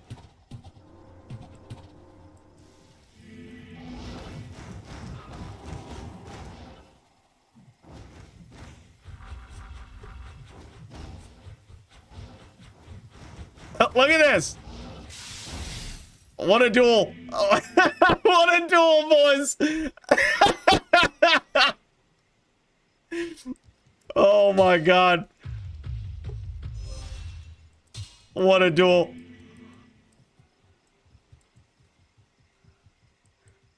Yeah, you might have no mana, but your AI traps are gonna kill me if I come in, bro. Just use your insight, get a full boat of mana, and come finish. That's literally how it is. Like, I hate to tell you how to do it, but that's how to do it. Oh, I just cracked him with an arrow, too. That can't feel good. He's fucking tilted, bros. We gotta keep it up.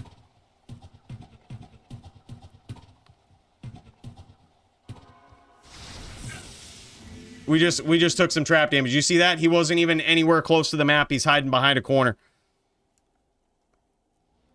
Yeah, just come in and finish, bro. Like, that's it.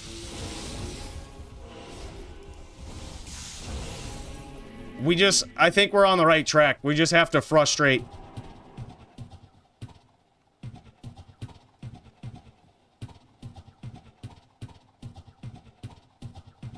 Shoot arrows, rep life, boys. That's the name of the game. All right, so traps are probably over in that area. They're certainly not here. All right. He's very, very low.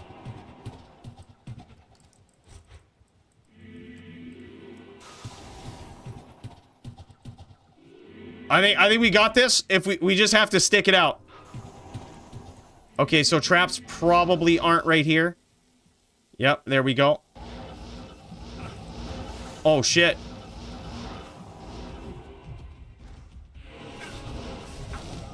Dude, that's all it took.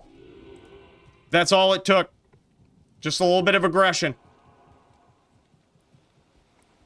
But we sit behind corners for hours on end. Like, it's literally, that's all it took. Like, that was it. That's all we had to do. Yeah.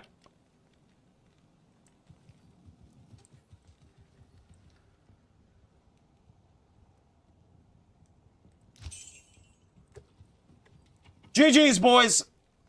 We tried to get there. How many arrows did we shoot? Just want to let you know, for the record, we shot 728 arrows.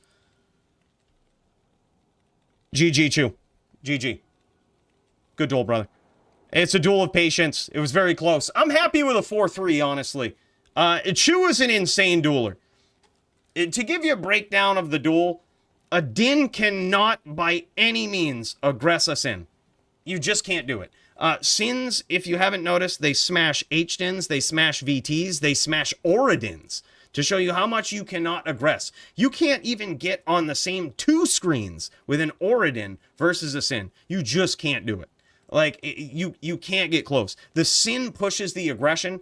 Like, if you want to see exactly what I mean, last week I dueled Jess. Watch that duel. That duel is nasty. That is an exact example of how to do it. Jess got low on mana, and he would back off, regen mana, come back and smash. Like, it's just you can't fight it.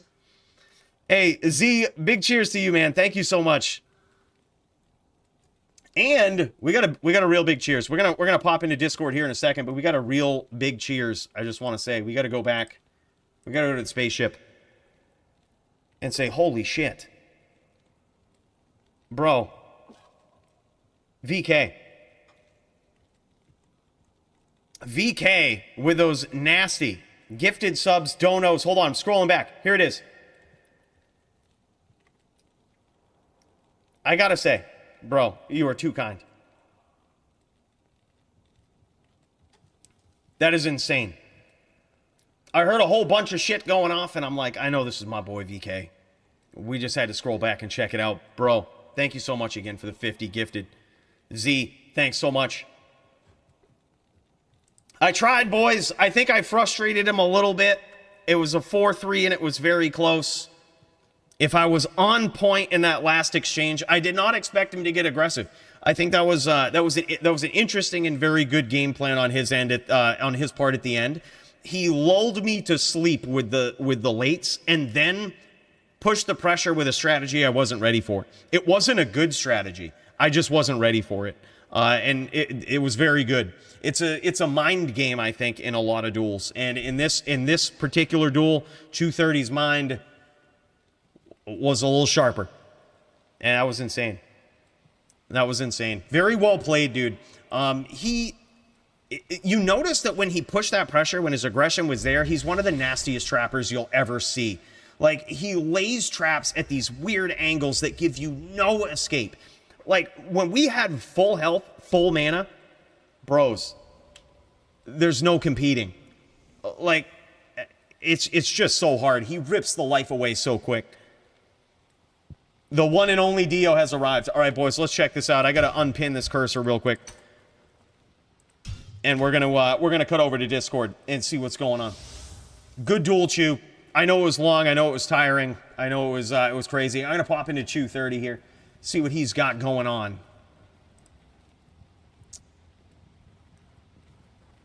Yeah, it's a long and grindy duel, bro. But I appreciate it. I know it can be like fucking hour-plus long duels without mana pots. It's just how it is. I mean, it's just how it is. I gotta say, I really respect Chew's choice of that insight. The insight was so clutch. I thought he was using that so that he would do that. You know, I sort of talked about the strategy that I can't beat. I thought that he was doing it for that. But he was getting caught sometimes. We were both kind of lulling each other to sleep with lates, is what it was. Which is unfortunately the way that duel goes. Like, Din v Sin, along with Sin versus a lot of other duels, it's just kind of a lull to lates somebody to sleep. You know, it's or lates to lull somebody to sleep. The range is insane. I made some jokes about it during the duel, but you could see it. Like, the traps were on my screen. He was not even on my map. Like, that's the range you're dealing with a Sin. It's not fair. It's not, you can't compete, dude. It's just nuts.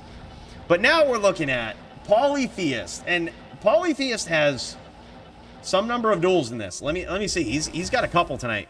Screen's gonna go blank. My bad, boys. Don't worry about it. It'll be back. Polytheist has a couple of duels. Polytheist is on deck for second chance, but this is his match against NYC Maxim, I believe. Is that what it is? Or what's going on? Or is this just second chance? Y'all just doing this? Or this is last week's duel? I have no idea. Either way, this is what I know.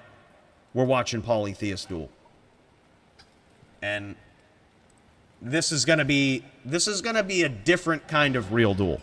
Y'all just saw a real duel, rep to full real duel, right? But this is probably not gonna be that. Playing some BM duels at the moment, Darius? Are you winning? I hope you got a full boat of rejuves, bro. By the way, another cheers to you for that CTA, man. Darius, big cheers, man. I will use that for the rest of that Paladin's life. I'm never switching off in that CTA. That's going to be my CTA for life, bro.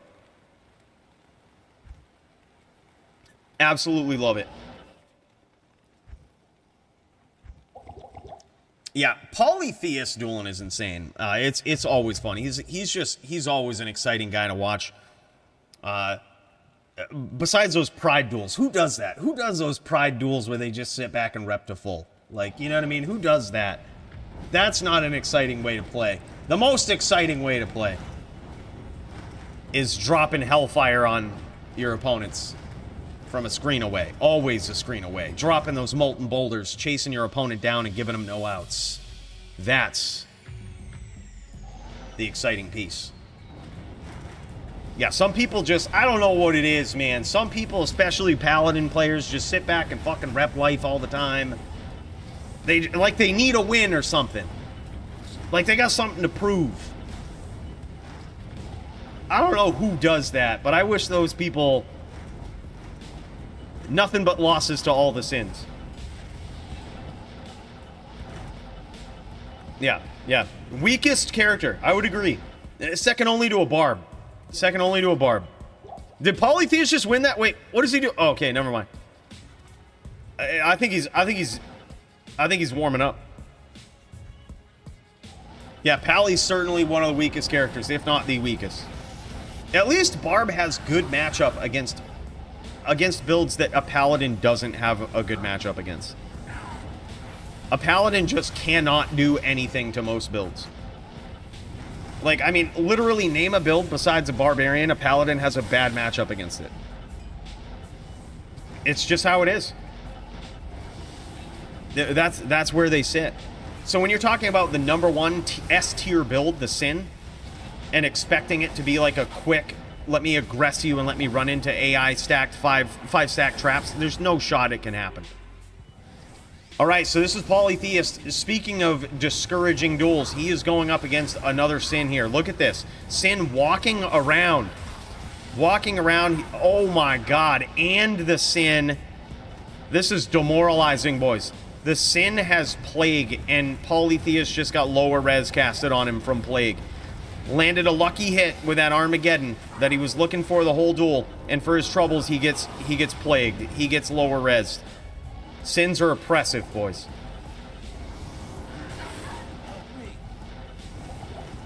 I suppose the right type of Paladin can smash Zons. Yep, a VT can smash Zons. Agreed. If you have the right build on a Paladin, you can smash Zons. That's a good point. You can smash a half of an entire character class. But if we're bringing in technicalities, a Barbarian with a Widowmaker, which is something we've never seen in the DFC. A Barbarian with a Widowmaker would smash 99% of the Hammerdins that are out there, and 99% of the VTs. You're going to run into the good people that know what to do.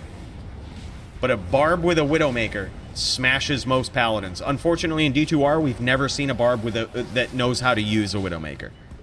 That's just...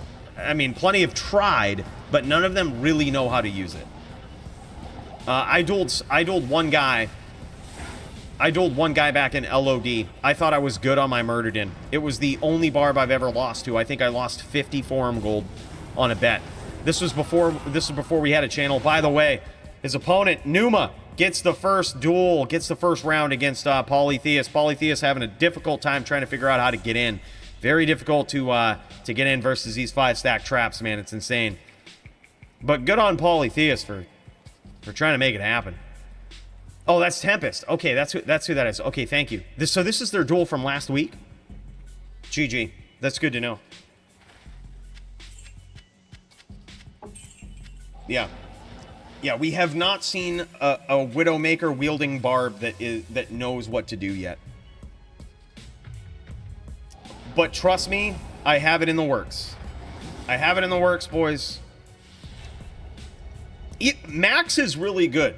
I will say, Max built a poison barb that uses Widowmaker. It was the closest thing I've seen to a barb that knows how to use Widowmaker.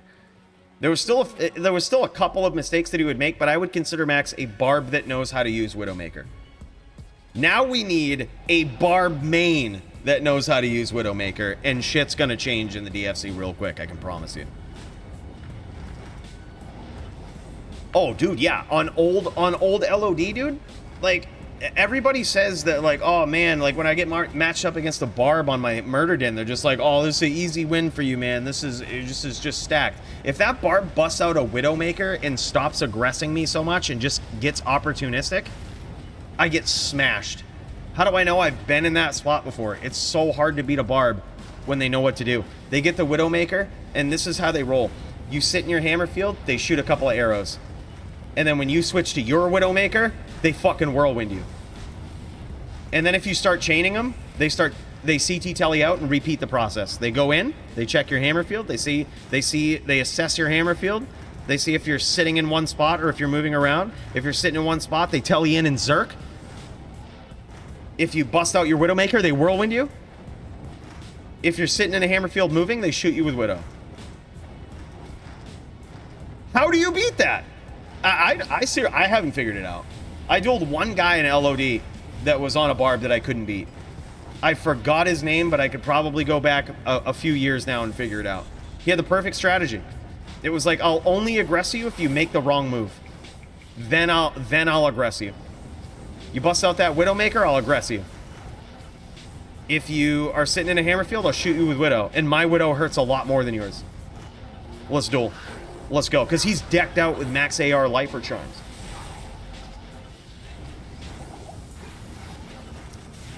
Before a few, DFC, the new guy, demoralizing Druid with bow. Oh shit, I would love to see that, dude.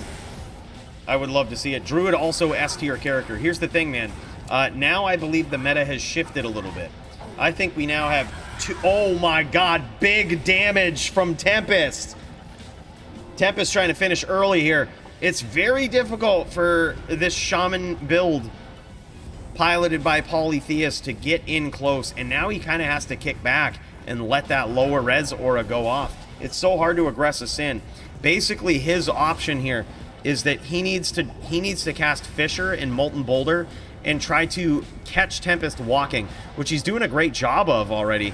Like, he's actually landed some pretty significant damage, and Tempest is having a tendency to walk down in these duels, and Polytheist is trying to catch him. Because when a Sin is walking, let me elaborate on that. When a Sin is walking, their claw block can't go off.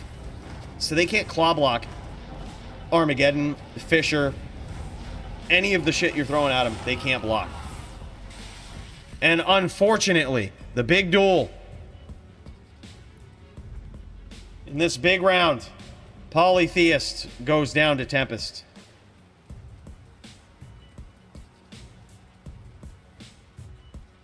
Crazy duel, man. I'm telling you. Sins are the most demoralizing. But let me tell you about the hierarchy that we have in D2R right now. This is the hierarchy. We've got two big classes that sort of dominate right now.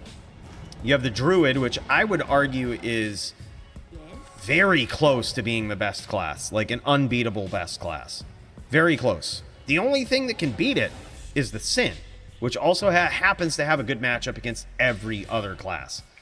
There's no matchup that a Sin has a bad matchup against. You name it, they have a decent matchup against it. At least 50%. And with the new changes in the recent patch, it gets even better. And because of that, and because a Sin can beat the Druid, a Sin is by leagues above any other class. There's, in PvP, if you're not playing a Sin, you're playing at a disadvantage. But unfortunately, people like myself, we love playing at a disadvantage because we love certain characters. Druid is very close, though. A Wind Druid is very close. This is a Shaman Druid that we're looking at, and believe it or not, a Shaman Druid is a perfect, nearly perfect antithesis to the bad matchups that a Druid has, with the only exception being a Sin. The Wind Druid can lose to a good Telly Zealer, a Telly Smiter. I say that, but it's still 50%, right? But this character in particular just requires you to be somewhere on the screen of your opponent. And if, you know, with Armageddon, and if you're a good shaman like Polytheist, and you're able to intelligently cast Molten Boulder and Fissure, you can really do some damage at a decent mid-range with this character. When you combine that with the fact that Wind Druids also dominate most classes, you can say pretty defiantly that Druid is pretty solid in D2R, second only to the Sin. Polytheist trying to get close, trying to close the distance and let that Armageddon go off. He did get some damage in, but now he's just so low on life, man. He's just so low on life. What a rough matchup. Is he going to be able to pull it off? He's actually got Tempest down pretty low, but Tempest tending to move towards his traps, tending to sit in these 5-stack traps and not move much.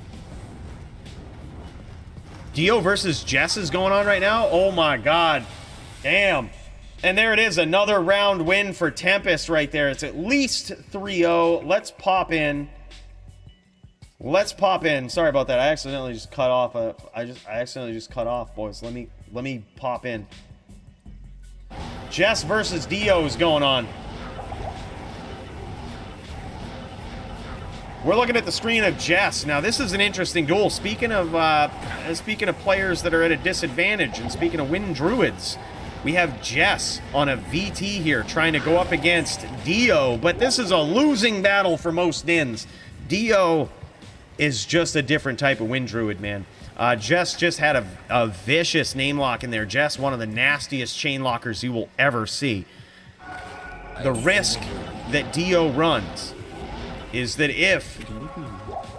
if by chance he gives Jess an opportunity, stays on his screen, stays on his map, Jess can chain lock him into oblivion, dude. One of the best chain lockers in the history of D2R. And he applies these skills in this sense to a VT. VT is a different type of character to chainlock on, though, when you consider doing it on like a Wind Druid or a Necro, as much as they don't lates and kick across the map, you know, and spam Bone Spirit. Sometimes they chain, but it's a lot harder to do it on a character like a Necro or a Sorceress, or even a Telly Javazon, where you're trying to poke people, just trying to Telly chain them. It's so hard to do. But Paladin has got to be the hardest class to chainlock on, especially if you're trying to smite. Nice hits there from Jess. I'm wondering if Jess actually has Exile on here. Did anybody catch that? Look at these chain locks, bro. It's just savage. This guy's a savage. A little bit of pixelation going on here. I'm going to see if I can pop over to Dio's stream. We can see what it looks like. We can see what this fearfulness looks like on Dio's end. Let's see what it looks like getting chained. Look at this. And once he gets those swirls above his head, oh my god, nice chains there from Jess. And Jess gets it. Boys, you gotta root for the Paladin when he gets there. I gotta say, nothing makes me smile more than seeing a VT just absolutely take it from somebody. A VT has got to be the most rewarding win if you are playing on a character class. Playing on a VT and actually getting a win against somebody has got to be one of the most rewarding feelings you can possibly feel in D2R, because you know that you did it with pure skill, perfect timing, and telly smites. And like there is no better feeling when you can pull something like that off. Jess just got it. So we know it's at least 1-1 right now. There's probably more that's gone on since then. But I'm telling you, boys, there's no greater feeling than when you're on a VT and you actually beat somebody in a competitive duel. Somebody on or above your skill level, it feels so good on a VT. You know you pulled it off perfectly with great chain smites, great timing, and good locks. It's just how it is. There's no other way to play a VT. You have to be good.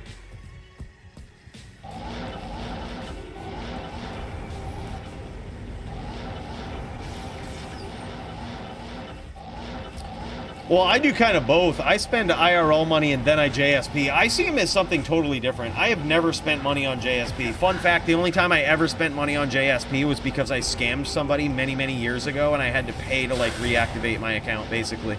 That's the only reason I ever paid money. So don't scam people and you never have to pay money on JSP. Like, the people that say JSP is RMT are, I think, sorely mistaken. Like, you don't have to pay money on JSP.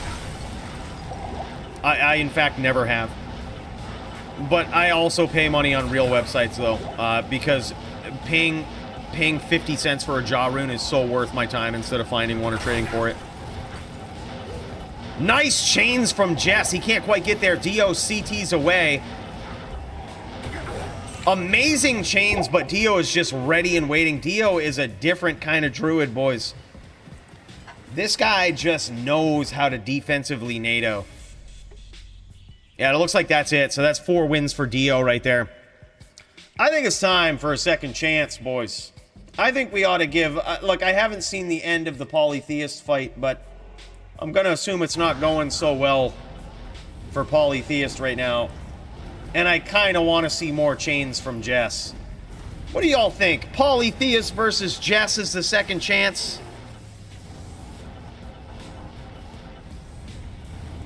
Any more flavors want to wager me? I need Forum Gold and pour. I almost got there, Chew. I was this close.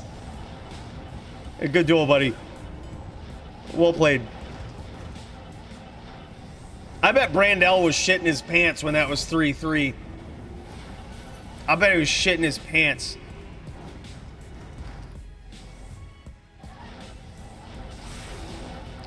Watch Jesse maybe learn how to pallet versus Doodoo. Yeah, exactly. Well, then again, you know, even the best pallet versus Doodoo when you're chain smiting, if you have the right Doodoo, it's just not the right. It's not the right game plan. The Doodoo's always like literally watch Dio if you want to know how to Doodoo versus pallet, because this guy you just can't beat, man. You just can't beat him. Like, you think you know and you have no idea till you duel Dio. And Dio will slap you. No matter how good you are on a paladin, dude, Dio will slap. Unless you're running some sort of third-party program that gets auto name locks, auto name grabs, and can ignore pets on the screen, there's no shot you're going to beat Dio.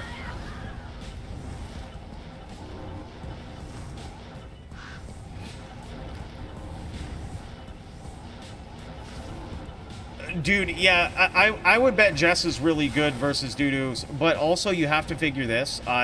Like, literally most druids can, if you took teleport out of their repertoire, most druids could beat most Hammerdins.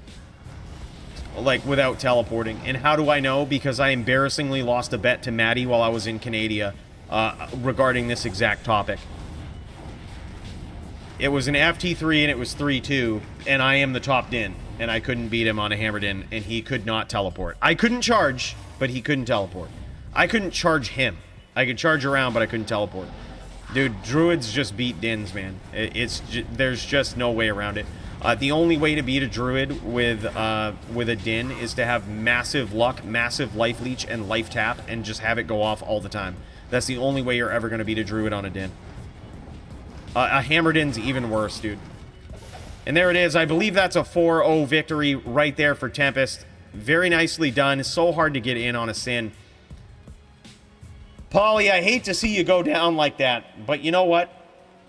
I would love to see you have a second chance against Toshank, who also unfortunately lost to Dio, one of those oppressive druids. If you're up for it, bro. You have 40 IAS on that grief? I don't, but I actually do have a 40 IAS grief. I have a 40 IAS 395 grief, but I choose to use my 39 because it has 15 to life after each kill. That's the biggest thing to me, especially when you're kind of a defensive player like me. Like, I would just rather have the life after each kill, so that it can rep back my life in those long, grindy duels. So that when I charge 230's Shadow Master, I get, like, 5 more life than a shitty rolled Grief. And in a very long duel, sometimes it can pay off. Boys, this time I went 4-3 against 230.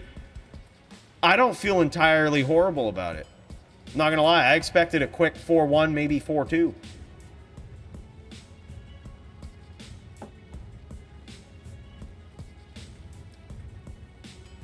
Yeah, I mean, I do have, I have 2 nice griefs, 2 other nice griefs. I have a 39-400 grief phase blade, but the life after each kill rolled 12. Same thing with the 4395. So I actually just take the other grief that rolled 39-395 with 15 to life after each kill. It's so weird, and a lot of people don't pay attention to that stat, but I think it's pretty important, especially in long grindy duels. Phase blade, PB is phase blade.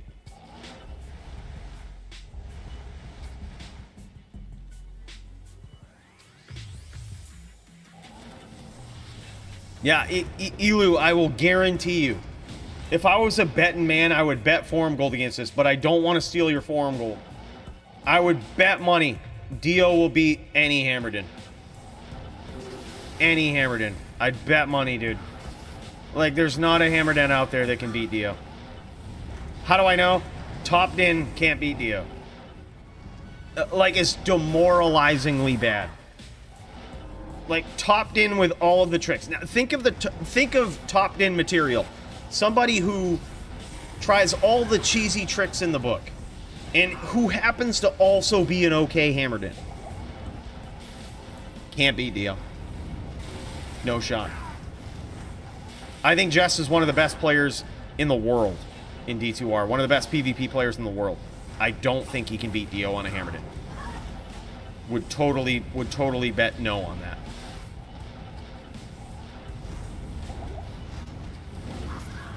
Good observation, by the way, Coolio. Hitting the Fire Druid with kicks. A very risky strategy. Balls to the wall.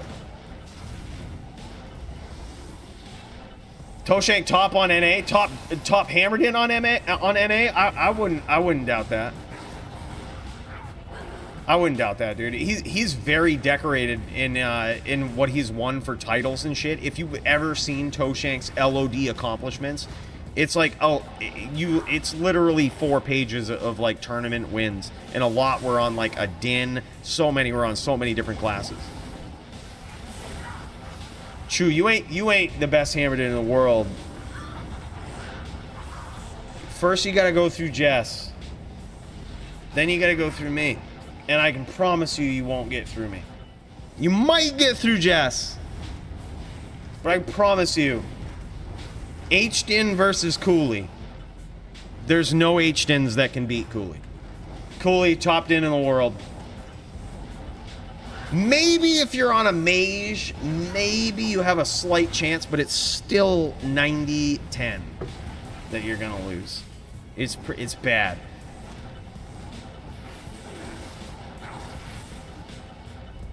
I wouldn't say I'm top Hammerden. Just clearly top Din. The stats don't lie. The stats don't fucking lie, boys. Like, I wish you had an argument, but you just don't. Top Din.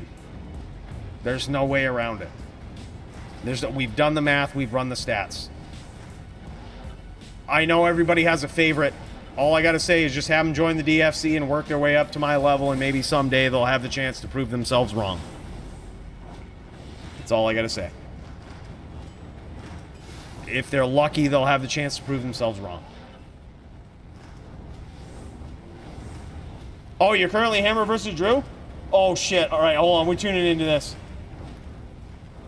This is Hammer versus, oh shit, okay. Yes? Alright, we get to see it, boys. We get to see it. No shot, Toshank beats Dio on a Hammerden. I'm saying, hands down. But there's nothing on the line, you gotta remember that. Dio is just coming off of his win. He's probably, he's probably drinking and smoking now. Wife is probably up his ass telling him to go do some more renovations and shit. You got to remember that. But still, I think there's no shot.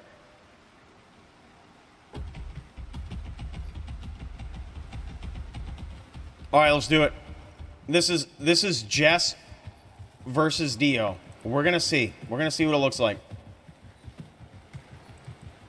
Let's see if by chance you guys are right that Jess can beat Dio on a hammered in. I think there's no shot. I'm gonna guess no shot. Just showing off a very sick 56 life 220 amulet here. An insane ring, 5-pointer. Very well built in here. Not here. He says, shit, I got gores on. Yeah, we can't be having that. We got to have the rep life.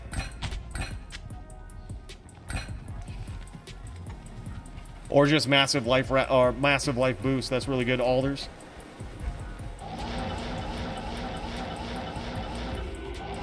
Why did we not get Sin with no lates? Build was super interesting. Yeah, that was good, man. Tempest is really good. Tempest is a great player, man. He actually just got level 99 in this latter season, dude. He's pushing, I think, to make a lot of level 99s on that account. He's very good at rushing to level 99. Very good dueler as well. Guy's a very well-rounded player. And Polytheist is an incredible opponent to beat. Now, granted, Polytheist did have class disadvantage, I would say. But that is solid. Nice chains there from Jess. Jess get... Oh my... What? What? Good day. I think it was a fluke, boys. I think it was a fluke. I think that was probably a fluke. Jeff's just beat Dio. Dio probably lagged. Dio is probably... Yeah, no shot. No shot. I think Dio lagged.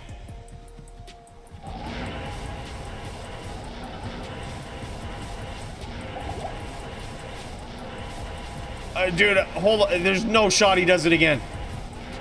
It's zero shot.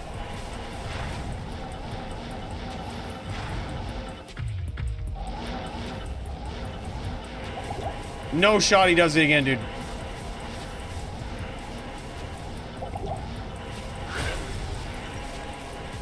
Okay, so he's pure hammer. He's like pure hammer, and Jess isn't really building a lot of huge hammer fields. Dio could just stomp. Like if I was playing, okay, now Jess is building a good hammer field. Notice him charging slightly downward and building up another hammer field. That's what Dio doesn't want to see. That's what Dio will not stomp against. We're seeing a little bit of pixelation here. Let me try to cut over Dio's standpoint. All right, let's see it from Dio's standpoint here. Dio still at 100% health, no shot. He's just gonna keep his pets up, dude, and just keep stomping in just like this. Very nicely done. He's only got 3 wolves. He's got to get 5. As soon as he does that, Din is just screwed.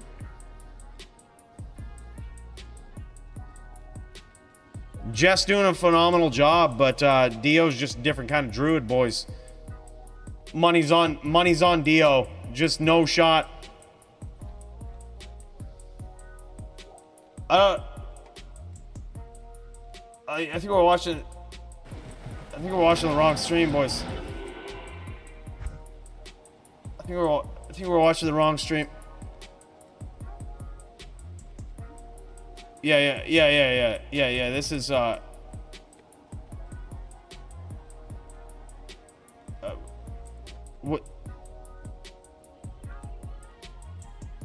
I think it's probably lag. It's probably lag. Yeah. A really laggy game. You can see the ping is 32, which in Canada is high.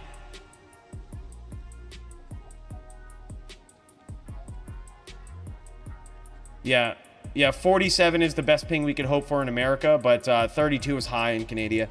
Yeah. Don't worry, boys. It won't happen again. Look, he doesn't even have his wolves up. He's not even trying.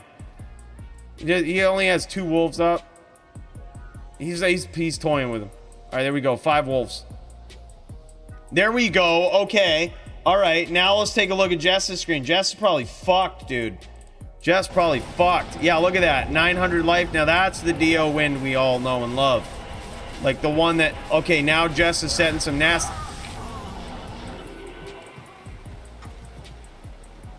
Bro. The order welcomes you. What the fuck, man? I've never seen this in my life. I've never seen this in my life. I've never seen a Hammerden, straight Hammerden beat Dio. Look, boys, Dio is drunk and high right now. I'm just betting that. Just betting. No shot, dude. That's so crazy. He's also okay. So Toshank is like 2-hammering him too. That's the thing. He's fully committed to the Hammerden, which is really good damage. But holy shit, man, that's insane. All right, yeah, okay. So we're watching Dio's standpoint. Yeah, I mean, basically. Okay, yeah, there you go. Like now he's got to get the fuck out of there. He's got a CT. Yeah, he's got to get his wolves back up. There you go. That's how to escape every time. Every time, just like that. Every time, just like that. No problem, no worries. Pretty easy.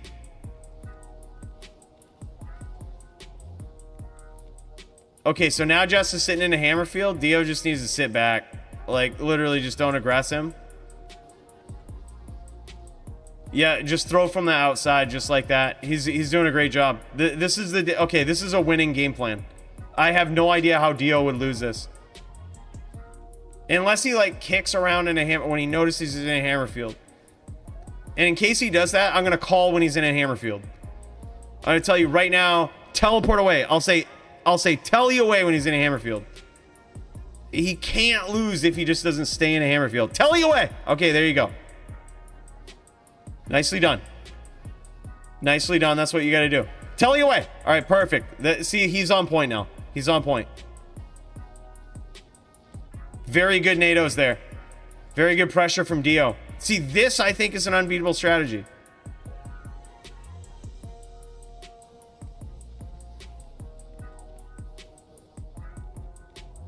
Re-up it on the wolves. Yeah, keeping 5 wolves and just teleporting in. That's how it is.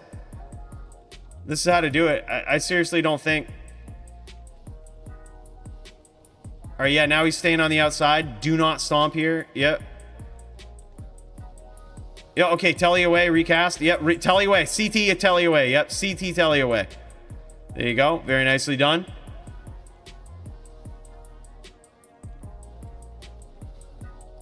Yep, telly away. There you go. There you go. Easy, dude. I think he's got this. There you go. Yeah, see, exactly. That's exactly what I would expect. It's just when they're in a hammer field, you NATO from the outside. When they're not walking around slightly, you stomp them, and then you immediately get out. See, that's... I told you, boys. I told you.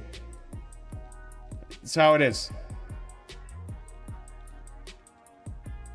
I told you it wasn't going to happen.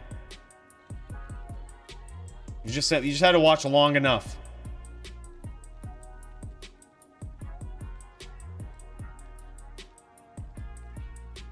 No way. He's got him set to 1, 2, 3, and 4, which is like the default setting, which is odd. Bros, I have skills set to 1, 2, 3, and 4. Smite up when he stomps. Yeah, for sure. Yeah, that would have been completely different. It's hard to do though, dude. Like, you might land a hammer, but you're gonna take at least 2 NATOs. Trust me, up smiting is really good. You're talking to a Din that up smites with grief, bro. Like, I want a druid to stomp me. Even when they do, it's so rare you actually catch them in a hammer field when you do it. Yeah, Dio's got this, dude. Like, if he just implements that same strategy that he just employed, there's no shot Jess can beat him. Like, that's the strategy I thought he would always implement. Okay, get out. Yep, there you go. Recast Oak. Recast Oak. There you go. Recast Wolves. Recast Wolves. Perfect. There you go. All right, Stomp, get out. There you go. That's exactly what you want to do. Yeah, Jess can't beat this. This is an ironclad strategy. Ironclad strategy from Dio. Stay on the outside when he's spamming hammer fields, and then just like stomp when he's not. Or stomp when he's staying in one spot. Or when he makes a mistake. This is the strategy that I'm used to with Dio. You can't beat it. Oh shit, is it still off? Oh shit. Oh shit. Sorry about that, bro. We went back to the spaceship. Spaceship is $10 billion. You'd figure it would automatically turn off the echo, but it doesn't. It relies on a smart operator, which it's a lot to ask.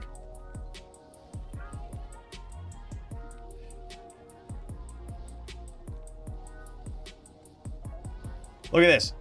Dio untouched. He needs to keep 5 wolves up. Okay, yep, there we go. 5 wolves up. Blam. Stomp. Very nicely done. Now he's going to recast the whole zoo. There you go. This is the unbeatable game plan that we all know and love. Easy victory. Easy victory for Dio. Now he's going to recast the wolves. He's got to recast those wolves. Yep, 5 wolves in Oak. And a Hammerden can't beat it. Yep, and out. There you go. There it is, baby. Not a lick of damage. Not a lick of damage. Dio has learned Jess's style, boys. I told you. It might take a little bit. Jess is really good hammered in. But there ain't a hammered in on a planet can beat Dio, dude.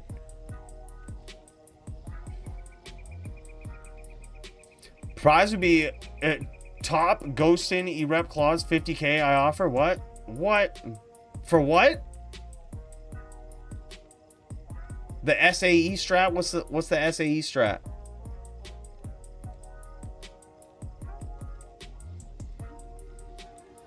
No shot, dude. Okay, GG, dude. Thank you.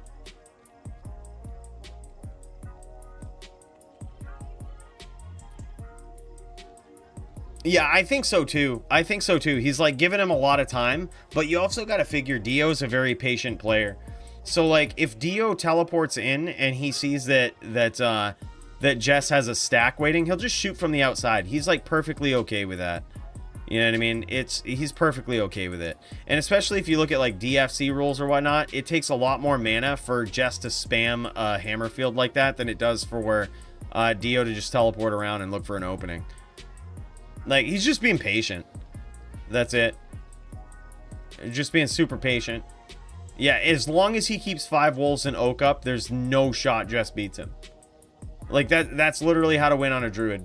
5 wolves in Oak on against the Hammerden. Oh my god, so yeah, there you go. Get out of there. He just caught some hams.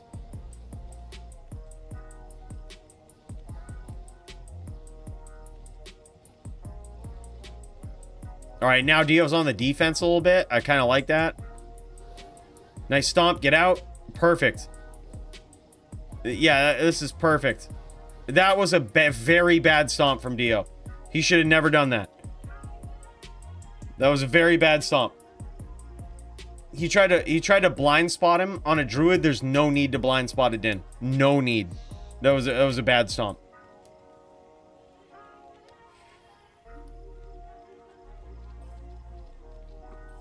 I knew before he teleported he was gonna die. Before he teleported in there, I knew he was dead. I was like, yep, this is bad. Not only did you miss your blind spot, you're going to be in a hammer field, but if Jess, like, moves down, you're screwed.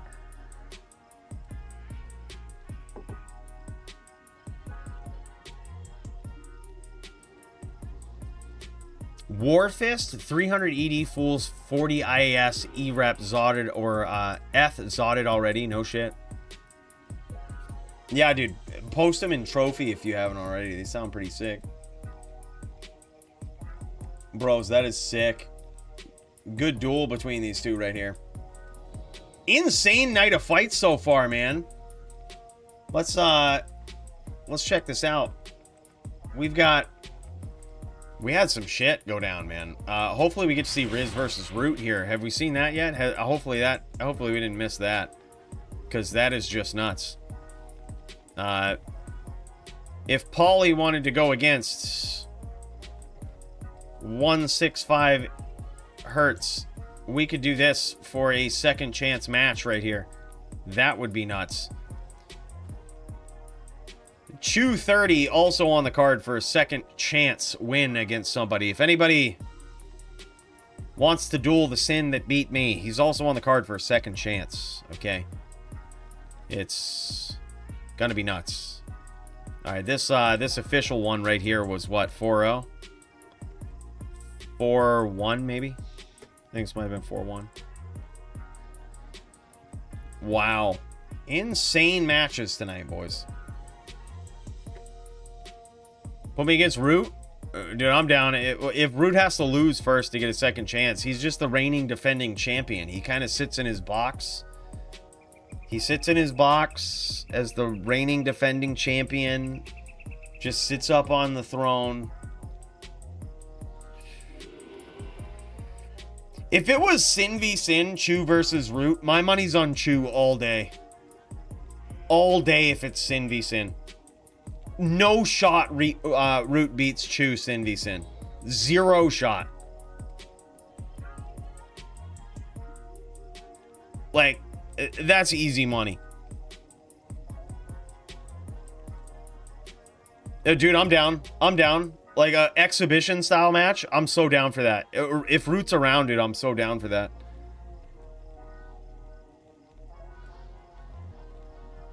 I hope Fax will not get in a bad mood. Dude, that's like every day, man. Like, if you see Fax in a good mood, or with something good to say about any item he posts, it's a good day. And it's probably a good item. Fax is what I would consider an elitist. A D2 elitist. I mean, as he should be.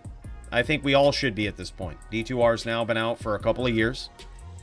Coming up on 2 years. And it's still the best game in the world. But with that comes a lot of responsibility with your items that you post. They have to be super GG. Dude, look at Bandit just absolutely killing it. This is Toshank here too. This is Toshank NVD, which, by the way, NVD for the Necro is a lot harder than people think. I think this is stacked for the Druid. So if Jess gets any wins, it's pretty insane. Jess is just an insane player too. That's what y'all have to remember. Like, seeing Jess on a Hammerden beat Dio at all is pretty insane. But at the same time, you have to figure Jess is just nuts. Look at that rundown that Jess just gave Dio on a Necro. Absolute rundown, dude. He knows when to push the pressure. He knows when to walk down. He knows when to do what you got to do. Jess is a savage dueler, man, on just about every class. Probably every class, let's be real. We haven't seen him a lot on a Barb, though. That's the only class I haven't seen Jess duel on a lot. I guess a Sorceress, too. The FPK classes, with the exception of Barb, I would say, plus Paladin, is like Jess's repertoire. That's right in his wheelhouse.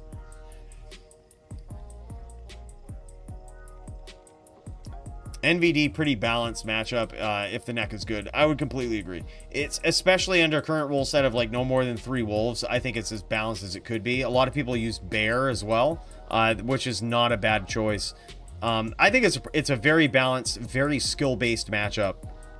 Oh my god, nicely done from Jess. It's just insane.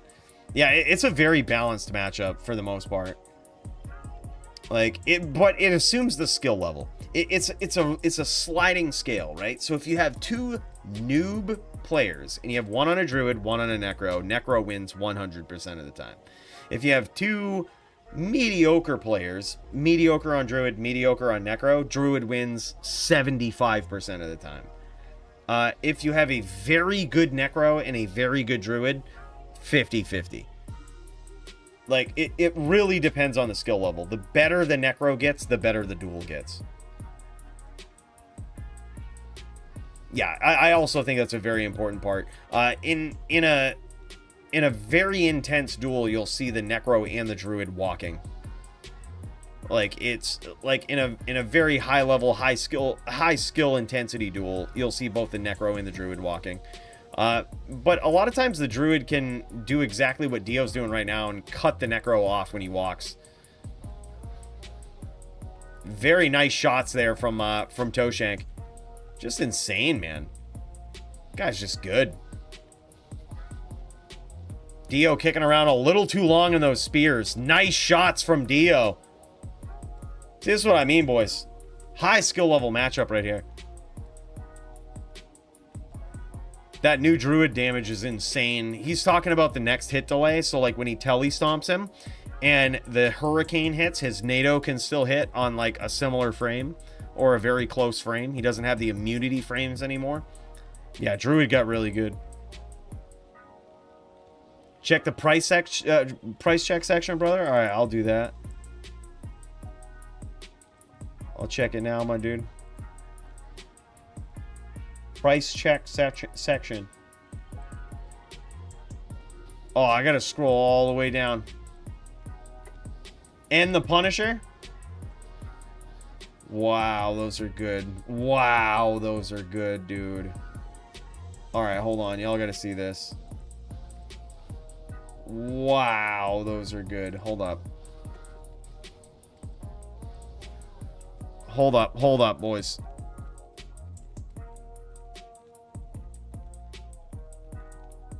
Y'all see this? This is socketed one, by the way. These are the claws he was talking about. Wow. The only thing that sucks is the cold damage. It's the only gripe I have. But still, I guess in HLD, it's really not that bad. It's really not as big of an issue in HLD. Wow, yep. Those are insane. Cruel. Perfect Cruel. I think, right? Yeah, Perfect Cruel. Full. 30 IAS. Replenish Life. +5. F. GG claws, dude. Yeah, those are really good. Those are insane. Nice claws, brother.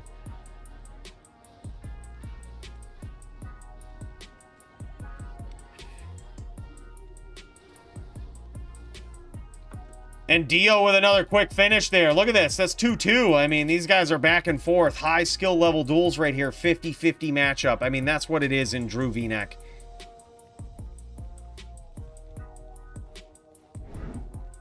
Two NATO hit 1 tick more compared to before. Oh, okay. Is that what it does? So you remember when I used to complain about NATOs hitting 5 million times and then they came out with patch 2.7? Now they hit 6 million times. Yeah, that's nuts. So that happens a lot more now. Whoa, whoa, whoa. Those claws, Darius? No shot. Bro. No shot. I might actually build a Sin. If I had those, I might actually build a Sin. No shot. Dude, don't do that. Those are worth a lot, bro. You ain't got to do that.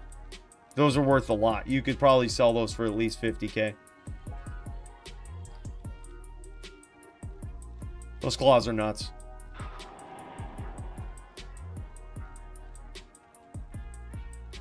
Yeah, those are really good. Some of the best claws I've seen, for sure. I don't know how you would really beat it.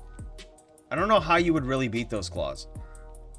A War Fist is especially good because it's the most amount of damage you can get. You could, I guess, have 40 IAS. There's not many ways they could get better, though. D4 is coming 6th of June. And you preparing for that? All right, bro. Look, if you're looking to dump them somewhere, I will happily accept. But I'm just saying you don't have to, man. That's big. That's big. Those are insane. No, bro, we're probably doing more. We're probably doing a lot more DFCs in D2. We would do D4 DFC in addition to D2. Like, I would just have to stop being lazy and stream more. And, dude, I'm down for that. But we would also have to, like, learn a little bit about D4, level some characters, get people who are actually interested in PvP. There's a lot to ask for, dude. There's a lot to ask there. Playing Barb for once for you? Oh, shit, Jess. Oh, yeah, self-repair. I guess that's true, too, Z. But can you even get it, though? Because it's the mechanics mod, and you already have Cruel Fools, and you have Cruel Fools. What's the other one? I guess Cruel Fools of Quickness is a suffix. I guess, yeah. I guess you could get the self-repair mod.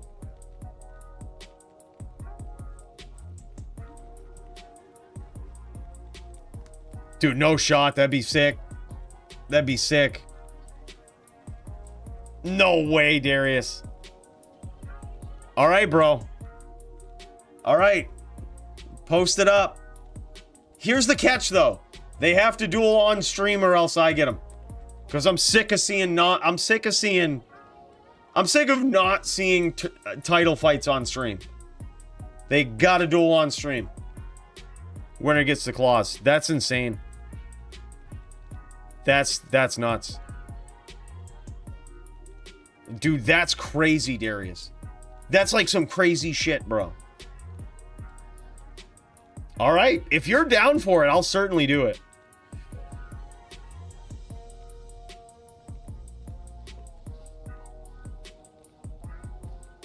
Yeah, exactly. Like, don't stream him in other Discords. Like, have it on stream. Fucking stream in the DFC, the Cooley Discord. Let us see this shit, man.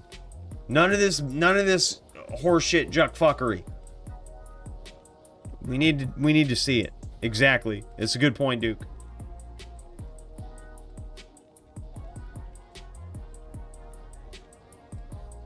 Toshank versus Polly, a Barb versus Fire Druid, legendary matchup, Battle of Titans. Is that going on right now? Is that happening right now? Oh, shit, boys. You know who else I see streaming? This boy, Riz. For the title. He also has a match against Toshank tonight. Oh, shit, boys. I don't even know if I'm ready. I'm not gonna lie. I don't even know if I'm ready. That's Root right there on the Sin, on the Trapper. This is Zed, aka Riz, the best Ghost Sin in the world in D2R. Now this is a legendary matchup. Now, granted,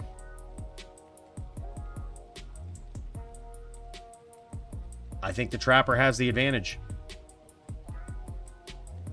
But Riz is a savage. Look at this, dude. Oh my god. Boys, I gotta piss. I gotta piss before I see this. I'm not ready. I am not worthy for this matchup. Just let me know what I miss. We're gonna start it. I'll be right back, boys. This is getting absolutely insane. And we're gonna see a title fight on stream. It's fucking time.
Shit, boys. Can y'all hear me?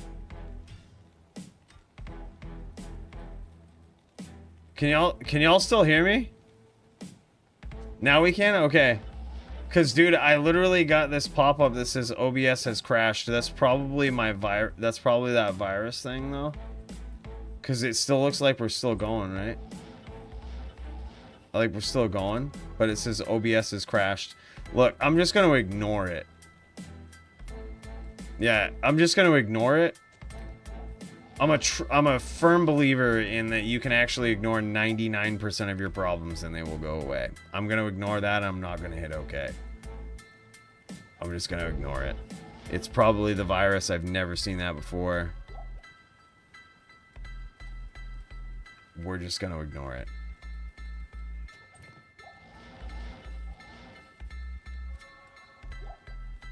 Oh, bro, I'm still in that same game. You want me to pop in and take him, though? You want me to pop in and take him? All right, hold up. Let me see if I can shut down this virus. I can't, dude. I can't shut down the virus. Dude, oh, fuck. That really sucks, man. This computer definitely has a virus. It's telling me OBS crashed, and it definitely hasn't because I've ignored the problem, and it fixed it. Dude, yeah, bro. I'm in that same game.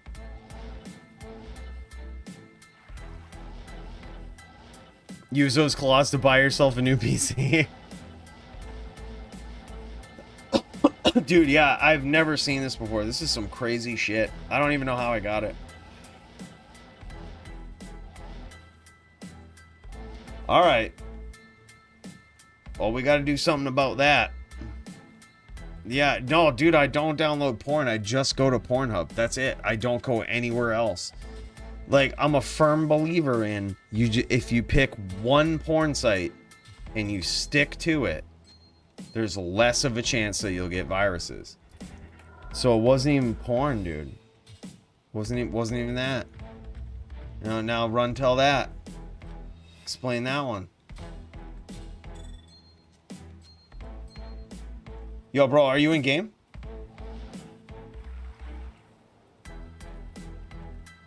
Okay, all right, GG.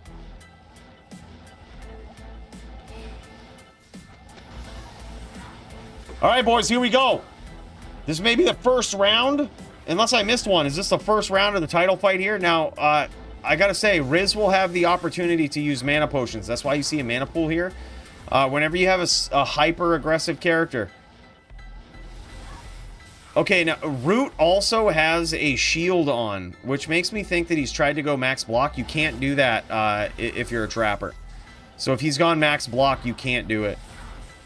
Sin block is capped at 60%.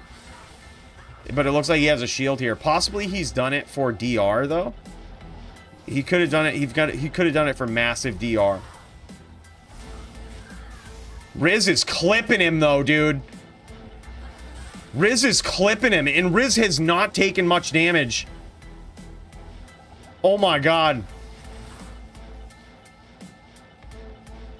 All right, we might have to cut the more just in case. Oh, Riz just got massive hits there. Dude, Riz is kicking ass. Riz has Root probably at about 20%.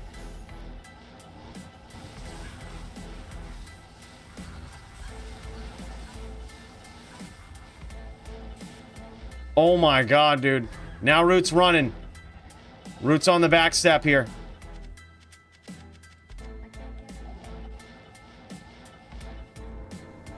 Yeah, that's true. That's true. Yeah, let me see if I can pop in. That, or if Root's streaming his standpoint, we can just see. Root is not streaming. Yeah, we're gonna have to check that.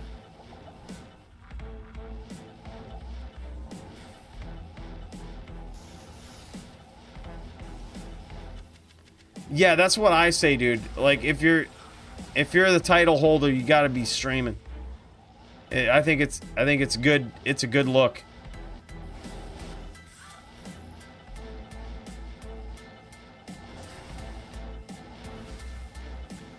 Now he's running. Now Root is on the back pedal here.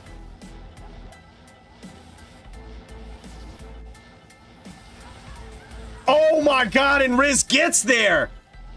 Riz gets there in round 1! Alright, boys, hold on. Let's pop over. Let's pop over and check this out.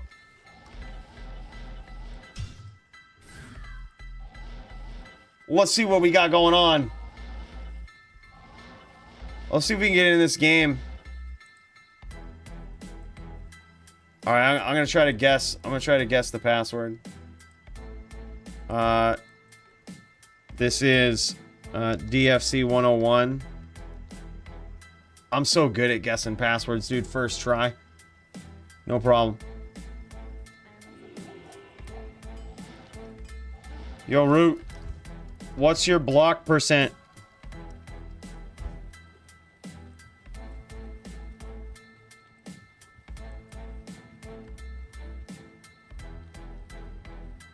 $99%.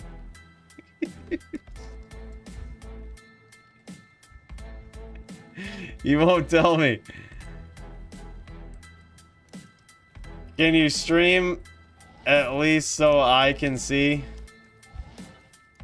I won't share with your opponent. Unless your opponent looks also. Alright, hold up. We're checking it out, boys. We're checking it out. Okay. Riz is not breaking any rules.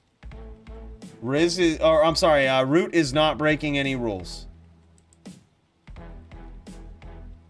Root is fine. Root is fine where he's at. I think I know what he's doing. He is using a shield to get massive DR and a decent block percentage so that he can use burst of speed and get his trap laying skills where they need to be, and also hit possibly 102 cast, possibly 175, 174 cast. It's an interesting build, that's for sure. All right, this is Root's perspective, boys. This is big. This is big. Root v Riz. I'm going to pop back over to Riz here. See what's going on. Can Riz be the first ever Ghost Sin champion of the DFC? He's currently up 1-0.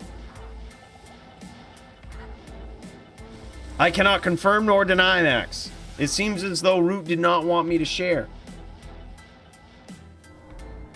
Yeah, and he's using Storm Shields. It's a very interesting choice. But the thing is, Root is a very creative player, dude. Like, I trust that the reason he does this is he's got probably some good reasoning behind it. It definitely seems like an odd decision. It certainly seems like an odd decision. But I trust that he's got good reasoning behind it. It could be that, it could be this trap damage is better while maintaining DR. It's obviously something with the breakpoint. It's obviously something with the IAS breakpoint, because he's using burst of speed. Now he's getting the best of Riz here in this round. Riz choosing not to engage those 5-stack traps, looking for a different angle.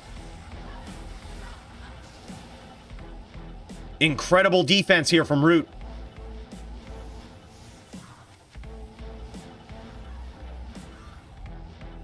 I didn't think it was a great decision, honestly. I just assume there's a method behind the madness. I assume there's a method behind the madness. I guess the big bonus that I could see is that he could use Oak Sage, which could block a lot of the whirlwind hits, but you don't see him using Oak Sage. You know, if he's using, like, say, Hodo, or maybe he is. Maybe he is, because we're not watching his screen right now. Hold on, let's pop in.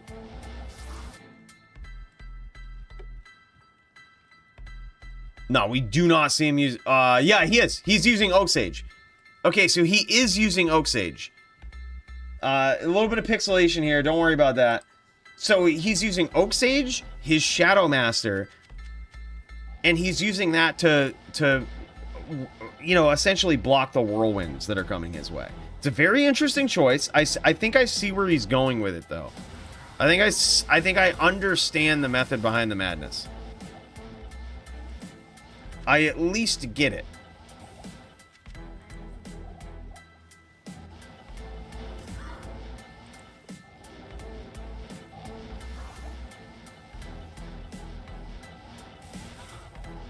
So he has two pets, essentially. Remember how we were talking about when you're going up against the Barb, if you have Oak Sage, it can block a lot of the whirlwinds?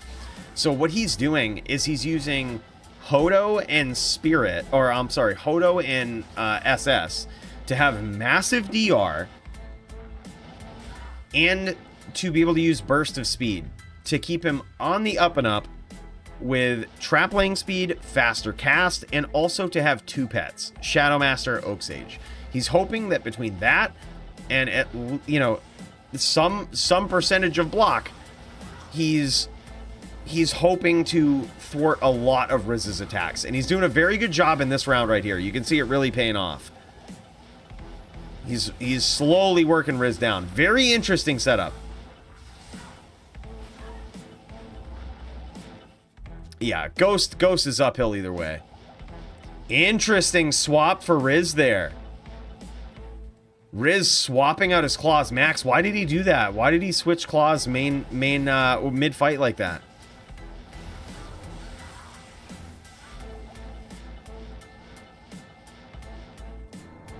Yeah, I think so too. It's certainly an odd decision. But I can only assume it's because he wants more pets. And that's not really that bad. That's not a bad approach against a Ghost Sin, I don't think. Especially on a class where you immediately have class advantage anyway. It's an interesting decision, but it's, I think, a little bit more of a forgiving one too.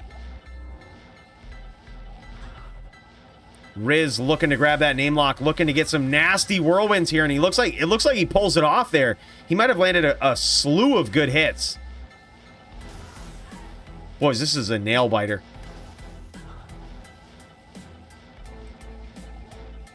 This is quite the nail biter right here.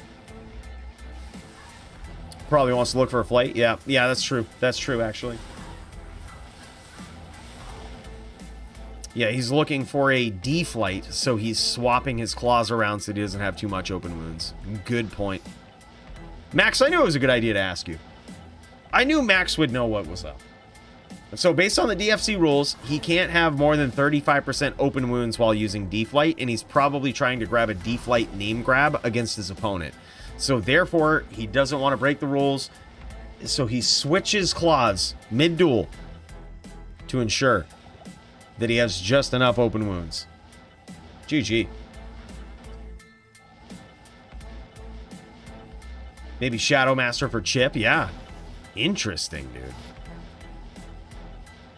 Root sitting in those 5 stacks. Riz looking for his way in. Now, you see, I think Widowmaker, especially whereas your opponent has a shield, I think that's a good call. When he's sitting in 5 stacks like this, and you have unlimited mana, is it a good idea, Max, to just sit on the outside? Oh my god, nice hit. Nice hit from Riz. Just sit on the outside with Widowmaker and just shoot in. I suppose it didn't really work for my Murdered In against 230, but...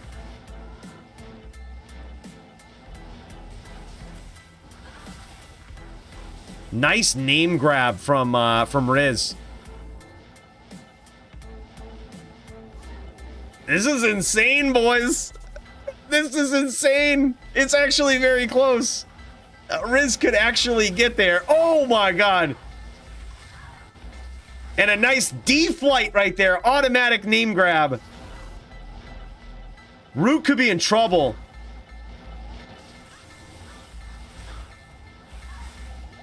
Nice hits from Riz.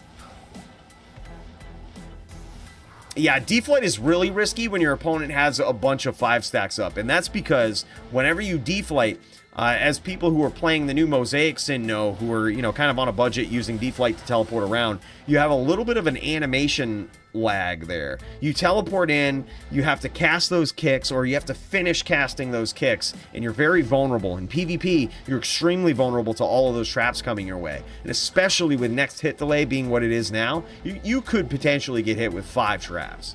It's insane. Very situational.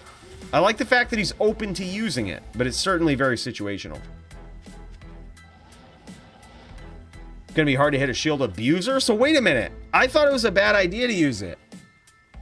Shield abuser? As in, it's harder to hit him? As in, that's a good decision? I'm very confused. It seems to be a split jury on whether or not SS is a good choice.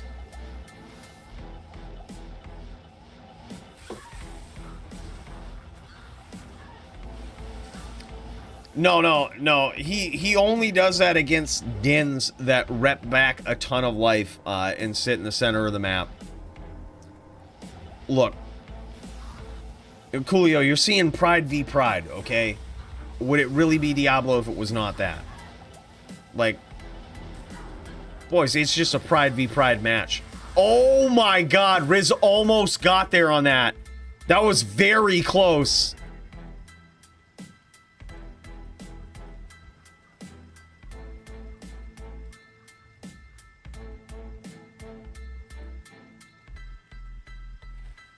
Very good duel, man. Oh my god, that was... I thought Riz might have had that at the end. That whirlwind was tight, dude.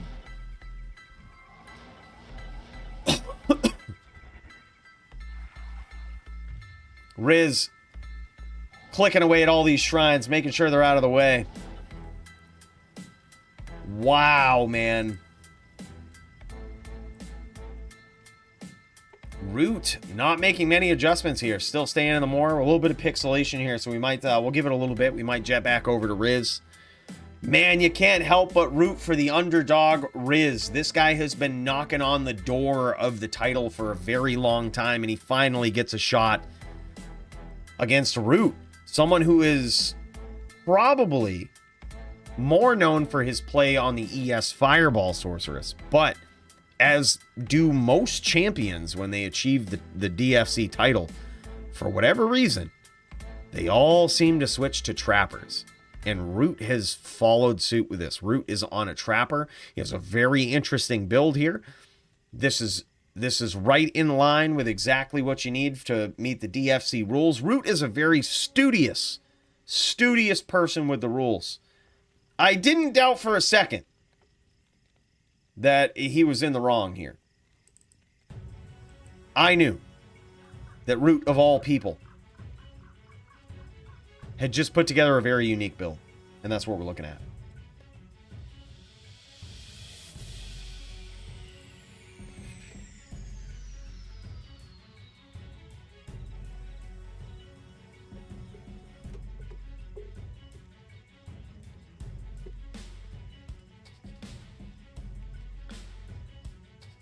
Yeah. I think if you want to know my honest thoughts on the Chu versus Cooley, I think Chu doesn't want to lose to Cooley. So I think he will, by any means necessary, not lose to Cooley. And Cooley was ready to, by any means necessary, not lose to Chu 30. So what you saw was a pride battle, boys. And thank God for that. I'm glad they still exist. And I'm happy to be a part of it. Yeah, Chu is insane, dude. Riz in a lot of trouble early here. Oh, no, I'm sorry. No. We're watching Root. We're watching Root's standpoint. Root in a lot of trouble early. Oh, boys, this is insane. Let's jet over to Riz, see what his health total looks like. He is nearly full. Oh, my God, Riz nearly full.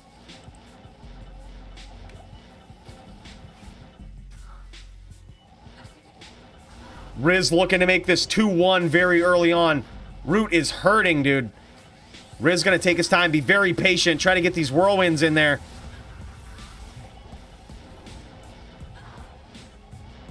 What an incredible match, boys.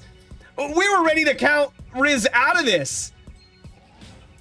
We were ready to count Riz out of this duel, and here he is, really putting Roots back on the ropes here. With Roots extremely meta build against this Ghost here. He put some thought into this.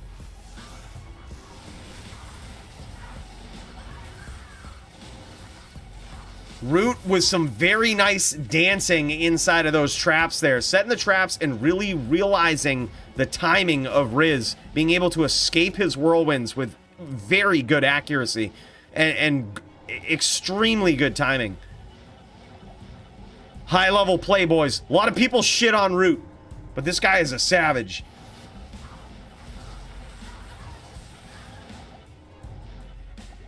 Now you got to remember too, this is the first time we've seen Root on an assassin in the DFC.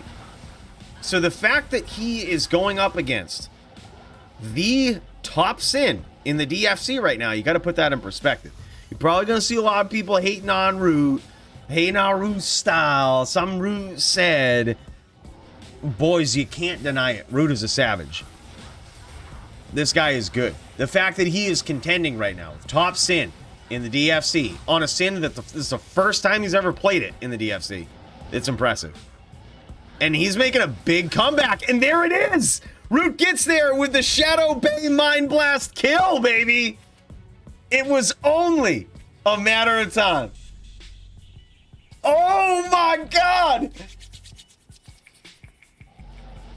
Are we gonna see the first Ghost Sin champion of the DFC? Oh my god.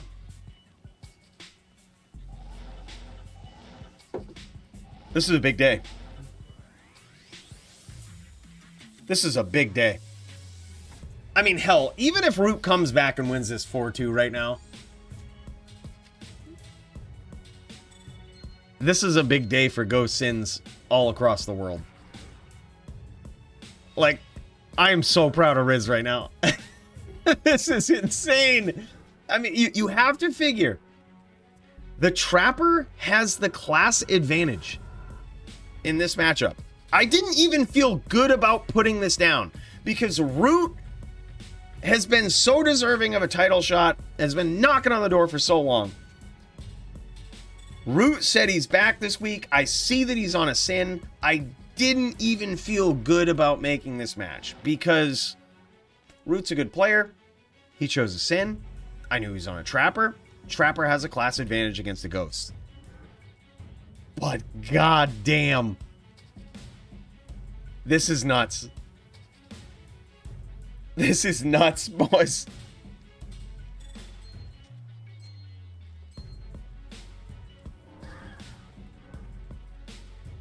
The Trap has a huge advantage with CC. Imagine with a shield on. I suppose that's some next level shit, right? Imagine if you're right and Root knows that it's an absolute shutout. So Root chose to use a shield because he knew it would be a more fair match. What would you say then? I feel like that's a really respectable thing to do. I honestly think that's a respectable thing to do. Yeah, he is, Ronaldo. Yeah, Bowie is a savage. We haven't seen him in a while, but he won the third season of DFC when we were doing seasons. And he was the champion of season 3, dude. Absolutely phenomenal, legendary Sin player. Yeah, guy's really good.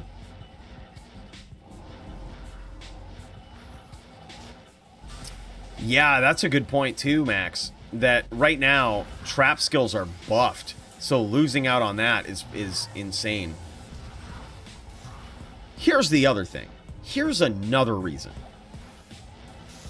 Perhaps he didn't have +5 trap claws.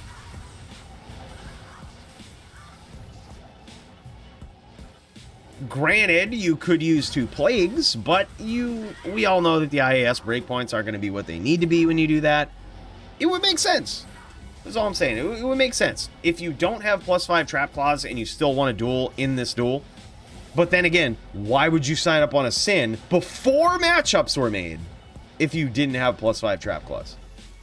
No shot he would do that. He does. Okay, yeah. All right.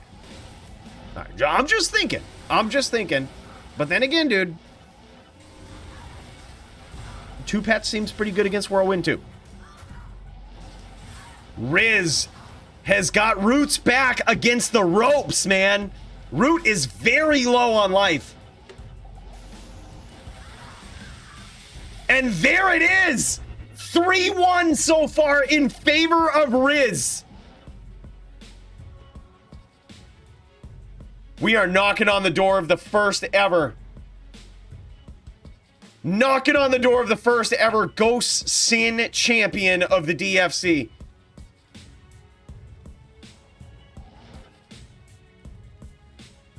Yeah, let's check it out. This is Root's POV.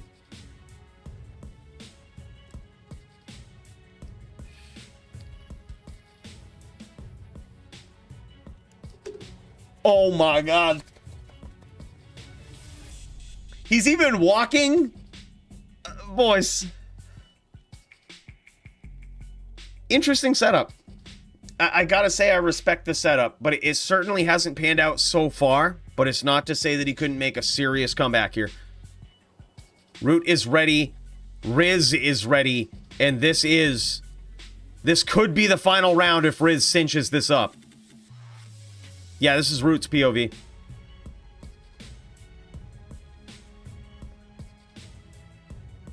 All right, here we go.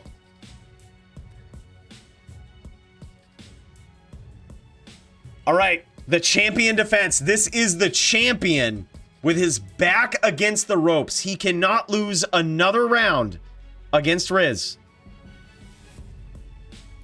Champion POV with his back against the ropes, boys. This is a big moment.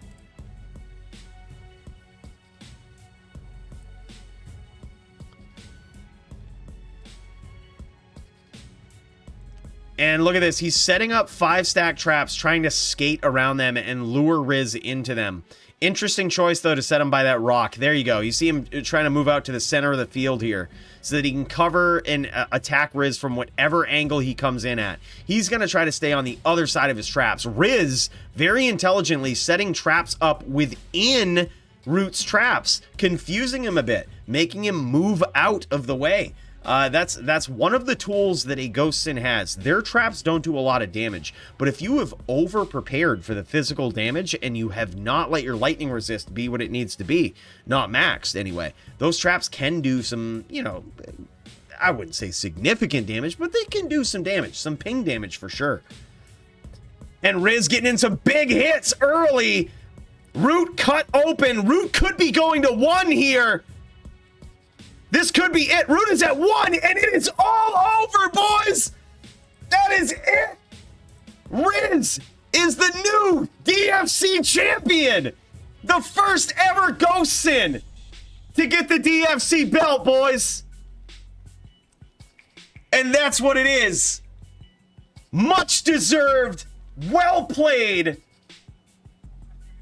and a legendary build. Riz showing off his gear here. He's got Chaos with an absolutely, look at this, perfect roll.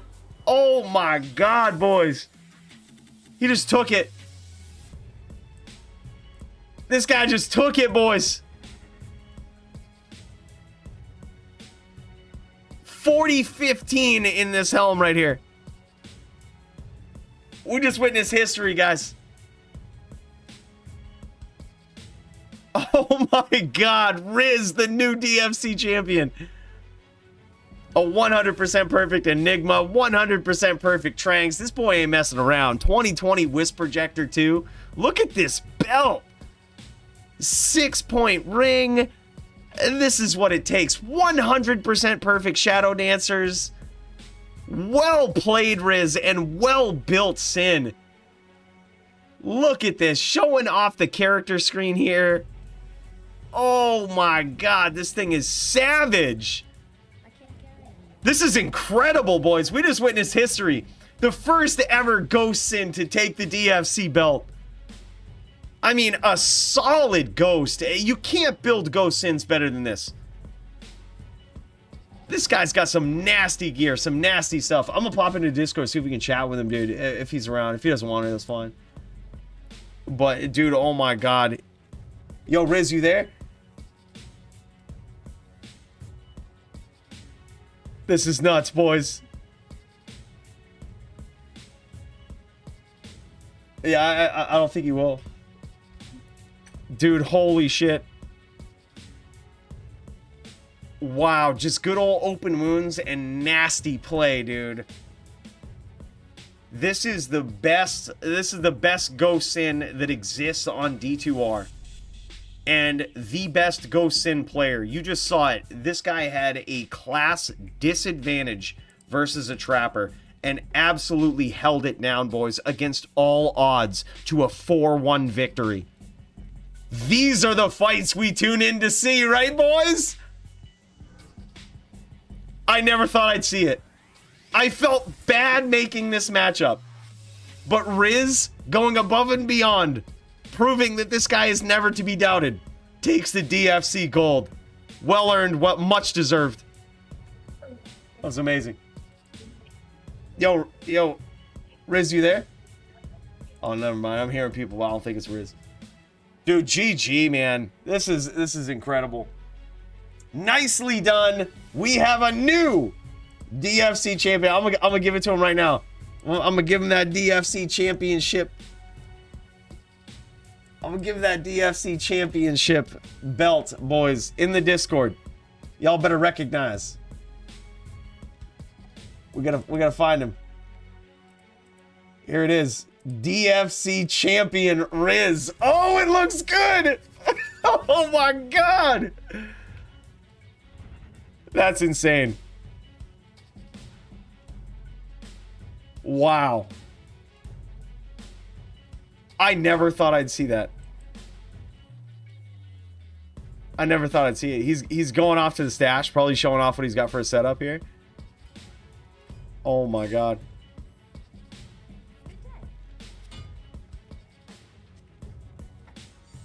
That was incredible. It doesn't get much better, man. We just witnessed history. I didn't even think we would get to see these guys duel on stream. I certainly didn't ever think that I would see a Ghost Sin take the DFC title. We're looking good. You can tell all those other rule sets they're doing it wrong. If a Ghost Sin can't take your title, do you really have a cool organization? It's the first time, boys. Show his belt, please. Oh, yeah. Yeah, hold up. Hold on, we'll do it. We'll pop in.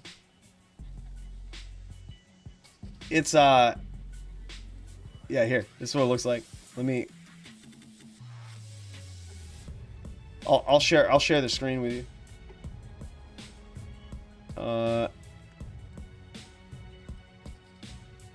Yo, here it is. Look at this. This is what you get for being a DFC champion. You get the DFC champion belt roll in the Discord. Comes with immediate VIP access. Everything. You get it for life. If you ever achieve the title, you get it for life. And now Riz is a lifer. The best Ghost Sin that has ever been in D2 finally achieves the DFC gold.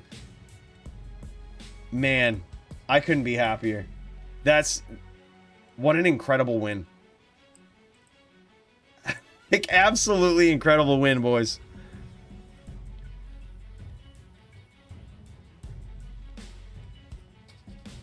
I completely agree, Coolio. Like, I did not expect to get surprised tonight, man.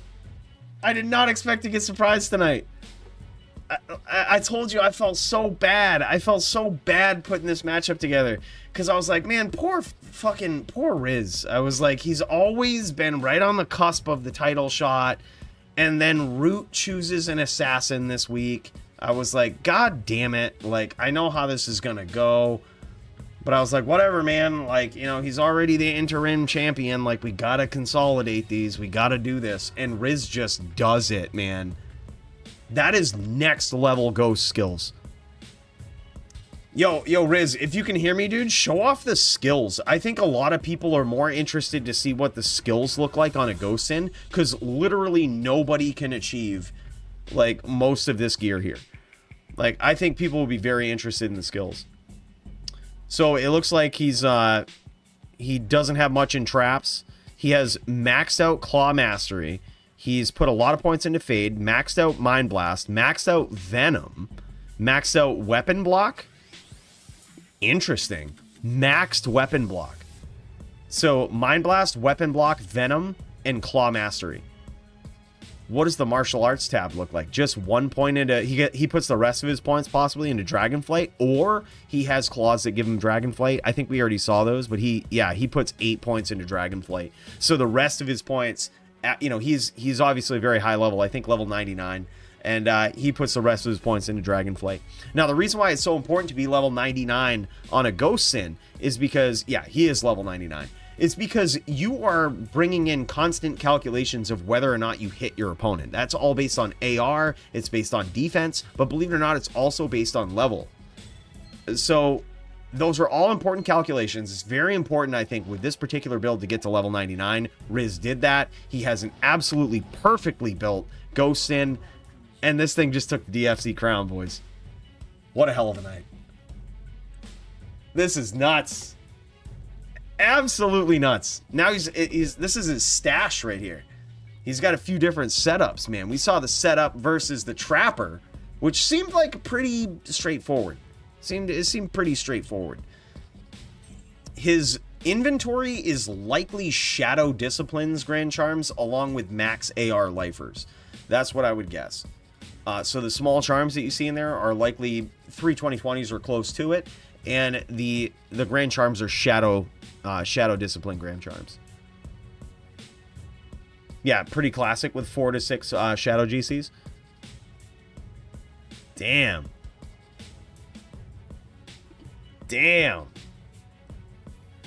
45 lifer Shadow Disciplines. Yeah, there they are. 45 lifers, bros. You thought Riz was messing around. He wasn't. Interesting. So on the bottom row here, he's got... Actually, all of these are life resistance. Interesting. Okay. So he's going for the damage on his claws and his setup alone, and he's making up for his resistances with his inventory. I gotta say, man, I'm very impressed. I did not expect that. That is very cool. So for all of the people out there that didn't ever think that when they find a Shadow Disciplines Grand Charm with life and they're like, oh, that could have been traps, you were sorely mistaken. Those could be... The Shadow Disciplines is very good. So those claws that he's showing off right here are pre-buff claws with, looks like +6 Venom on this one. I know I'm kind of in the way, but this one is +6 to Venom. That's what that one is. With he also has 2 poison facets in it. Believe it or not, those poison facets actually help with your Venom. They help with your Venom and they stay after you cast Venom. So that's a very good choice. Wow. Mind Blast, Dragonflight, Weapon Block on this Fury. What an incredible build.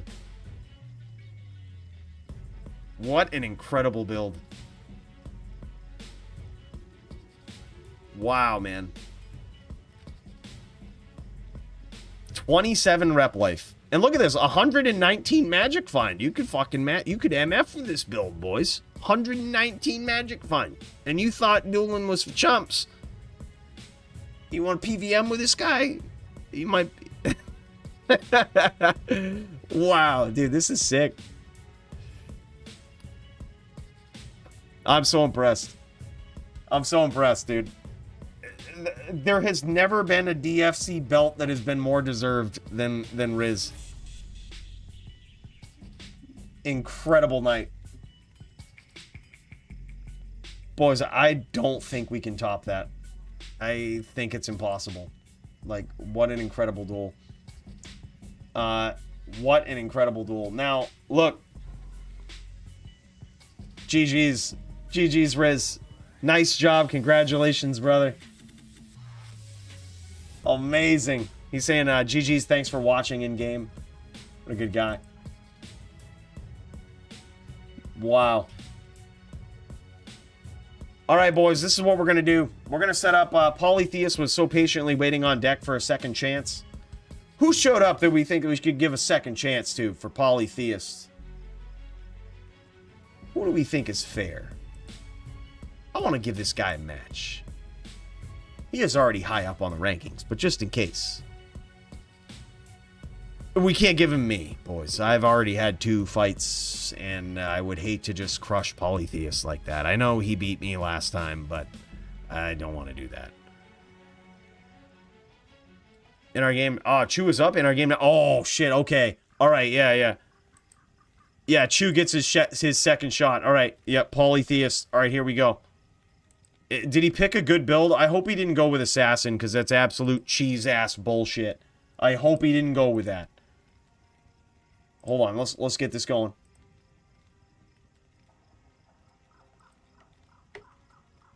That's cheese! That's cheese, Chew.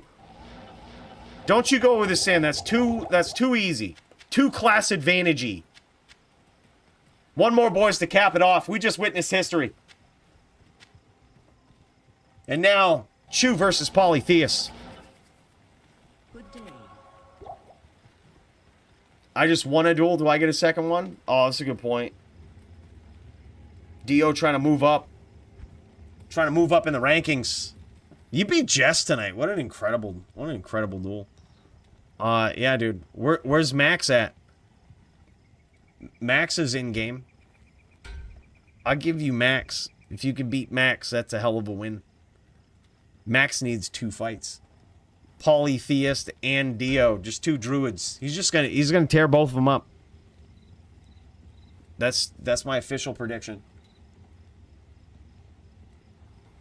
I guess Polytheist already had 2 duels, but you know what? Fuck it. Give Polytheist 3, man.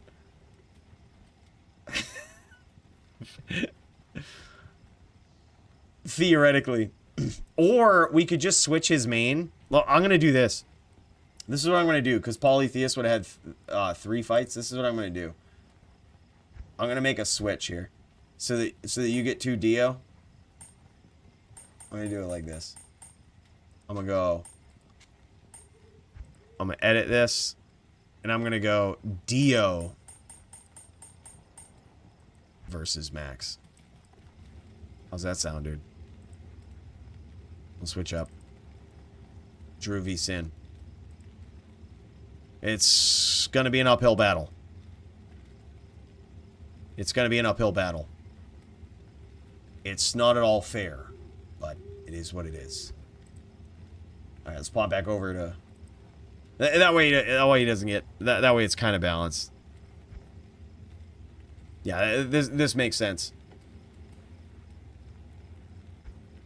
All right, and let's pop over to Discord. Let's check it out, boys. And here we go. We have Polytheist going up against Chew 30. Chew 30 on Uwu, which I think that's a Necro?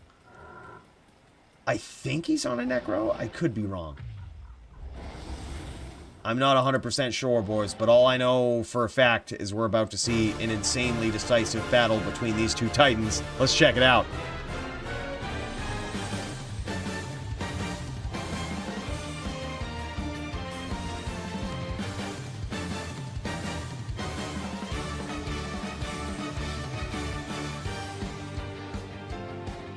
In this corner, we have Cooley, because I switched to the wrong screen. Don't worry about that. We're just going to pop back over here. This is going to be Polytheist, the world's best shaman in D2R, versus Chew 30 on some sort of character. Uwu, I believe, is a Necro. We're going to see.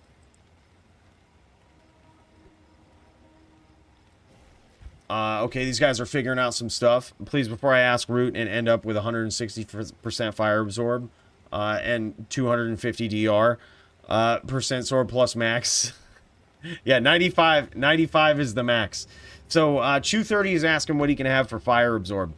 So Fire Absorb works a little differently than all the other Absorb. All All the other absorb is basically 80-20, the 80-20 rule, or the 85-15, meaning if you have 80 max res, you can have 20 absorb. 85 max res, you can have 15% absorb. Basically, the two numbers have to equal 100 for most other absorb. But with fire absorb, they can't exceed 95. Mainly because fire builds are, they're good, but you can nerf a lot of their damage quite substantially with 100. If you have like 85-15.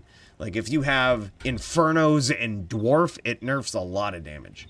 So what we've done with the fire builds, the Shaman Druid included, is capped it at 95%. So you can have +5 to your maximum damage and 15% absorb. Or you can have 85 max res and no absorb. You cannot wear Rising Sun. Rising Sun is banned. Too much absorb. But other than that, every combination of items is on the table. And that's how it looks. Let's check it out, boys. 75-20. That'll work. Theoretically, I don't know how you would get 20, but it would work theoretically.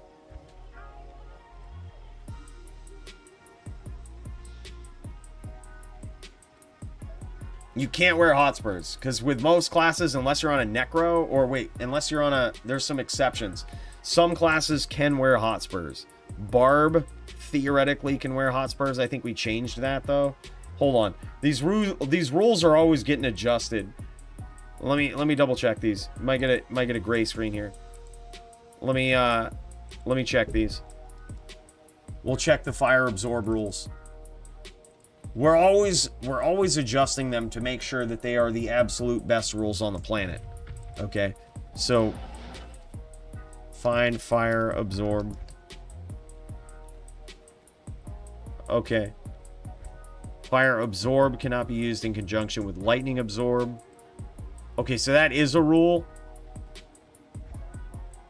It's a very esoteric one.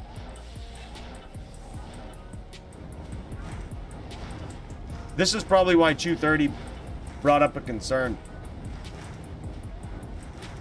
We're gonna have to fix this. We're gonna have to fix it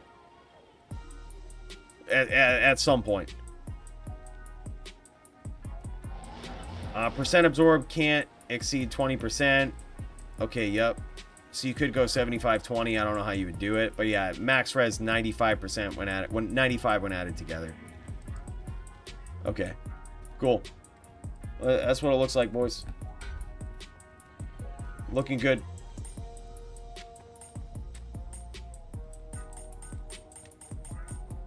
What's the cap for DR and fire versus a fire druid? There is no cap for DR. So, theoretically, you could wear 100 DR if you wanted. It wouldn't really suit you well against the fire druid because A, the game naturally caps your DR at 50%. And B, the fire druid doesn't really do any crushing blow, which would be the only reason you would overstack your physical damage reduction. There is an incentive to overstacking physical damage reduction against most characters, like a Zon or a Barb. If you go 100% DR, you're immune to crushing blow. So that's kind of good. But against the fire druid, they don't have any crushing blow. So it doesn't really matter. You're kind of capped at 50% anyway. By the way, Terry, I'm impressed that you knew that was Octopath Traveler, bro. Mad props to you and a big cheers. By the way, also big cheers to VK, aka G-Gum, for an incredible act of generosity tonight with a ton, 50 plus gifted memberships and a 50 spot, man. Big cheers to that.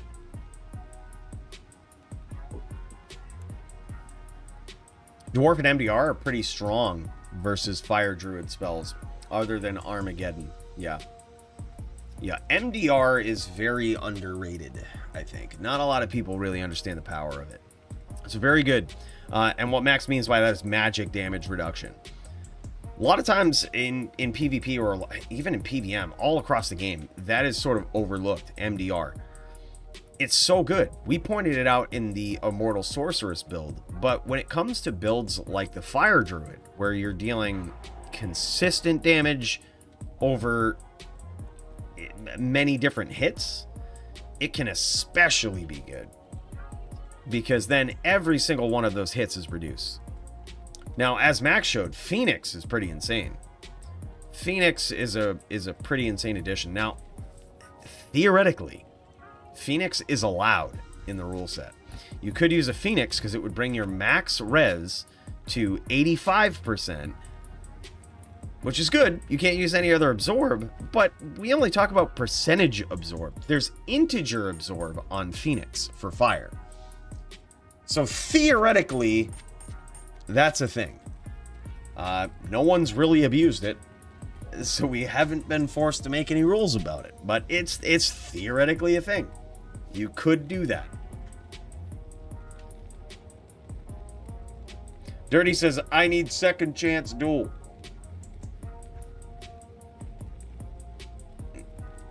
Yeah, see, look at this. Everybody willing to fight tonight. I love it. Everybody looking for a fight. These are the nights we hope and pray for every week.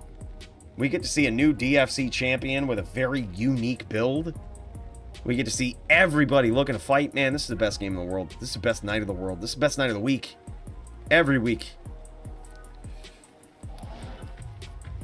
Yeah, String of Ears is extremely strong. I use that on the Din all the time. String of Ears not only for the DR, but and the MDR, but also for the Life Leech on my Din. Still in search of a perfect 15-15-8 String of Ears for that exact matchup. Yeah, it's really good. Yeah, this is insane. That's one of the best cards I've seen in a long time, dude. I'm not gonna lie. This is good. I mean, there's been DFCs where nobody's around. Nobody wants to fight.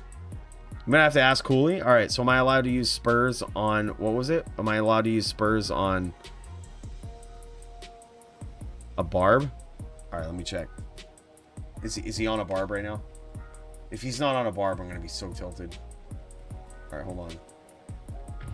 Just asking a bunch of rules and he's not even on a Barb. It'd be crazy. All right, hold up. Barbarian. Look, this is how I do this. Just search. Just control F search the rules.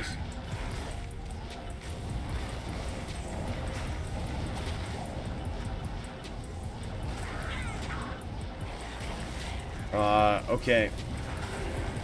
No, you are not.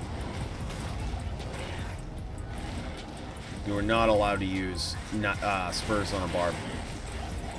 Spurs is banned on a Barb because the only mention of Barbs do not mention Spurs. So therefore I know Spurs not allowed on Barb. Barbs follow the regular fire absorb rules.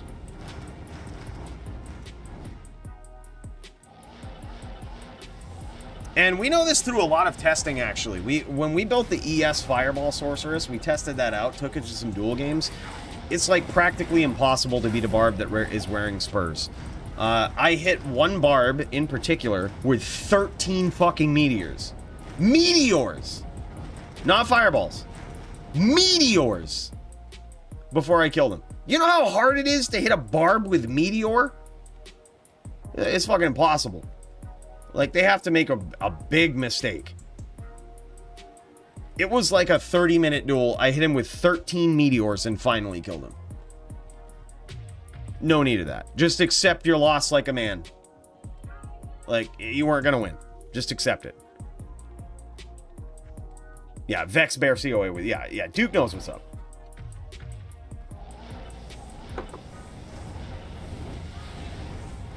Duke has done a lot of studying with the Barb class in particular, and kicked a lot of ass in recent DFC history.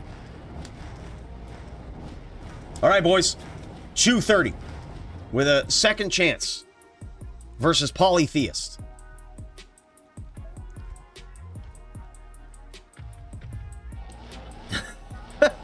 I don't know, dude. Chew is pretty solid. Chew, I would describe as a pride dueler for sure, but there's nothing wrong with that. I think a little bit of pride, as long as it's entertaining, is good to see. Yeah, like, you gotta figure that's D2, man. Like, there's been pride duels in this game for fucking years. Right? I feel like when you get to the pride dueling, you have reached the pinnacle of D2. If you are involved in a pride duel where you do not want to lose, and you will do anything in your power and by any means necessary beat your opponent, you've reached the pinnacle of D2 PvP. It might be a long duel, and you better strap in. It's just how it is. What the fuck is taking so? He's probably reading the rules. Look, he's latesing already, okay? It's going to be another pride match. All right? I'm not even going to hide it. It's going to be another pride match. He's asking a lot of questions. That's how it's going to be. Look, this is the pinnacle of D2. You get 2 pinnacle pride matches of D2 in one night. What else could you ask for? Let's be real. No. I think he's probably just getting his build together. He's just making sure he's got everything he needs. Dude, honestly, going up against a shaman druid is very difficult and requires a very specific setup. You have to think about DR and you have to think about fire resist. So he's probably rummaging through his inventory right now trying to balance these things. It is completely understandable.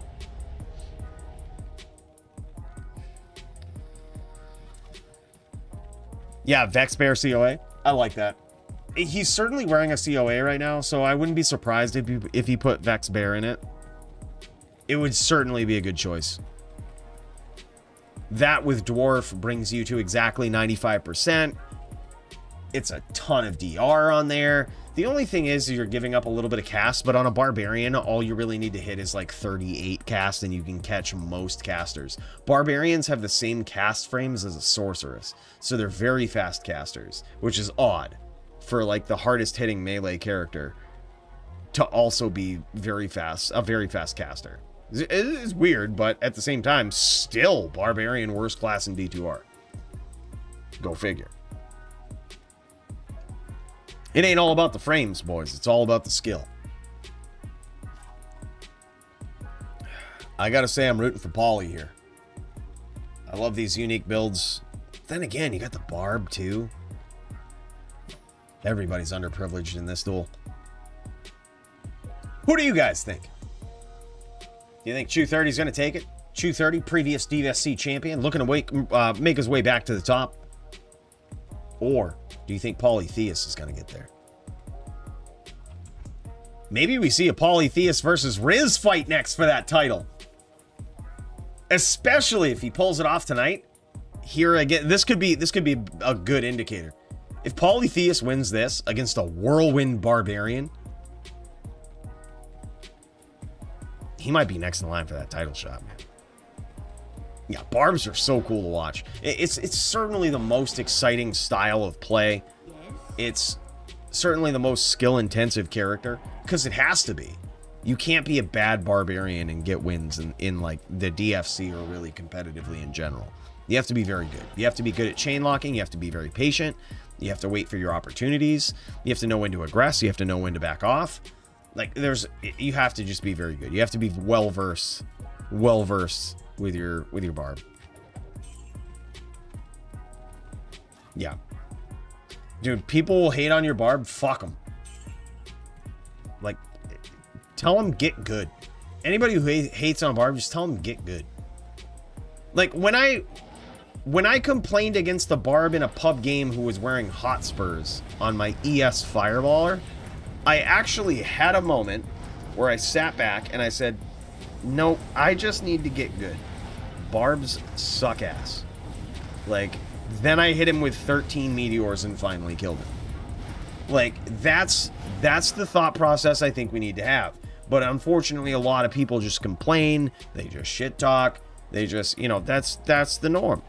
That's the norm. I had to sit back with someone who was wearing Spurs, which is technically illegal in the DFC.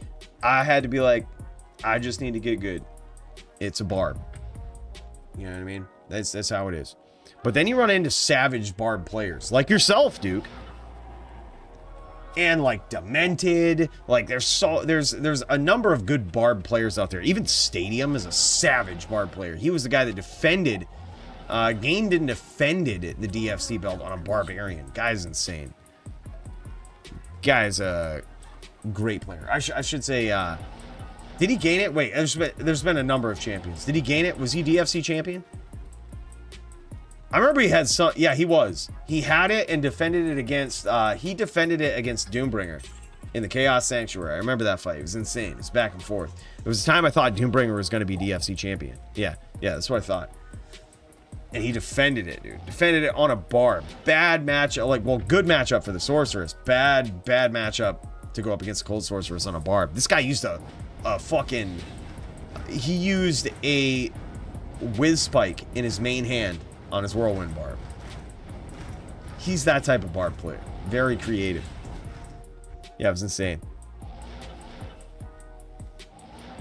I hated that combo. Hate Grief. Dude, Grief was a necessary change. I think a lot of people hate Grief because it's so necessary, but think about the game if you didn't have Grief. Game sucks, right? Like, Grief was a necessary addition to a lot of melee characters.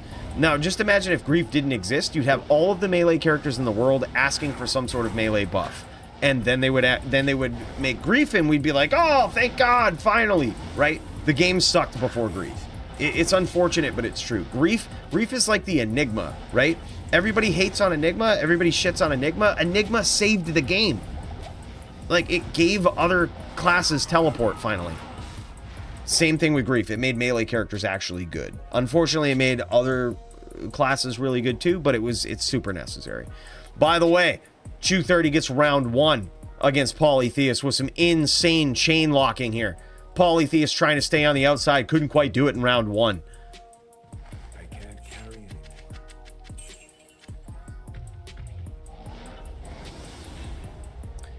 Yeah, PVM for sure. PVM for sure. PvP. Still, I think Grief is very necessary. How many melee characters or how many physical hitting characters do you see, even with Grief in the format, taking the #1 spot? Literal none. 0. So the argument that Grief is overpowered, I couldn't disagree more with. I think Grief is finally on the right track of what melee weapons should be. There should be more insane melee weapons more powerful than Grief. Grief is underpowered, in my opinion. It sucks that it's the only weapon that most melee characters can use. It needs to be more Grief in the game.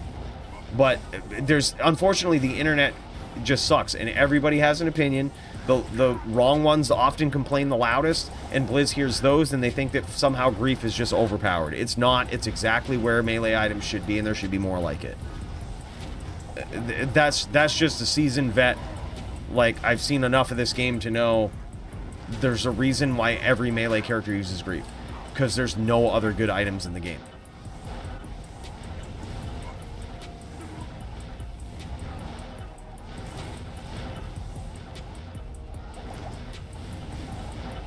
Max is gone. Max AFK? Okay. Yeah, certainly you're right, Kreider Shot. I think there would be less focus. I honestly, this is my gut feeling. Don't ask me why. My gut feeling is that I don't think D4 is going to be as big as they think it will be. By the way, Polytheist gets there in round 2. It's now 1-1 with these Absolute Titans going back and forth. We're looking at Polytheist standpoint here. I'm wondering if Chew 30 is streaming this too. Chew 30 is. Let's pop into his perspective here on this Barb. Very interesting to watch a Barb play. Very interesting. We get to see some nasty chain locks, some nasty timing from Chew 30. Let's see if he can pull it off. Currently 1-1. But where will this go?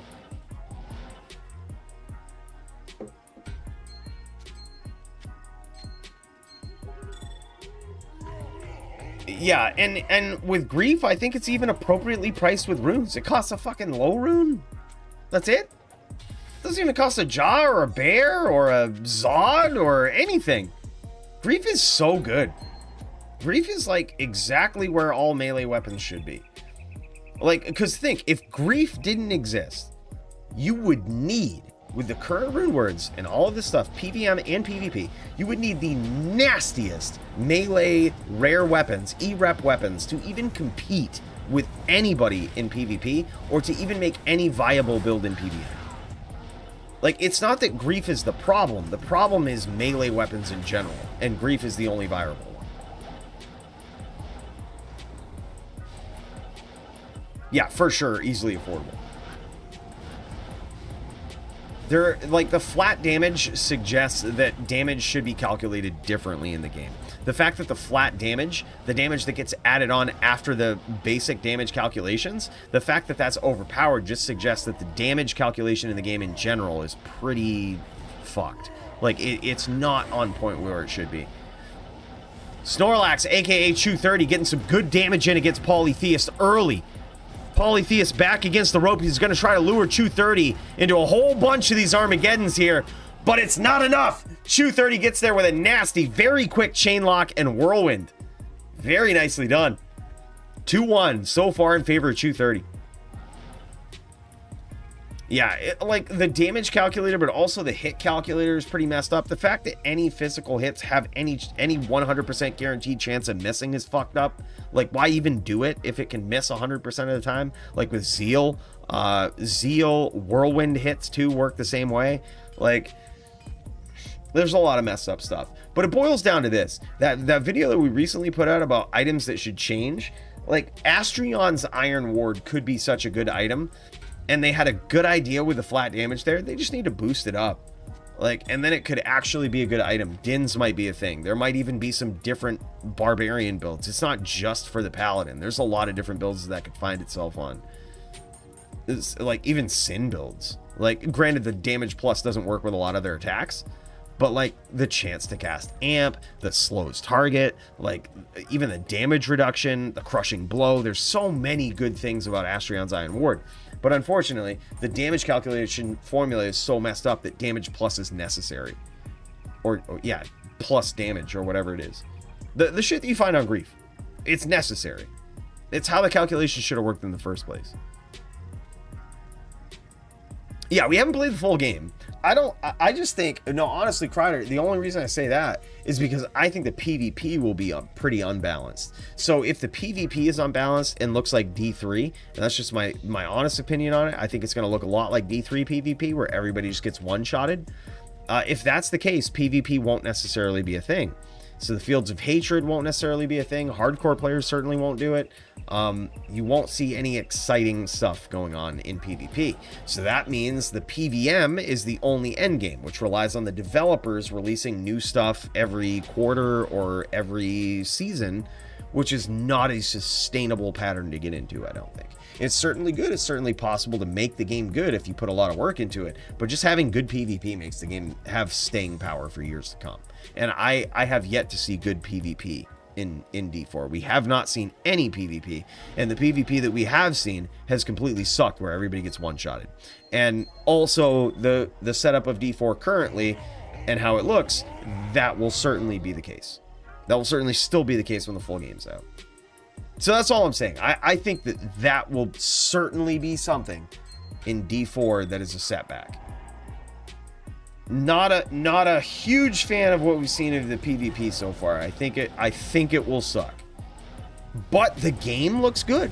The game looks good, man. I'm not saying the game's bad. It's just there's not a lot of incentive for PvP, it doesn't look like. They've tried to work it into the lore, which I appreciate. But if you're going to do that, you got to give it some work.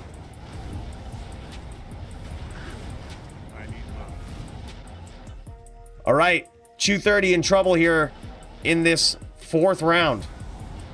Trying to get that name lock, trying to Zerk, but he is catching a lot of damage from Volcano Armageddon. It's going to be hard to get on the inside now. He's looking for that lock. He could stack up the life leech here so that when he actually does catch Polytheist, he leeches back a lot of life. Now, you might notice the mana pool here. That is completely fine with a Barbarian. Barbarian is allowed a mana pool in PvP because Barbarians suck ass. You know, it's very hard to get a kill. You have to be oh my god! You have to be extremely skillful just like that to get a kill. He literally just 100%ed Polytheist in a very short window of time. You'll love to see it. And that's why we let Barbs have that mana pool, boys. Oh my god, what a good DFC so far, man.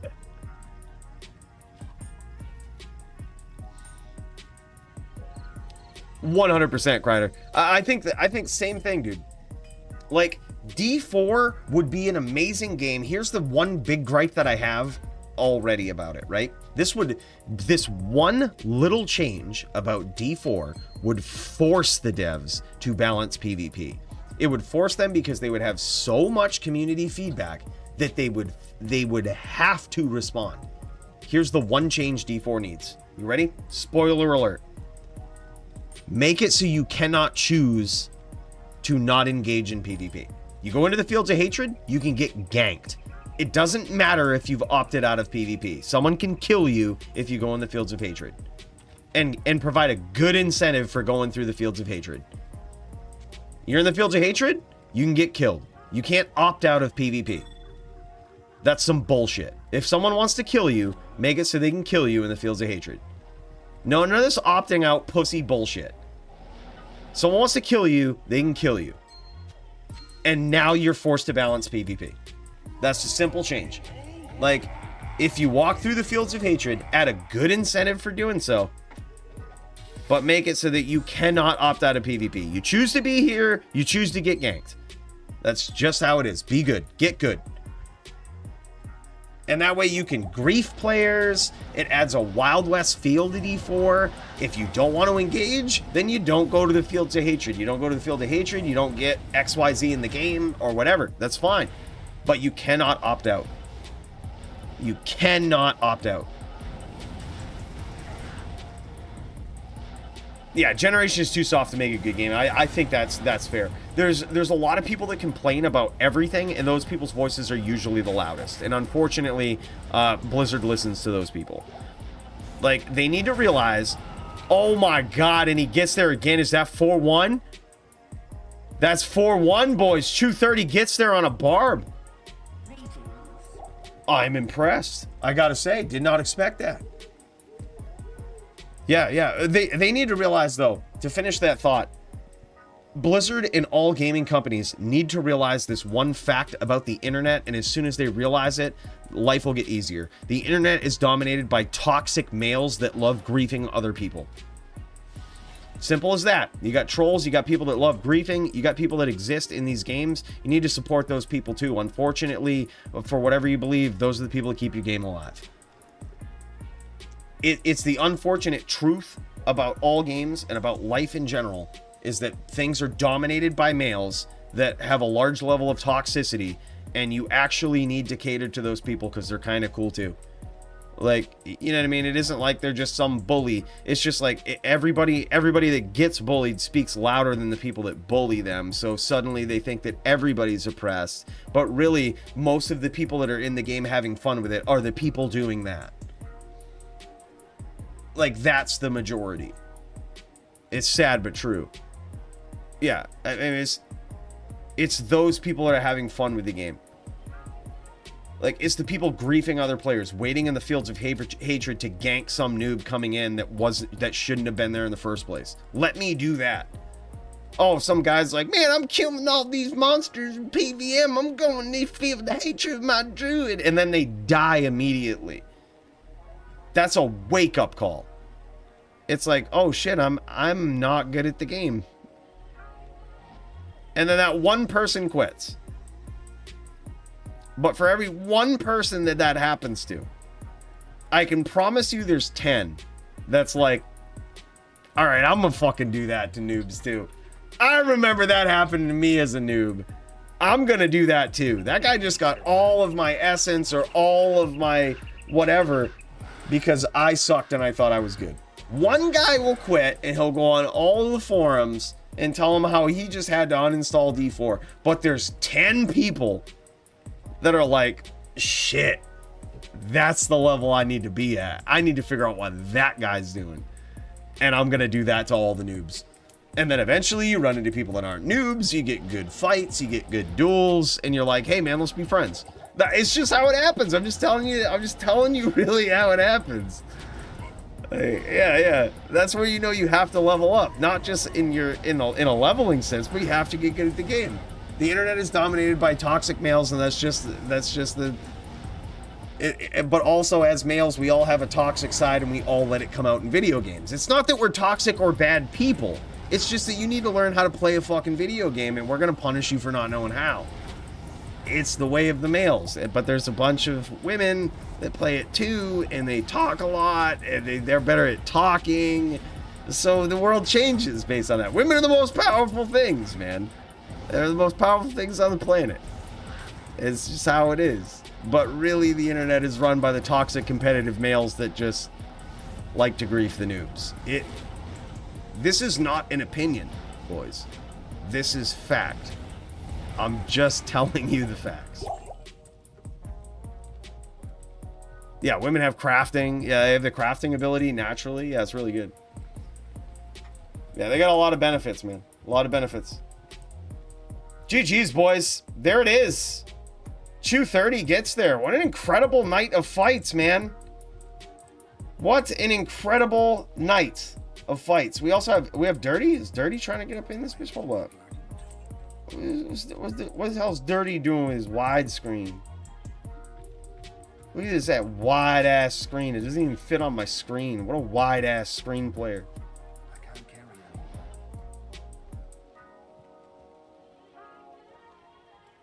anymore. Wide ass screen cheater.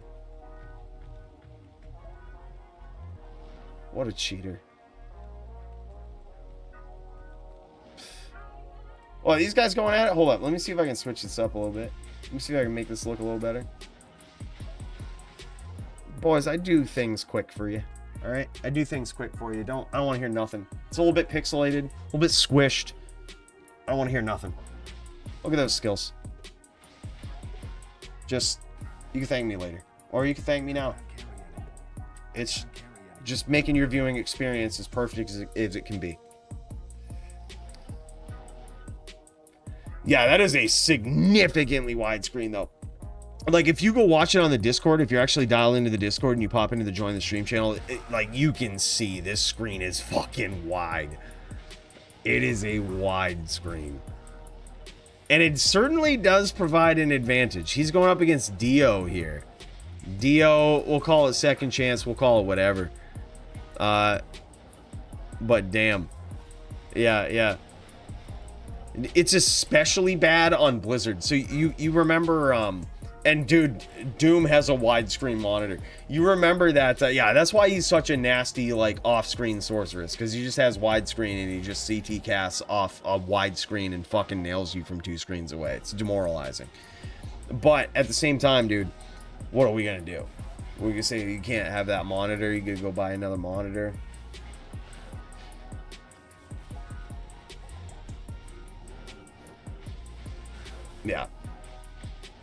Yeah, like, it's crazy, man. But you remember when we did the video about grabbing name locks from off screen? While I was practicing that, Doom was in the same game. And he was getting the same distance off of his casts with his widescreen monitor. So the real hack in D2R is just get a widescreen monitor. That's some serious hacking right there. You want to be elite level hacker, elite level player, widescreen monitor. It's just how it is. I need to get one. But he still gets ganked by Dio. That widescreen only good enough. That widescreen only good enough. Against certain players. Dio, just one of those next level players. But yeah, boys. Feel free to join the Discord if you're not there already. Here, let me do this for you. I'm going to grab a link. I'm going to grab a link. And I'm going to post it in the chat. Just in case you're not in the Discord and you're like, you wanted to get there, but you just couldn't. That's the link, right? We used to have a command set up. Things break, dude. Stream Elements breaks. YouTube commands break. I don't know what it is. But look, there's the Discord. Make sure you join up, because you can catch duels like this all the time. Some of the duels that happen off stream, sometimes these guys will pop into the Join the Stream channel or the Cooley Voice channel and share their perspectives or point of views. and then you can see it live. So it's a good point. It's a good point to hop in there, join it. There's also some giveaways. There's also cool stuff going on. It's just a good place to be, man. It's the best PvP community, in my opinion, there's ever existed in the days of Diablo, and I'm so happy to be a part. Best Ghost Claws ever for the next DFC. That's what's on the line, man. That's what's on the line. I bet Riz would like those. I bet he would appreciate those. And with the title fight, it will likely be on the line. I hope he fucking wins, dude. I hope he wins. Yeah, screen is not wide enough.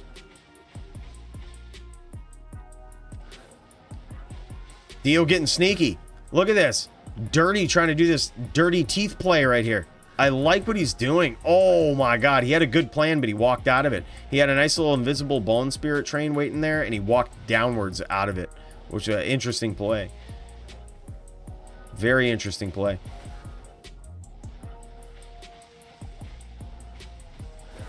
And there it is again. Dio gets there.